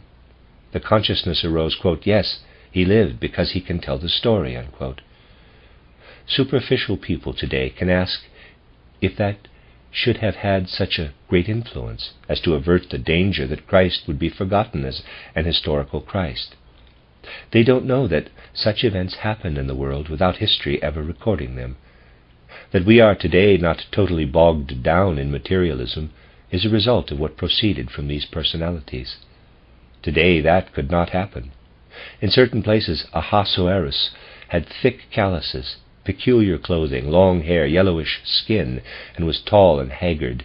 In other places he was short and had a humpback, but always he had the awareness of being permeated by the sight which the soul believed it experienced in the moment Christ passed by in front of him.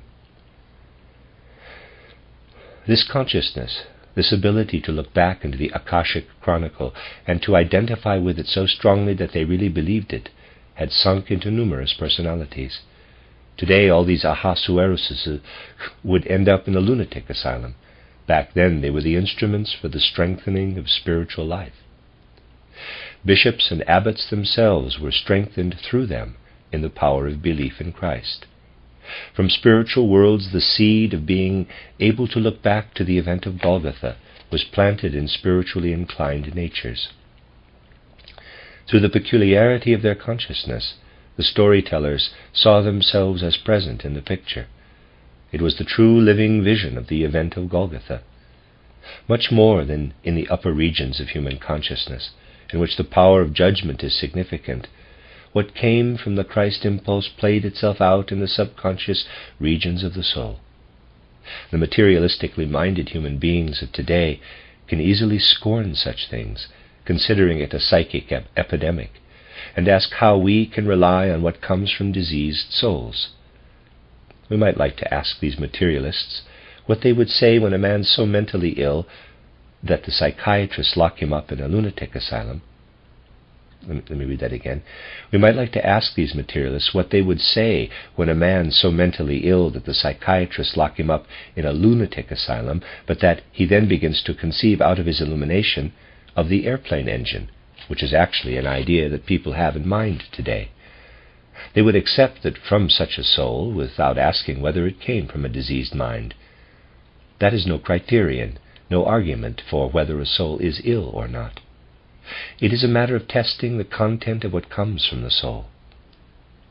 The worst thing about our materialistic spirit is that one appeals to secondary considerations and not to the force of truth.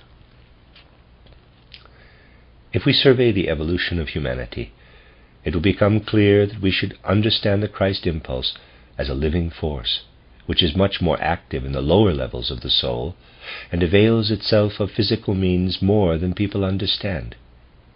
If Christ had remained limited to the physical, his influence would never have gone very far.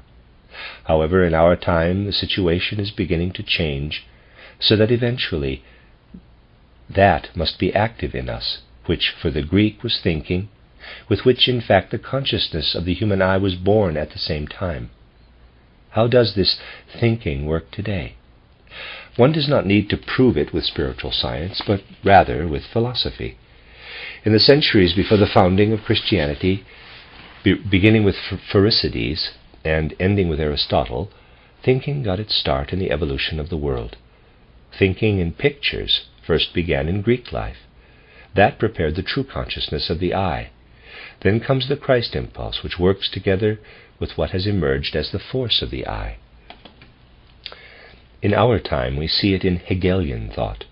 Little attention has been paid to it, but how Hegel wrestles with the thinking that wants to comprehend the entire world is an important phenomenon of humanity. Human beings are evolving in the world. They crown their evolution through by filling the world with thinking. Thinking completes the world. Human beings recognize their surroundings through it. However, thinking can achieve two things. It can develop properly, which can be compared with the development of the seed to the blossom. But the seed can also serve for human nutrition, in which case it will be torn out of its regular continuing flow. If it stays in its continuous flow, it develops into a new plant. Predictably, life for the future comes from it. It is the same with human thinking. We can say that through it we make pictures for ourselves of our surroundings. However, the employment of such knowledge is like using seeds for nutriment. We drive thinking from its flow. If, however, it remains in its flow, then we let it live in its own seed life. We let it unfold in meditation and inspiration, and let it develop itself into a new, fertile existence. That is the right flow of thinking. In the future, we will recognize that what we have regarded as knowledge of the world behaves like the grain that does not progress to the new grain, but rather is driven out into a totally different flow. But the knowledge we learn through knowledge of the higher worlds is the thinking that is philosophically comprehended in freedom and that leads directly into spiritual life through meditation and concentration.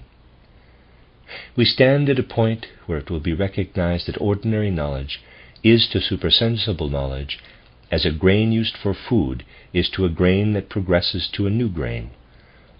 Inner knowledge of thinking is what the future must bring. Philosophy of the old style has been overcome, is played out.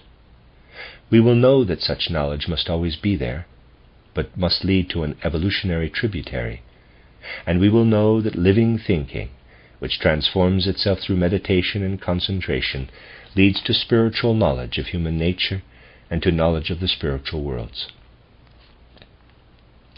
If we observe various kinds of phenomena in our spiritual life, there is much that is striking.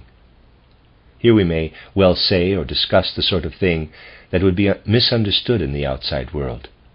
Today, a person who is regarded as a great philosophical mind basically limits his wisdom to talking over and over again about the same subject. He says, quote, "Human beings should not stop with mere external knowledge. They must grasp the spirit," unquote. He says over and over again, in another version, quote, "Human beings cannot stop with mere knowledge. They must grasp the spiritual within themselves, must experience it within themselves. It may not be grasped merely in concepts. It must come alive," unquote. Such people are not saying what spirit is. They know nothing about it. That is the hallmark of Euchin's philosophy. It does not lead to true knowledge of the spirit.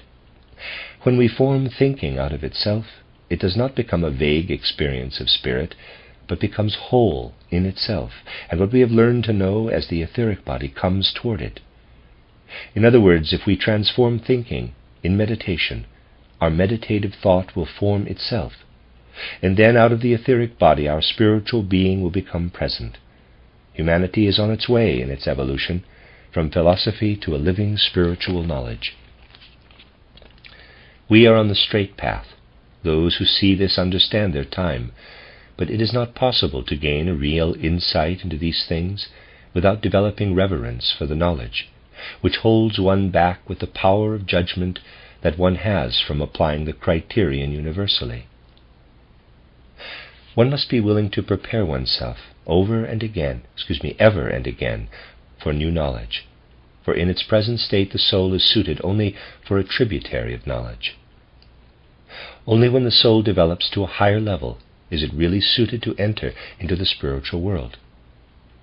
We first correctly understand our task within our community when we feel with deep humility how we are called to know something of this great change in all concepts of knowledge which is intended to lead us into the spiritual world.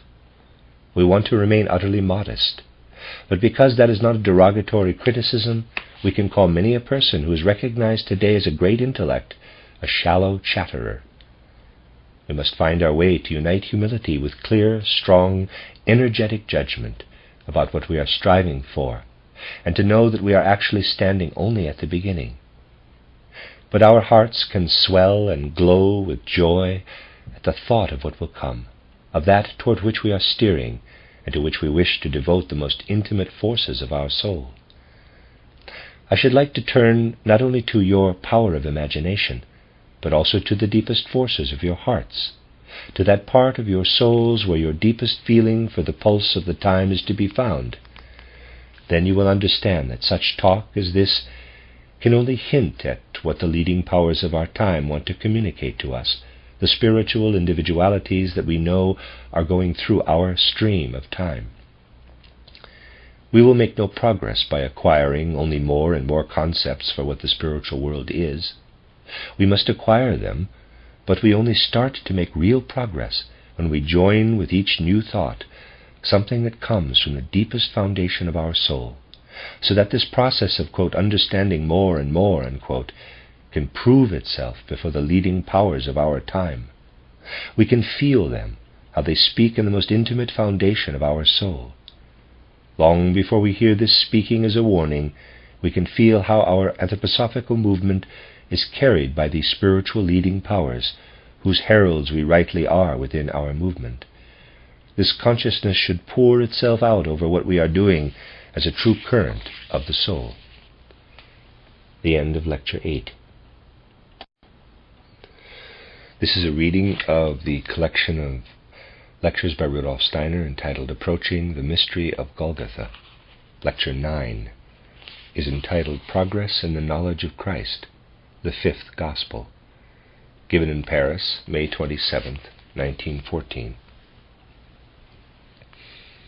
In today's discussion, I should like to speak first about what we can now know about the Christ being from esoteric research, and then connect it to a discussion about the advances we have been able to make in the knowledge of Christ since the mystery of Golgotha. The great significance of the mystery of Golgotha for the entire evolution of the earth has been pointed out repeatedly within our spiritual movement. If the significance of the mystery of Golgotha is pursued further within occult research, one finds 3 preliminary stages of the mystery of Golgotha, which took place within the evolution of the earth and in connection with it. 3 preliminary stages precede the mystery of Golgotha and prepare it, but they were not played out on the physical plane. Rather, they were played out in the higher worlds. The first of these events falls in the time of the Lemurian development of the world. The second and the third events fall in the time of the Atlantean development of the earth, and the fourth is the mystery of Golgotha, which took place on the physical plane in the post-Atlantean time, at the beginning of our time reckoning. In the Lemurian time, the same being that we know as the Christ being united itself with another being of the higher worlds, which did not incarnate on the physical plane, but rather belonged to the world of the upper hierarchies. And so, as we can speak of Christ incarnating in the body of Jesus of Nazareth in relation to the mystery of Golgotha, so can we speak about Christ taking up residence in an archangelic being of the higher worlds in the Lemurian age. We could say that an event similar to the later baptism by John on the physical plane transpired in the spiritual world during the Lemurian development. We meet, therefore, in that ancient time, the Christ being in the soul body of an archangel. And through this sacrifice of the Christ being, its entry into the soul body of an archangel, a very particular effect was radiated into the development of the earth. In order to become familiar with the significance of this event, we must speak about a danger that stood before all human development in the Lemurian time through the forces of Lucifer. If this danger had not been deflected, everything we call the human faculties of sense perception would have come into disorder. The senses would not have developed under Luciferic influence as they have developed. Instead, they would have become much more sensitive, much more excitable in relation to the external world. For example, it would then have been necessary for human beings to go through the world like this. If we had seen a blue color, it would have, so to speak, sucked at our eyes, and we would have experienced something like a sucking force. And if we had seen the color red, we would have felt something like a piercing in the eyes. We must only imagine what we human beings would have become if at every step in our lives we were tossed about by nothing but exciting impressions through our sense perceptions. This danger was warded off because Christ ensouled himself in an archangelic being. I must say he did not incarnate. And the forces that therefore could shine out from the spiritual worlds poured themselves into the development of humanity, harmonizing the powers of the senses, so that the danger was deflected and human beings obtained the necessary balance. Therefore, when we think today about how moderately our sense perceptions take their course, we can look back into the ancient Lemurian age and recognize that the sacrifice of Christ in ensouling himself in an archangelic being saved us from the danger of the hypersensitivity of our sense system. In the beginning of the Atlantean period, the second danger threatened human development, now through Lucifer and Ahriman together. This time the threat was an abnormal development of the life forces. These forces were about to develop in such a way that, for example, a hungry person would have pounced on food with bestial greed. On the other hand, any kind of food that was not good for people would have filled them with terrible disgust, and they would have fled from it. Hypersensitivity of the life forces threatened the human being at that time. Christ ensouled himself anew in an archangelic being of the upper hierarchies, and through this sacrifice the danger just described was warded off from humanity, and the life forces were brought into harmony in such a way that we can now use them in moderation and balance. The third danger threatened human development toward the end of the Atlantean Age. The three soul forces, thinking, feeling, and willing, were about to lapse into disarray, and if this danger had not been deflected, they would have had a disorderly, confused, chaotic effect. If we want to understand the actual situation of this matter, we must understand clearly that the Earth is not only what the geologists think it is, a mineral body, rather that the Earth is an entire organism. What rises as foggy mist out of the ground of the Earth is not only a physical mist, but also the embodiment of passions, with luciferic and ahrimanic forces, which can unite with the passions and instincts of human beings. In the time stated, these would have caused chaos in the thinking, feeling, and willing of the human soul, and if this danger had not been deflected, the entire human race would have lapsed into a sort of delirium. The human race would have developed a state of madness, which would have become the normal condition of the earth. At that point, the Christ being ensouled himself in an archangelic being for the third time, and warded off this danger through what could be once again radiated into the development of humanity from this sacrifice. The effect of this third ensoulment of the Christ being is the harmonizing of thinking, feeling, and willing in the nature of the human soul.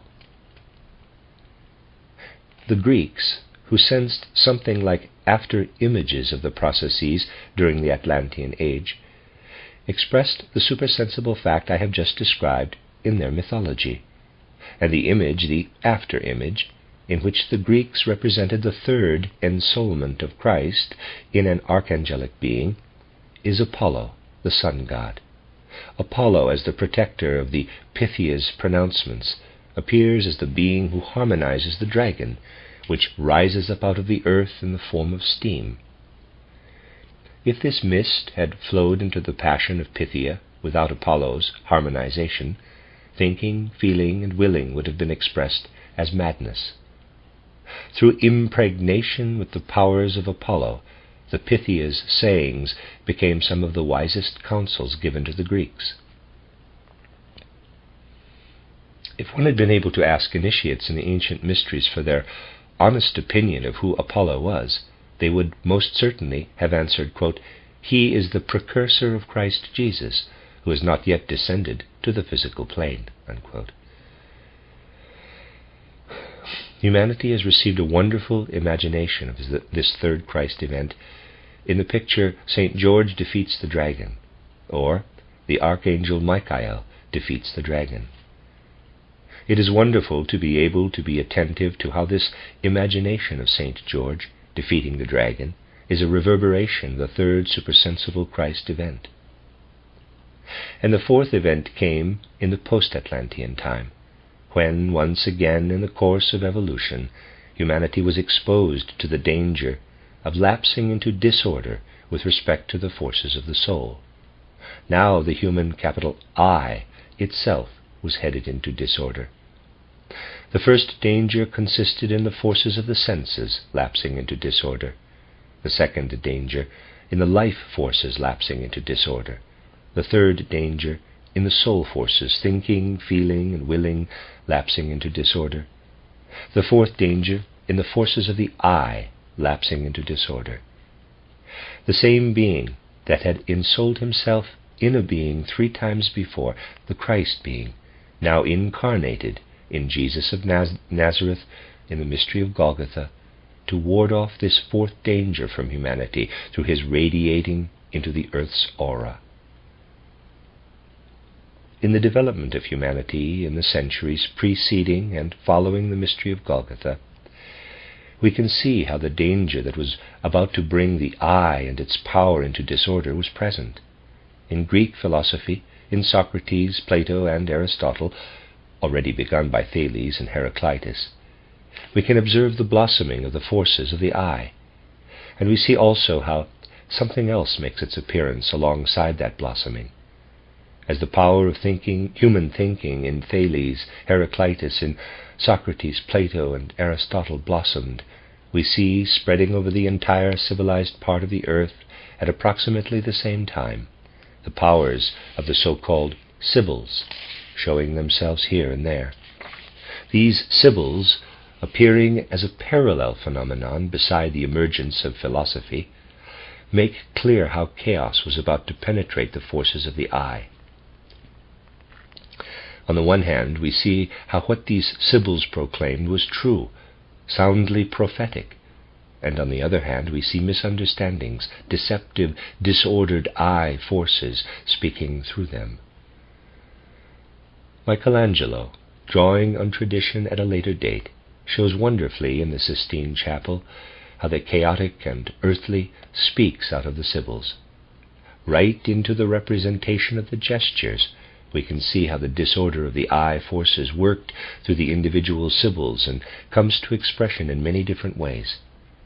Moreover, Michelangelo set up beside the Sibylline powers, as a polar opposite, those who had attempted to seek the I, to discover the I in human nature, and to make it fertile for the historical development of humanity. These are the prophets. In Michelangelo, the Sibyls and the prophets represent both polarities. On the one side, the tendency of the I to lapse into disorder. On the other, the seeking of the Hebrew prophets to bring the forces of the I into order. The real awakening to consciousness of the I that was to occur was fermenting in human nature, and if the danger had not been deflected, dark prophetic Sibylline forces would be tumbling in confusion in our I today. A real clarity of the I would not have been possible in the development of the following centuries. Then the incarnation of Christ in Jesus of Nazareth occurred, at the time of this fermentation, and brought about for the fourth time the harmonizing of human nature. This could only happen because the Christ being incarnated in a human being, who had developed in the highest sense the capacities accessible to human beings at that time. Just as modern esoteric research makes it possible to cast light on the four stages of the mystery of Golgotha, it also puts us in a position to throw light on the nature of Jesus of Nazareth, in whom the Christ being incarnated through the mystery of Golgotha, the fourth and last stage. I drew attention on earlier occasions to the fact that at the beginning of our time reckoning, 2 Jesus infants were born. I pointed out that in the 12th year of one of the boys, who was descended from the Nathan line of the house of David, the soul of the other Jesus boy, who was of the Solomon line, took up residence, so that the 2 Jesus boys became one being. If we ask ourselves who this 12-year-old Jesus of Nazareth was, then modern esoteric research answers that it was the soul of Zoroaster in a very special human being who was descended from the Nathan line of the house of David. And if we now turn our spiritual gaze to the being of Zoroaster in the Nathan Jesus, we see how this Jesus of Nazareth developed further up until his 30th year. We can distinguish 3 periods in the development of this Jesus of Nazareth. The first from the 12th to the 18th year, the second from the 18th to the 24th year, and the third from about the 24th to the 30th year. The young Jesus of Nazareth lived in the house headed by his real father and the mother of the Solomon Jesus boy. Both his birth mother and the father of the Solomon Jesus boy had died in the meantime, The young Jesus of Nazareth was brought into the trade of his father, a sort of cabinet and carpentry workshop.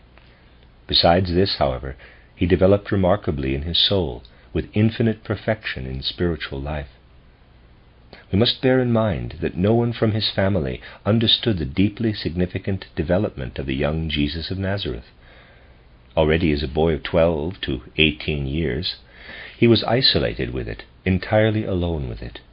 This inner development, which was accomplished in the loneliness of the soul, was remarkable, because Jesus of Nazareth could bring up, as from the deep foundation of his soul, all the great revelations that had come to the Hebrew people over the course of time.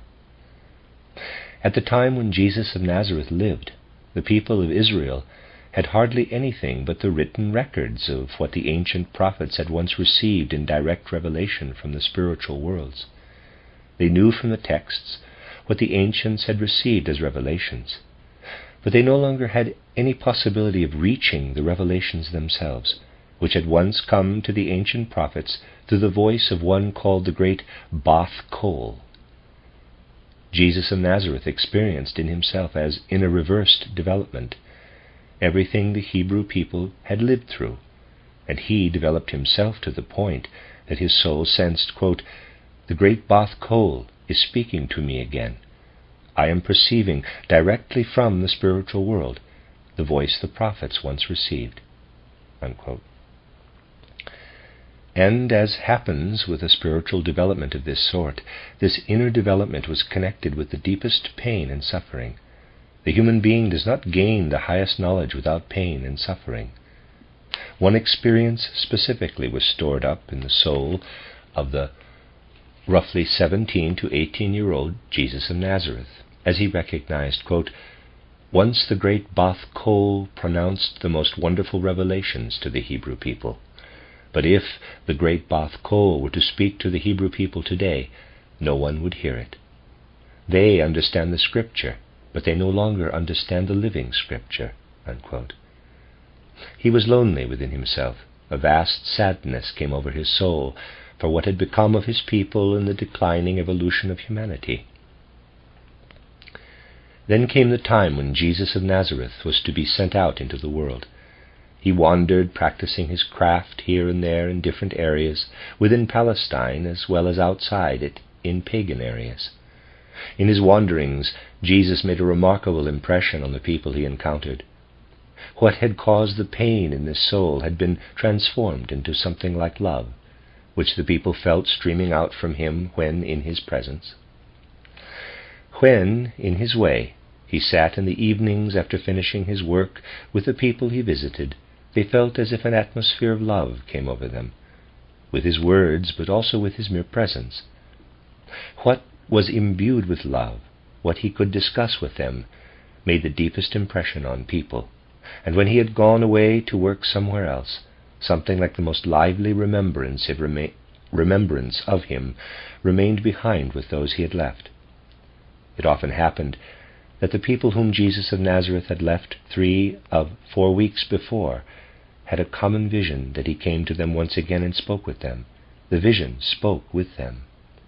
So deep was the impression that this Jesus of Nazareth made that he had basically remained with them.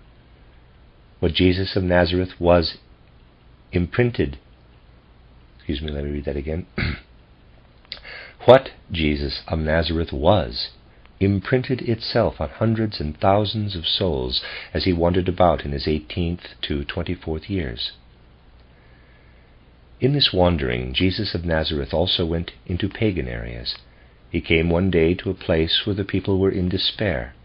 This place had been abandoned by its priests. There was a sacrificial altar, but it was desolate. The priests had fled because a vicious disease had broken out among the people. Such sacrificial altars and cultic rites were derived from the mysteries. What had been revealed in the mysteries had been carried over into the ceremonial acts at these sacrificial altars. To understand such a thing, we must take note of the meaning of the ceremonial sacrifice. Through the way the sacrificial rituals were performed and the prayers that imbued them, spiritual forces really flowed down onto the altars.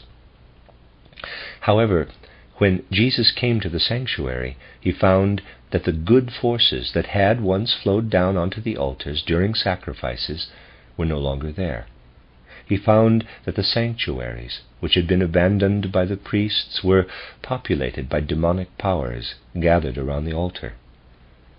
Even the desperate, sick, degraded people of this pagan place had a deep impression as they noticed Jesus of Nazareth approaching, whom they did not know, but who poured out an atmosphere of love. At first they believed that one of their old priests had come back to offer up their pagan sacrifices. Jesus of Nazareth obviously did not want to perform the pagan sacrifices, but he walked among the people. There he was seized by the power of the demons around the altar and keeled over as if dead. When the people saw this, they fled. While falling into unconsciousness, Jesus of Nazareth saw the demonic powers pursuing them.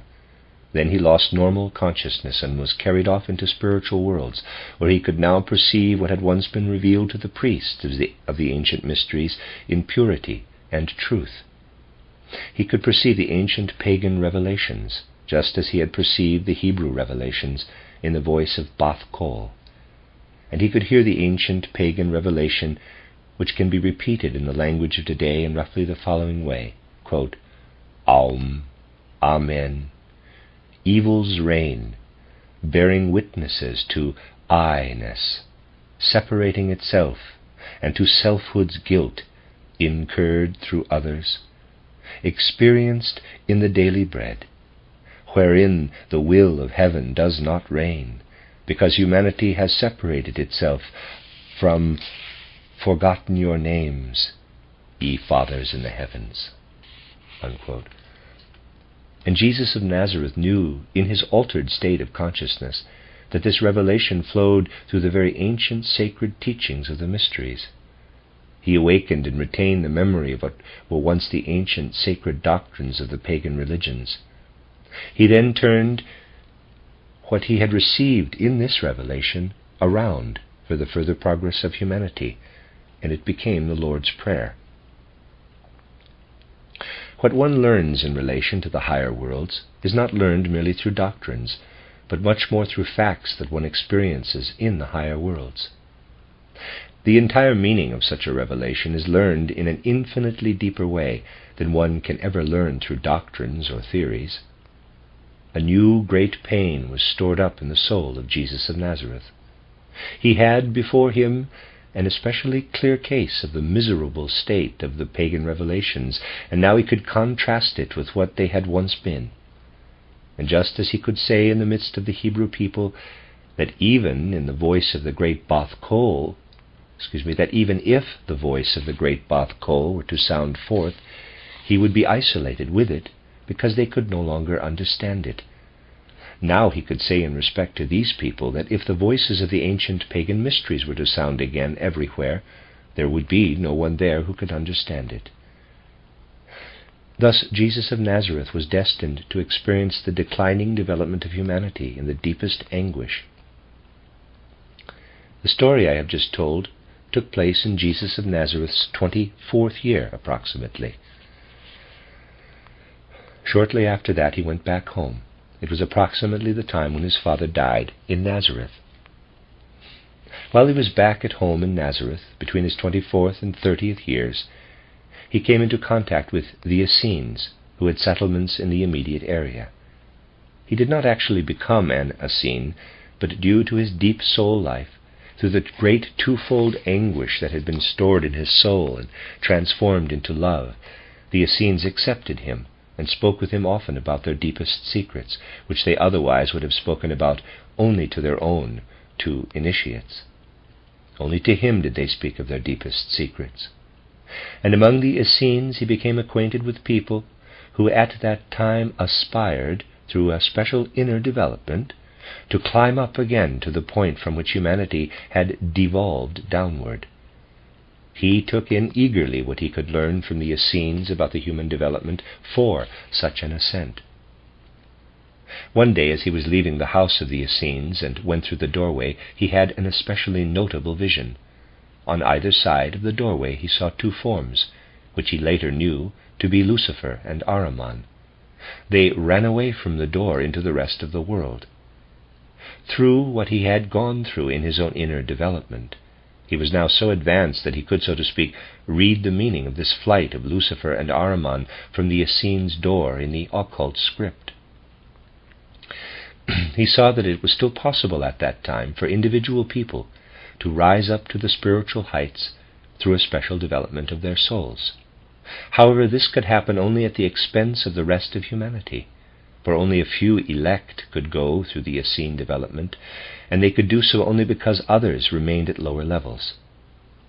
He knew that the Essenes freed themselves from Lucifer and Ahriman through their mystical development, and that Lucifer and Ahriman had therefore to flee from the Essene houses.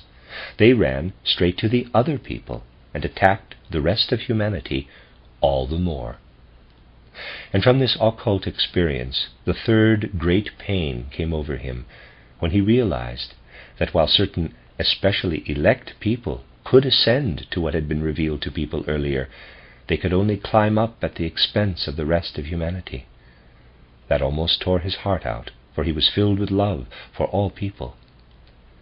As a result of the third pain, he understood that in whatever way contemporary individuals rose to higher spiritual knowledge, this knowledge had to be taken away from the rest of the people as a result. However high a soul might climb, whatever it might know, in order to share the experience of the Essenes, the other people on this broad earth were far too wretched for this. As Jesus of Nazareth experienced such things, he learned that his stepmother or foster mother had more and more understanding for his inner life. This was particularly the case since the death of his father, and while in earlier years he was alone and lonely within the family, now he had many conversations with his mother in which he could speak of what he experienced in his soul, and a great decisive conversation between Jesus of Nazareth and his mother took place in the 30th year of his life. One day he spoke to her of every bit of knowledge he had laid up in his soul since his 12th year, hearing the voice of the great Bath Kol, the cosmic Lord's Prayer, and the experience among the Essenes. And he spoke to her in such a way that this conversation had a deeply shattering effect, even when deciphered later by esoteric research in the Akashic Chronicle. What he said reached his mother not just as words, but as living forces, which carried the essence of the soul of Jesus of Nazareth as if on wings into the essence of the soul of the mother. So deeply connected was Jesus of Nazareth with what he had to clothe in words, that his suffering and his knowledge flowed with the words over into the heart and soul of his mother. And it was as if his mother were imbued with a new life, as if rejuvenated, she came to life anew. Jesus of Nazareth, however, came into a totally different state of soul, so to speak. He had let his own I flow out in his words, with which he was so intimately connected. The I of Zoroaster had left the three bodies, the physical, etheric, and astral bodies of Jesus of Nazareth, and the forces of the cosmos went to work within the three bodies. Without I consciousness, as in a dream, Jesus of Nazareth, who had breathed out his Zoroaster I in the conversation with his mother, was impelled on the way to John the Baptist.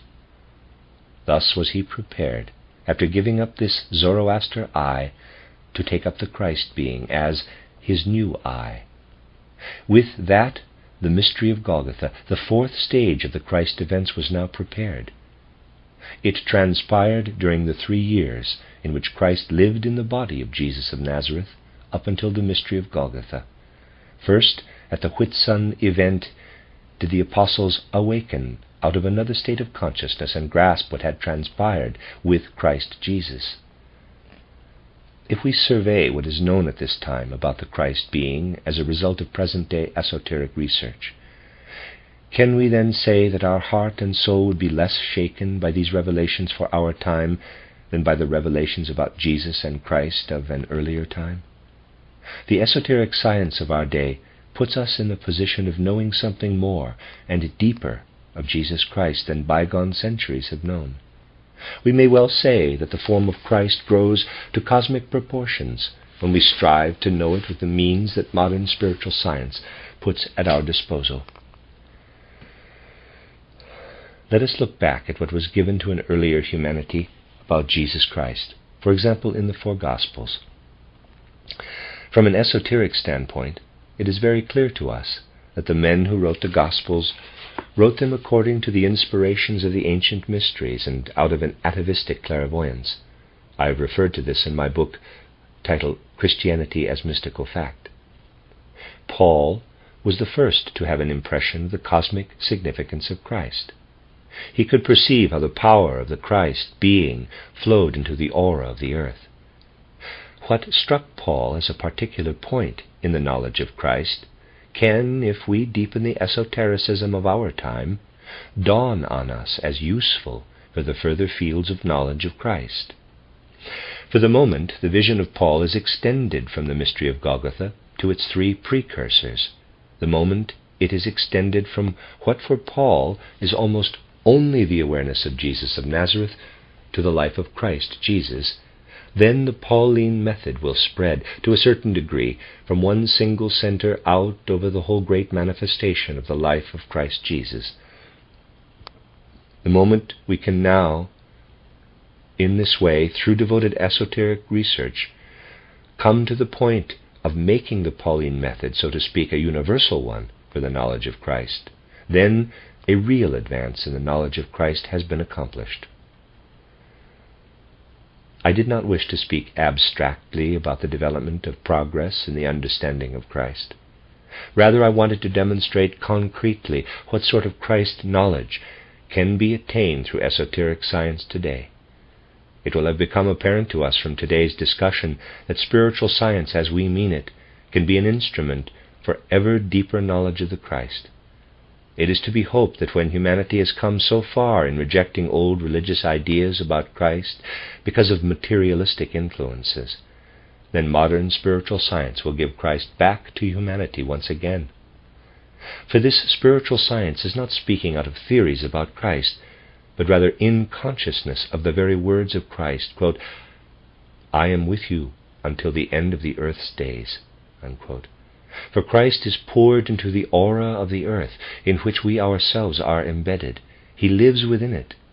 And just as the apostles once lived with Christ Jesus on the physical plane, so can we communicate and associate with him as a spiritual being in the earth's aura, if we appropriate this possibility. We must only accustom ourselves to really grasping the living presence of Christ in the earth's aura, and not to identify Christianity as a mere teaching, a mere doctrine. Since the mystery of Golgotha, Christ is here, all around us. We find him in the same world we are in, not in a physical form, but as a spiritual being. And we can see that he is active as a being, independent of what people are capable of thinking about him. Have we not experienced how in councils and other places of dispute the opinions and the doctrines about Christ have gone back and forth, and how people were not capable of getting things right with their thoughts about Christ? How many opinions about Christ have we endured? If the further development of the Christ impulse were dependent on the opinions of people, the situation would really be bad for this further development of the Christ impulse. This Christ impulse is in the evolution of the earth as a living reality and works in it as a reality without regard for what people think about him. In order to make this sort of thing present for us, let us look at the date of October 28th, 312. At that time Constantine, the son of Constantius Chlorus, stood before the gates of Rome, which was ruled by Maxentius. Constantine approached Rome with his relatively smaller army, whereas Maxentius had a significantly larger army at his disposal. Maxentius was safe within the walls of Rome. Constantine advanced in the open field. The battle fought at that time decided the map of Europe. A person who studies the story in its depths will have to admit that on that occasion the ideas of the generals were not decisive, nor were the rational reasons of people, but something entirely different. Maxentius consulted the Sibylline books and received an answer. Quote, "If you attack Constantine outside the gates of Rome, you will destroy Rome's greatest enemy." Unquote. A proper oracle. And in the night preceding the battle, Maxentius had a dream which drove him to leave the secure position within the walls of Rome and to march against Constantine. However, Constantine also had a dream that night, which advised him to have the symbol of Christ carried in front of his army and to conquer in this sign. No rational grounds, no strategic reasons, no expertise in the nature of war played a role when it came to the decisive moment. Rather, subconscious forces stood opposed to each other in Maxentius and Constantine. One may think whatever one likes about the merit or lack of it in Constantine's thinking. In the victory he won at that time, the impulse of Christ lived as a true, real force, which worked through the subconscious of human beings since the mystery of Golgotha, regardless of what people thought about Christ.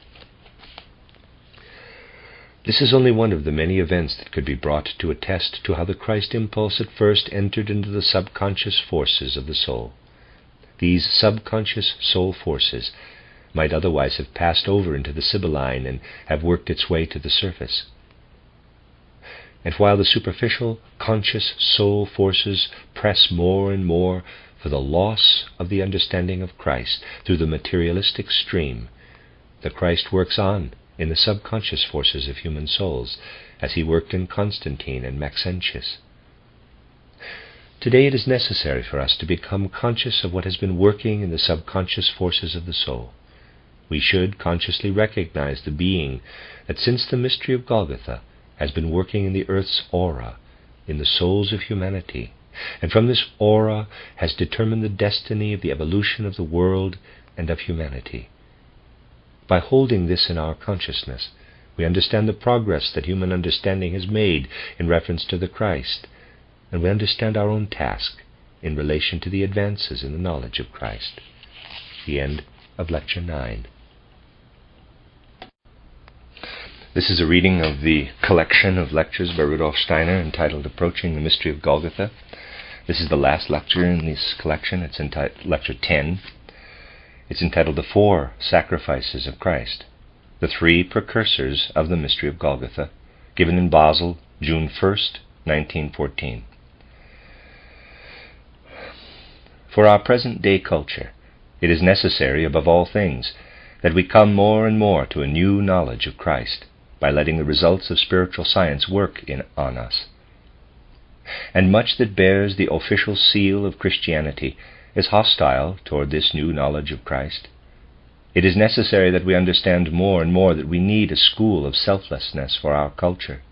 A renewal of morality, a deepening of human moral life can only come through schooling in selflessness.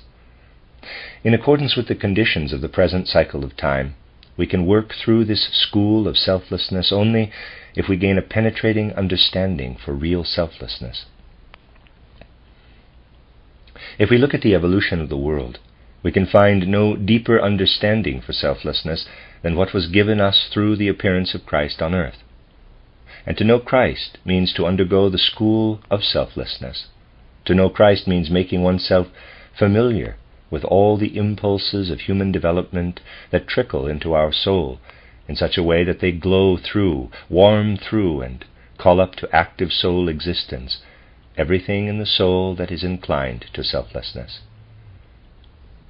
Under the influence of materialism, the selflessness of humanity was lost in a way as will be understood in future ages of humanity. However, through absorption in the mystery of Golgotha, the penetration of the knowledge of the mystery of Golgotha with our whole feeling and soul being, we can once again acquire a culture of selflessness. We can come to understand that what Christ did for the development of the earth is contained in the fundamental impulse of selflessness, and that what he can become for the conscious development of the human soul is the school of selflessness. We become aware of this best if we consider the mystery of Golgotha in its broader context. This mystery of Golgotha took place, as we know, once within the physical development of the earth. The being we recognize as the Christ being was incarnated once in a physical body, in the body of Jesus of Nazareth. However, this mystery of Golgotha had 3 preliminary stages. 3 times previously something occurred in the spiritual world. So, to a certain extent, we have 3 mysteries of Golgotha, which did not yet take place on the physical plane. The 4th was the first to take place on the physical plane, and that is the one about which the Gospels and the letters of Paul tell us. This greatest event to happen on earth was prepared by 3 spiritual events, with one event lying in the ancient Lemurian age and 2 in the Atlantean age. The 4th event lies in the post-Atlantean period and is our mystery of Golgotha. Although the 3 preceding events did not transpire on earth, but in the super-earthly world, the power of these events made its way down to the earth. We want to try to understand how the forces of the 3 preparatory events influenced the development of humanity. In reference to our moral life, to our understanding of the world, and to what transpires in our consciousness soul, we must first become selfless. That is a task of our present culture for the future. Humanity must always become more and more selfless. Therein lies the future of right moral life deeds, the future of all acts of love that can occur through earthly humanity. Our conscious life is on the way to selflessness, or must be on the way to selflessness. In a certain condition, however, there is in us already something essentially selfless, and it would be the greatest misfortune of human beings on earth if they became as selfish in regard to certain parts of their being as must be the case in many respects today in connection with their moral, intellectual, and feeling life. If selfishness, for example, could seize our senses to the same degree it seizes our morals, this would be the greatest misfortune of human beings on earth. For our senses work on our body in such a way that selflessness expresses itself in this effect of the senses. We have eyes in our body. We see through these eyes. However, we see only because the eyes are selfless, because we don't notice them at all. We carry them in us. We see things, so to speak, straight through the eyes, but the eyes themselves are extinguished as such in our perception. It is the same with the other senses. We perceive the world because our sense system is selfless. Let us assume that our eyes were selfish. What would then happen with human beings? If, for example, we approached a blue color and the eye functioned in such a way that it would not let the color through, but would hold the color within itself and drain it of all of its essence, then the blue would suck on the eye. If the eye could become so selfish as we are in our moral life, in the intellectual and feeling life, we would feel it like a sucking force in the eye, EYE. If we came near a red color and our eye did not behave in a selfless way, but rather demanded to experience the red within itself, the red would have an effect like piercing on our eye. And if our eye were selfish, we would experience a pain of sucking or piercing with all impressions. We would be well aware that we had eyes, but we would only perceive sucking or piercing pains. In reality, human beings of today go through the world and know that color and light effects are there. However, they do not need to think about the eye. It snuffs itself out selflessly during perception, and it is the same with the other senses. Selflessness rules in our senses. However, the senses might not have arrived at this selflessness. Their selflessness would have been taken from them in the Lemurian age if Lucifer had been able to act as a free agent in that time. The spirit spoken of by the biblical phrase, quote, "your eye will be opened," unquote, has caused human beings to be displaced to a sphere of earthly life, in which their eyes, if they had developed under the influence of Lucifer, would have become selfish. And with each impression, and it would have been the same for the other senses, people would not have perceived the red color, but would have shouted, "Ah, something is sticking me here," unquote, and they would not have seen the blue color, but would have said, quote, "something is sucking on me," unquote. In the Lemurian period, this danger was warded off from the development of humanity. In the super-earthly worlds, the being who later incarnated in the body of Jesus of Nazareth through the mystery of Golgotha ensouled himself I cannot say incarnated, in an archangelic being. So while the earth was going through the Lemurian age, a being lived in the spiritual heights, who, one would wish to say through a kind of heralding of the baptism by John, was created through Christ penetrating an archangel who sacrificed its soul nature. Thereby, Christ released a force that worked its way into human development on earth and caused a calming and harmonizing of the senses. Because today we can use our senses in such a way that they are selfless, we will gaze, if we have understood the facts concerning this and are thankful to the world order, into primeval times and recognize that what we are as sense beings makes it possible that instead of feeling pain through our senses, we perceive the magnificence of nature around us. This comes from the first Christ sacrifice. Through ensouling himself in an archangel, he produced the effect that diverted the danger of selfishness of the senses from the development of humanity. That was the first preliminary stage of the mystery of Golgotha. When human beings gaze at the magnificence of nature, at the starry heavens, at everything the sun shines on, at what is all around them in the animal, mineral, and vegetable kingdoms, they will gradually learn to develop a deep, significant religious feeling, and to be thankful for the first sacrifice of Christ in preparation for the mystery of Golgotha. This sacrifice allows the senses to function without pain and to be the instrument for perceiving the magnificence of the world. And we can foresee a time when the observation and enjoyment of nature will be imbued with Christ. We will go out and refresh ourselves with the magnificent beauty of springtime or summer, or with the other wonders of nature, and will realize that as we perceive all this splendor of nature, we must be aware that it is not us, but the Christ in our senses who makes this possible. In the first times of the Atlantean development, the selfishness wanted to seize hold of the life organs of the human organization through the influence of Lucifer and Ahriman. Let us try to look at what is essential in our life organization. What is that essential element? We need only to think what happens to us when this element in the life organs is impaired. And it is impaired when physical illnesses of the life organs appear. Then we begin to experience the selfishness of our lungs, our heart, stomach, and other organs. The minute we first feel the pain, we know that we have a stomach, a heart. We have immediate consciousness of the fact that being sick means an organ has become selfish. It lives its own individual life in our organism. That is not the case in normal human life.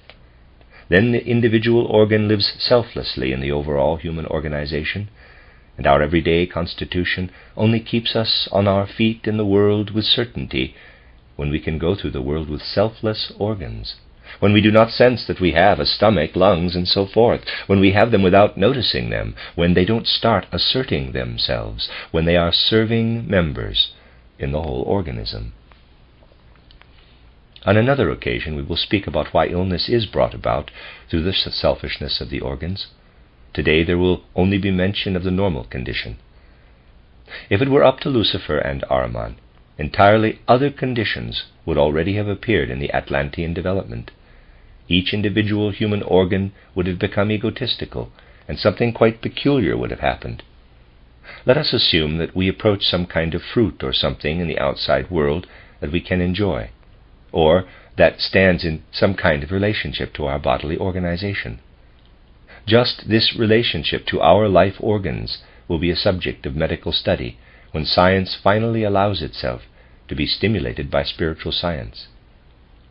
Then it will be known, for example, that when a person plucks cherries from the tree and eats them, what passes over into the organization has a special relationship to certain organs. Other fruits and foods have other relationships to other organs.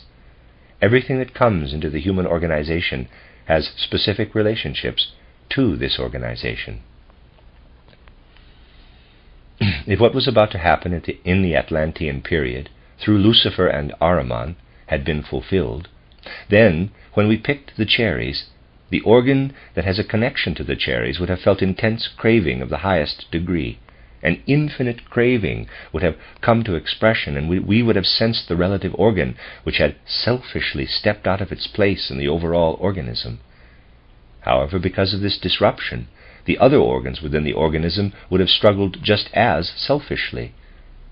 Or let us take another case. For example, if someone were present which is harmful, if something were present which is harmful to us. Exactly as some things in the environment have specific connections with a person in a good sense, other things in the environment have detrimental ones. If we approached any sort of poisonous plant or something else that has only a detrimental relationship to one of our organs, we would have sensed this relationship through the inner activity of the organ. This would be expressed in a dreadful, tormenting feeling of fear. We would feel, here is something that so works on the organ that it makes it feel virtually burned out. Let us now take not what people eat, but the air that surrounds us. Everything that appears in the air has a relationship to our organs. Had what Ahriman and Lucifer wanted come to fruition, and had human beings been left to rely entirely on themselves, they would have been driven through the world between bestial greed for what is beneficial for one or the other organ, and terrible disgust toward what is harmful for one organ or the other. Let us imagine that we were so situated in the world with such physical organs that we would be, to the highest degree, at the mercy of every pleasant aroma, running after it even if we were an hour away, or that a feeling of repulsion from far away would make it necessary for us to run away.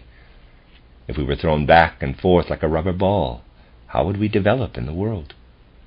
That things did not turn out that way, that our life organs were muted and harmonized, is the result of the second preliminary stage of Golgotha, which took place in super-earthly spheres when human beings were going through the first Atlantean period. Again, the Christ being ensouled itself in an archangelic being, and what was brought about through it radiated down into the earth's atmosphere. That was when the harmonizing and the dampening down of the life organs that makes the human organs selfless took place. If this second Christ event had not intervened, our relationship with the environment would have continually caused the worst diseases. We could not be healthy at all. Future humanity will become selfless if it can imbue itself with a real understanding of the spiritual world and acquire a feeling of gratitude for the spiritual beings on which the human being depends. Humanity will fill itself with the true piety through which it will understand that physical human beings with selfless organs do not exist only because they alone have developed themselves in the world, but because the Christ in them formed them in such a way that they can be human. We are learning more and more that we must fundamentally understand everything that makes us human in a global sense, so that we say, quote, not I, but the Christ in me, unquote. Christ has taken care of the entire development of humanity in the three preliminary stages of the mystery of Golgotha, which he accomplished before the actual mystery of Golgotha. In the last period of Atlantean development, humanity stood before a third danger. Thinking, feeling, and willing were about to lapse into disorder. Selfishness was about to move into thinking, feeling, and willing. What would have come about through that? Now, human beings might have wanted this or that, might have followed this or that impulse of the will, while their thinking would have followed another impulse, and their feeling yet another. It was necessary for the development of humanity that thinking, feeling, and willing fit themselves selflessly into the totality of the soul. This would have been impossible under the influence of Lucifer and Ahriman alone. In that case, thinking, feeling, and willing would have been selfish. They would have, in a way, torn apart the harmonious functioning of the soul. However, toward the end of the Atlantean development, the third Christ event intervened. Once again, the Christ being ensouled itself in an archangelic being, and the force that arose in the super-earthly world, as a result, harmonized thinking, feeling, and willing. Truly, just as the physical rays of the sun must do their job on earth so that all plant life does not wither away, so the sun spirit must do its work, reflecting into the earth from the super-earthly worlds as I have just described. In the third stage, the Christ being harmonized, thinking, feeling, and willing, as they must be harmonized for normal human life. what would have become of human beings if this third Christ event had not occurred? They would have been seized as if by the Furies, by wild appetites, and by the life of their will. They would have been seized by raving, in spite of the fact that their intellect, on the other hand, would have scorned what the will accomplished in its frenzy. This chaos was averted when the Christ being was in the soul of an archangel for the third time. Humanity has received a memento of how human passion and human thinking were harmonized through the forces that acted from the super-earthly worlds. And this memento still exists, but is not understood in the right way. St. George defeating the dragon, or Michael defeating the dragon, is the sign formed for the third Christ event. St. George and Michael are the signs for Christ's ensouling of himself in the form of an archangel, and the dragon they destroy is the being who would have brought human thinking, feeling, and willing into disorder. All those who contemplate St. George with the dragon, or Michael with the dragon, or something similar, are in fact contemplating the third Christ event.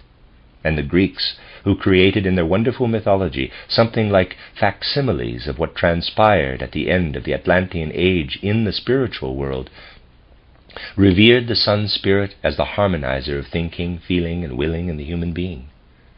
They understood that the sun spirit had been ensouled in an etheric spirit form, the form of the beings we call archangels today.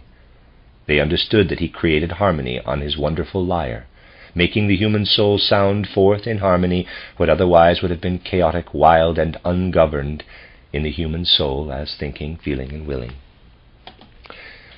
In Greece, the sun spirit became the guardian spirit of the human passions, which would have stormed fiercely if they had come to life in the wild steam clouds rising out of the bowels of the earth.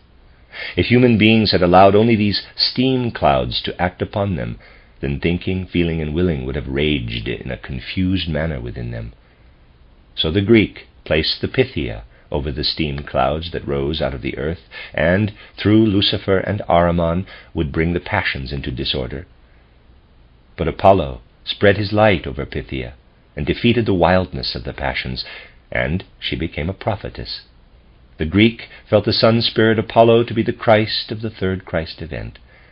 In Apollo's protection, in relationship to the passion-ruling temperament of the Pythia, the Greeks saw the effect of the third sacrifice of Christ, in which the human passions that were lapsing into disorder were harmonized. For the Greeks, the sun spirit Apollo is basically the same as what is represented in the pictures of Michael or St. George, who conquer the dragon. So we see that when Justin the martyr makes a peculiar utterance, it makes sense, an utterance which, though the martyr made it, may be regarded as Christian, although various contemporary representatives of Christianity would denounce him as a heretic.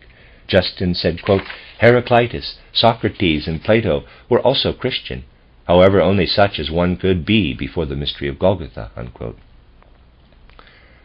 The theologians of today know nothing more than this anymore, but the Christian martyrs of the first period of Christianity still knew that the ancient Greek wise men, even if they did not perhaps use the name of Christ, would have known from their knowledge of the mysteries that Apollo was the great sun spirit who would later live in a human being.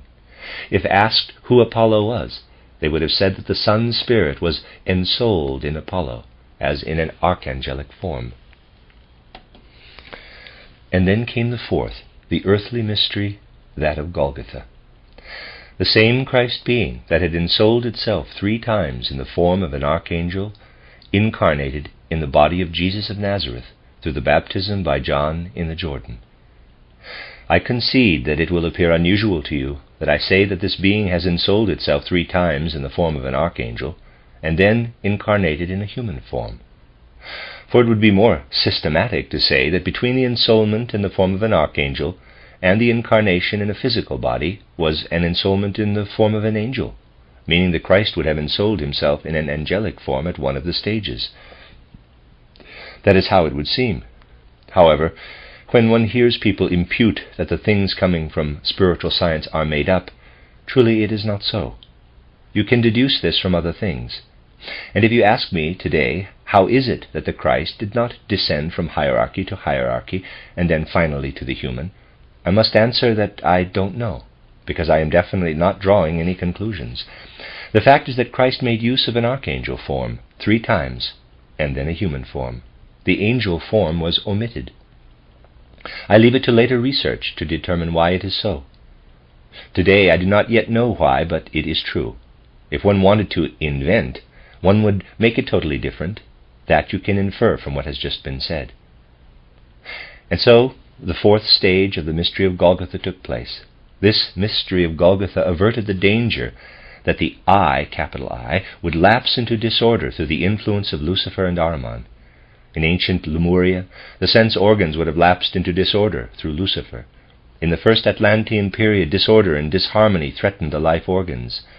In the last Atlantean period, the organs of the soul, Gemüt, which underpin thinking, feeling, and willing. And in the post-Atlantean age, disorder threatened the I itself.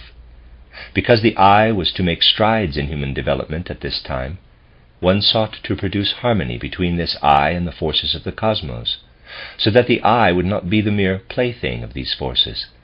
This could have happened. The I would have taken such a form that it would have been impossible to keep hold of oneself, and if given over to these forces, whatever would come from the soul would have been swept along in all directions, with all the elemental forces that come from wind, air, and waves.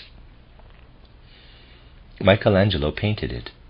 Take a look at Michelangelo's pictures, and you will see that he painted the Sibyls as that which threatened the human being. He depicted so wonderfully how they represent the type of person who feels the I lapsing into disorder, so that when this I comes into disorder, all the wonderful wisdom possible can come forth, but in such a way that the human being cannot direct it. They represent the different stages of what is given over to elemental beings through disorder of the I.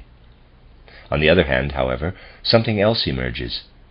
In the same space he painted the meditating forms of the prophets, on whom we can see that they bring to light that which maintains the order of the I over against the cosmos.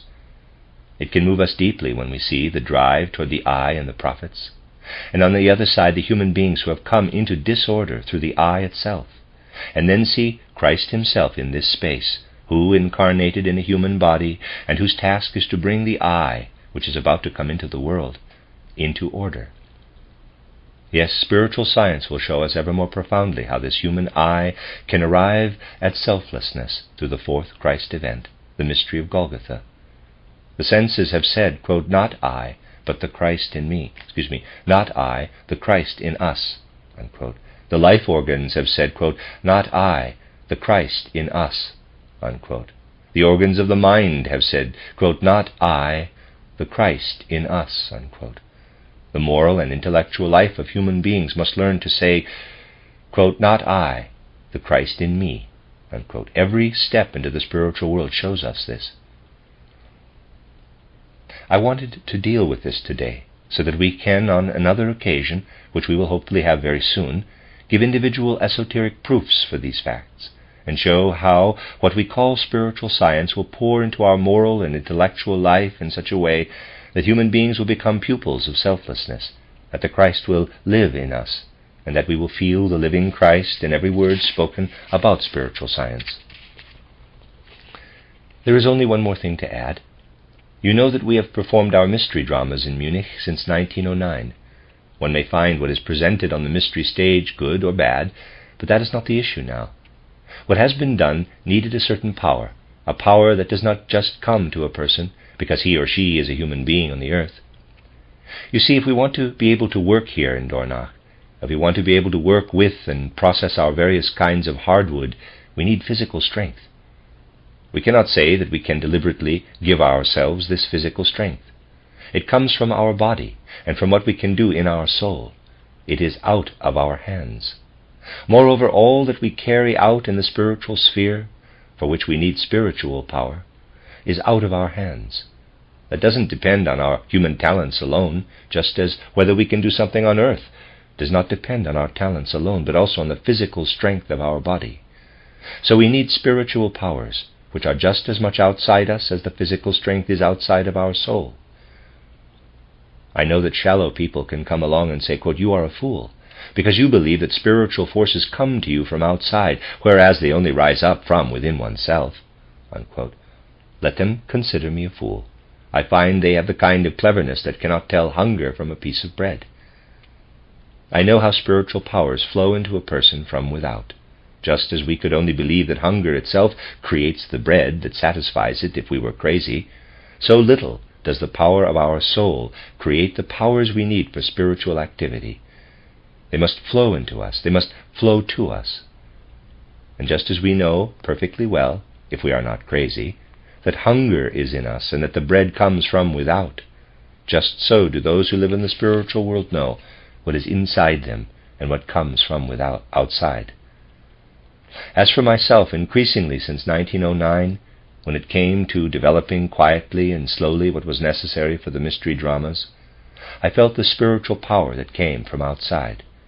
I knew the spiritual eye, EYE, of a spiritual being was resting on what was done, and I say this out of direct experience. In the early days of our work in spiritual science, a person came to us as a friend and took up with a wonderful enthusiasm what we had to offer back then. But it was not only with a wonderful, devoted enthusiasm that she took up what we were able to offer about the development of humanity, cosmic secrets, and about reincarnation and karma. Rather, she united it at the same time with a wonderful aesthetic sense. Everything experienced in teaching or in conversing with this personality was immersed in beauty. There were still only a few of us back then. We had no need yet to squeeze ourselves into the space, as is the case today. And the things we speak about before a great audience today were back then discussed by only 3, myself and 2 others. One of these people died already in 1904. It is so that such persons go through a development after death. In the year 1907, as we performed Chouret's reconstruction of the mystery of Eloisis at our Congress, there was not yet any perceptible sign of an influence from this soul. It began in 1909, and has been coming more and more since then. I know precisely that it is the individuality of our friend, purely because of the kind of individual traits one could cherish truly and objectively. In the spiritual world, she acted as a guardian angel for what we had to achieve in the uniting of the aesthetic and the esoteric in our mystery dramas. We felt what passed over from her into our earthly activity and what flowed into effectiveness on the earth and penetrated us to be well protected by this personality who died in 1904. We took up with gratitude, for what was accomplished came about because the soul I, EYE, of a spiritual personality rested upon our deeds. However, then, when it became a matter of cultivating what one can call dialogue, because it is a kind of activity of exchange, it was always over and over again a situation in which this personality revealed that she could find her way to our activity on earth all the better, the more we imbued ourselves with the thought of Christ in the evolution of the earth. If I were to put into earthly words what this individuality was constantly saying, I would say, parenthesis, I must express this only symbolically, for it is very different in the spiritual world, parenthesis, quote, I find my way to you so well, because you are finding the way more and more to make your spiritual science an expression of the living word of Christ. End quote. The Christ impulse will become for us the living bridge between the life of the earth and the life in super-earthly worlds. 3 times Christ laid into human beings from out of the spiritual world that nature which they needed to live properly, making their sense, life, and soul, Gemüt, organs, selfless. Now it is up to human beings themselves to become selfless in the intellectual and moral aspects of learning to understand, for this intellectual and moral life, the saying, quote, not I, but Christ in me, unquote. The world will recognize that what we proclaim as spiritual science is the word of Christ. He has said, quote, I am with you always until the end of the earth, unquote. The mission of spiritual science in our time is to open the gates to the living Christ. United with the understanding of the living are the dead, who know that Christ has found the passage from heaven to earthly activity.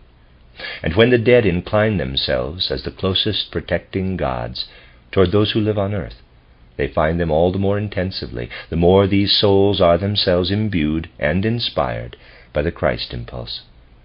The Christ descended as the lofty Sun Spirit from the super-earthly world through the mystery of Golgotha to find a dwelling in human souls. Spiritual science should become the glad tidings of how the Christ can find a dwelling in the souls of human beings. When the Christ finds a dwelling in the souls of earthly human beings, then the Christ force will shine back once again from the earth's aura into the worlds Christ left for the salvation of people on earth, and the entire cosmos will be permeated with Christ.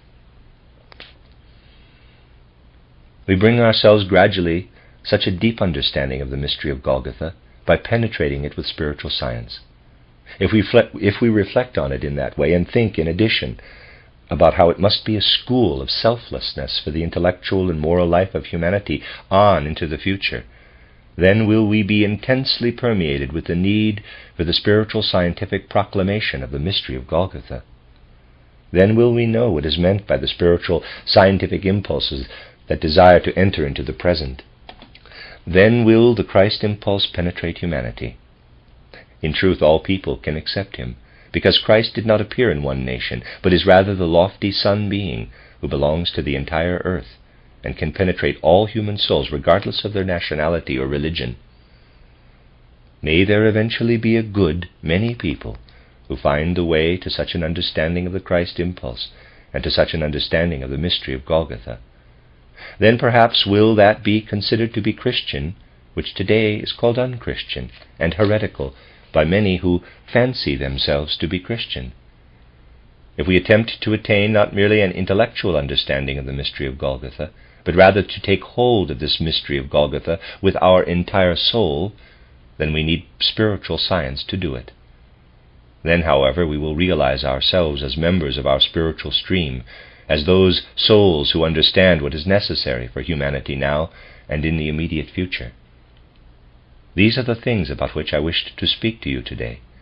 Hopefully there will be an opportunity to come back to this city sometime relatively soon, to lecture further on the theme we have been discussing here. The end of Lecture 10 and the end of a collection of lectures by Rudolf Steiner entitled Approaching the Mystery of Golgotha, given in various cities from 1913 to 1914. It is the 152nd volume in the collected works of Rudolf Steiner.